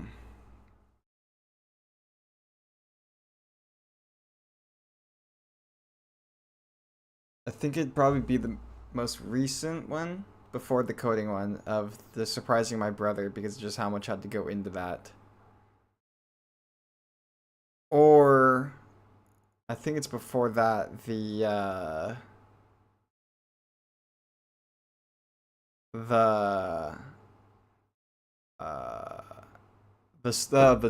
biggest Starbucks cup, because that was just, I've never built anything. And I had to build that. And why am I doing That was all pretty this? crazy Like, why are we too. over-engineering the solution to these problems by having print column and print row? Well, it's a useful problem-solving technique as soon as your world does not look one-dimensional like this, or with the column version, but what about this? Later in Super Mario Brothers, does Mario have to jump down into this world where there's a lot of these underworld barriers? And this one here, for instance, looks like a square. It's two-dimensional. There's a height and a width to it. And that is to say, there's a bunch of different ways we could implement this thing if maybe for discussion it's like a 3x3 grid, a 3x3 square of sorts. Well, how can we go about solving this here problem? Well, let me propose we come We do back both. to VS Code, and let me propose that we think about this in a couple of different ways. I could do this, like this. If I know where I'm going, you know, maybe I'm a seasoned programmer, let me go ahead and do this. Let me print out a square, the width and the height of which is 3. That's an abstraction. I'm just taking for granted for a moment that there is already a function called print square that's going to be width 3 and height 3 as well. Someone's got to implement this. And at the moment, there's only me at the keyboard, so let's go ahead and implement that square. Let me go ahead and define a function called print square that takes in a specific size, both for height and for width. And here's where we have an opportunity to use some of those loops. And we can use those loops in a way we haven't yet.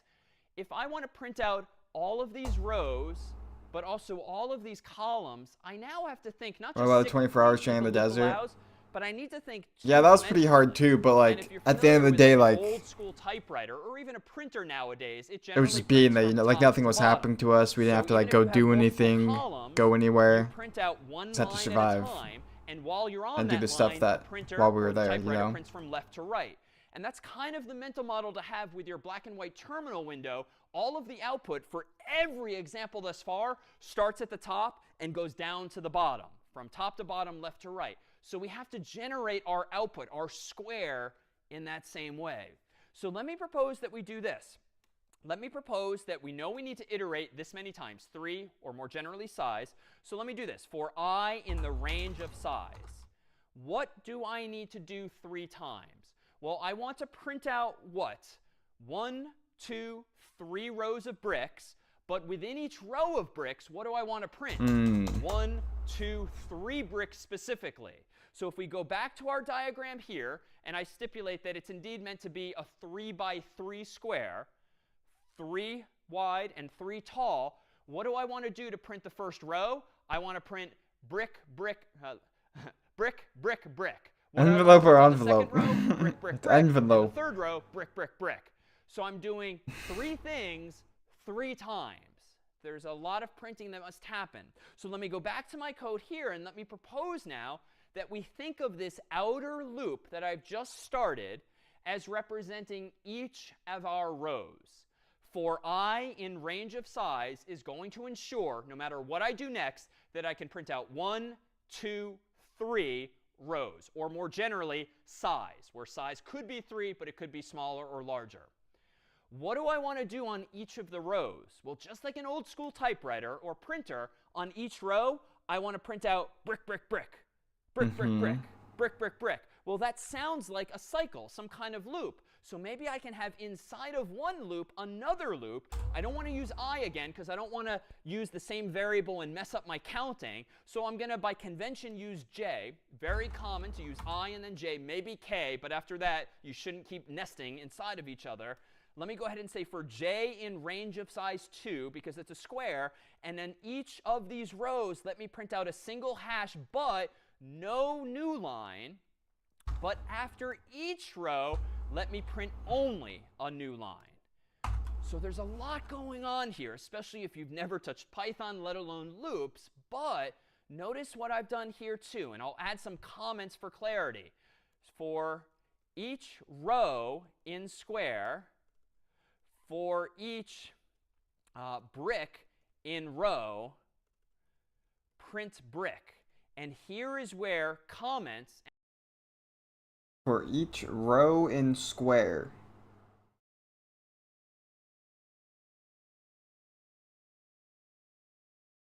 For I in range. Yeah, because that's going to print out boom, boom, boom. 3. And then this is for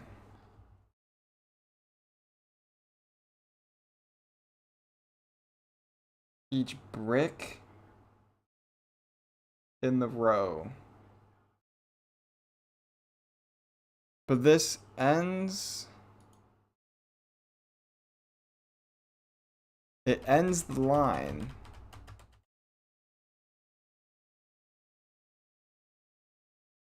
And more generally, pseudocode can really help explain to yourself and to others what your lines of code are doing. On line 8, I'm iterating from I equals 0 on up to psi, so 0, 1, 2. On line 11, I'm doing the exact same thing but using j from 0, 1, 2. But that's good because I represents now each of my rows, and while I'm on each of those rows inside of this outer loop, I'm going to do brick, brick, brick. 1, 2, 3, 1, 2, 3, 1, 2, 3. But I don't want my cursor to keep moving to the next line while I'm on a row, so I'm just overriding that line ending. But let me ask a question of the group now. Why on line 16 do I have a print here all by itself? Why do I have a print all by itself? Notice that it's below the inner loop, but inside of the outer loop, so to speak. What is that loop on line 16 doing ultimately? Every time you finish a line, you have to add a new line at the end of it. So print, it prints a new line. Perfect. I don't want a new line You after stopped every uploading for like 3 months after the prank on your brother. brick. I only want Yeah. to at the end of I the just didn't row, know and what that's why I didn't know what I wanted to do next. But then I found this. my comments now are Coding. perhaps enlightening. And Notice robots. that this loop here is just iterating for each brick in the row. Once I'm done with that inner loop, so to speak, once I'm done with these highlighted lines here, to Evelyn's point, I need to print out one blank new line. And we've not done this before, but when you call print with no arguments, all you get is that automatic line ending, the \n, where the cursor moves to the next line. So if I now go back to my terminal window and run mario.py, I think I should get a 3x3 square. What And if it you doesn't take quite out look the like a end? square on my screen because these hashes are a little taller than they are wide, but it is in fact 3x3. But let me propose, as we've always done here, how we might tighten up this code further. Just for clarity's sake, let me get rid of my comments for a moment, just so we can see how many lines of code we have total. You can make a game after all this, maybe? Yeah. This. Let me propose that, Yeah, I'll be able to you know make what, a game this inner loop, and stuff. especially if you're having trouble wrapping your mind around one If loop I could do inside it. of another loop, you don't strictly need it. What if we do this trick again? That'd What probably if be we a stream. print out inside of the outer and only Like I can't loop end until I make a each game of or those something. hashes times the number of times we want them. Right? We draw inspiration from an earlier approach, and we run Python now of mario.py, same result, but now print square is really nice and compact. It has one explicit loop, Right. on one loop in. You know what? This inner loop, especially if you're having trouble wrapping your mind around one loop inside of another loop, you don't strictly need it. What if we do this trick again? What if we print out inside of the outer and only loop each of those hashes times the number of times we want them? Right? We draw inspiration from an earlier approach, and we run Python now of mario.py, same result. He said that is multiplying it by how many times we want them. But now print square is really nice and compact. It has one explicit loop, and it's still printing out using string multiplication all of the hashes at once on that row. If you like abstraction and you'd like to wrap your mind more around what the code is doing, well, let's do this. If you're not quite clear on what's going on, let's propose that you implement a function called print row, passing in size. And let me propose that this print row function, it simply take in that width and print out the individual hash times that many times. In other words, here's an opportunity for abstraction, whereby, well, what does it mean to print a row? Well, when you're implementing print square, I don't really care what it means to print a row. I just need to know that someone's taking care of printing the row. You can kind of pass the buck to another function altogether. And how does print row work? Well, it could use a for loop. It could use this string multiplication trick. This is a way to take a larger program, and this is probably the most complicated one we've looked at thus far, and to decompose it into these smaller components that, once assembled, achieve your final idea. Seeing no questions, that's the end of our look at loops in Python, this ability to do things cyclically again and again. And when we combine those with conditionals, this ability to ask and answer questions and combine them with our functions and variables, we really now have most of the building blocks we need to solve much larger, much more interesting, much more personal questions. So in the weeks to come, we'll start to see exactly what could go wrong, though, when we do so. But we'll introduce you to all the more tools via which you can What's my troubleshoot dream those job? same problems.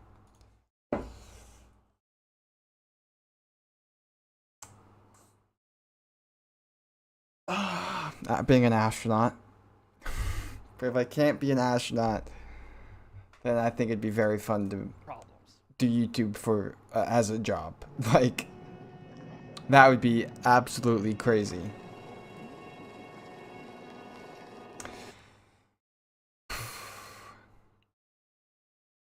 Yeah, don't we all? For real. Oh, I think that's good for today, though. Holy, I am tired. That was a lot to learn, and I still have 11 more, basically 12 more hours of this to learn. And I have to fully understand it. I feel like I understand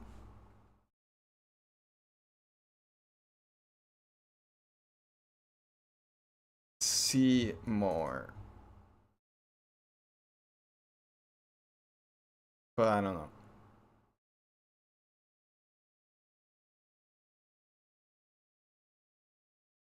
I don't know. We will see. What time might you stream tomorrow? Maybe around... I kind of want to do an earlier stream tomorrow. Maybe around like 12. Probably around 12.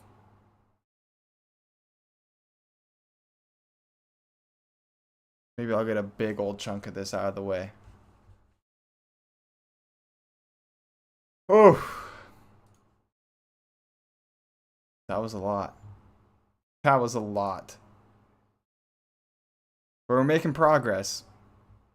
See, so then why does that?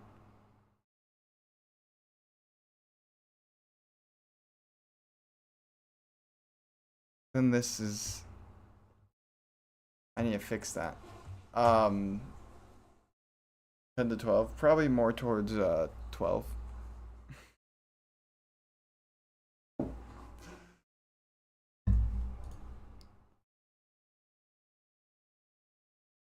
Been streaming for 4.5 hours.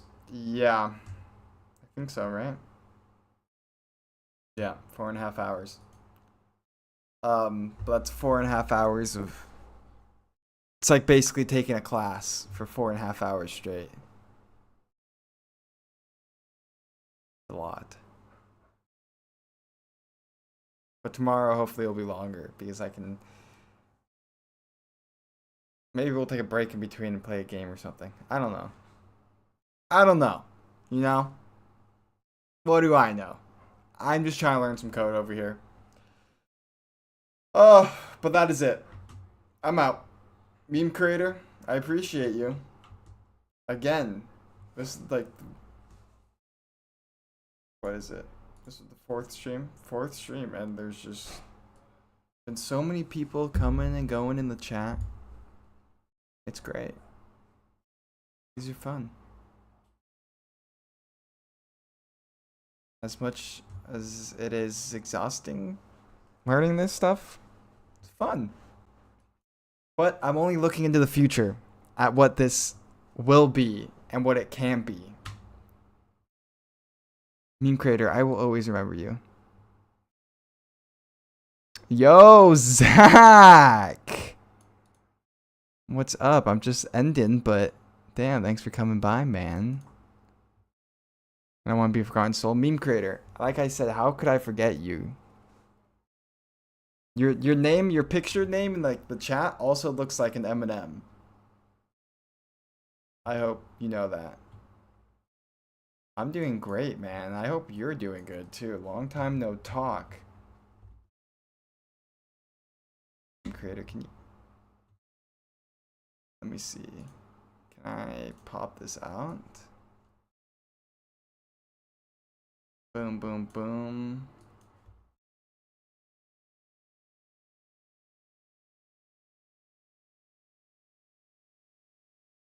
Yeah, definitely, Zach. Definitely. But anyways, I'm out of here. I feel disgusting. I need to go shower. Tomorrow, though, learning more code. Coding until we learn coding. Then we're going to program some robots. It's going to be lit. Sprite, hello.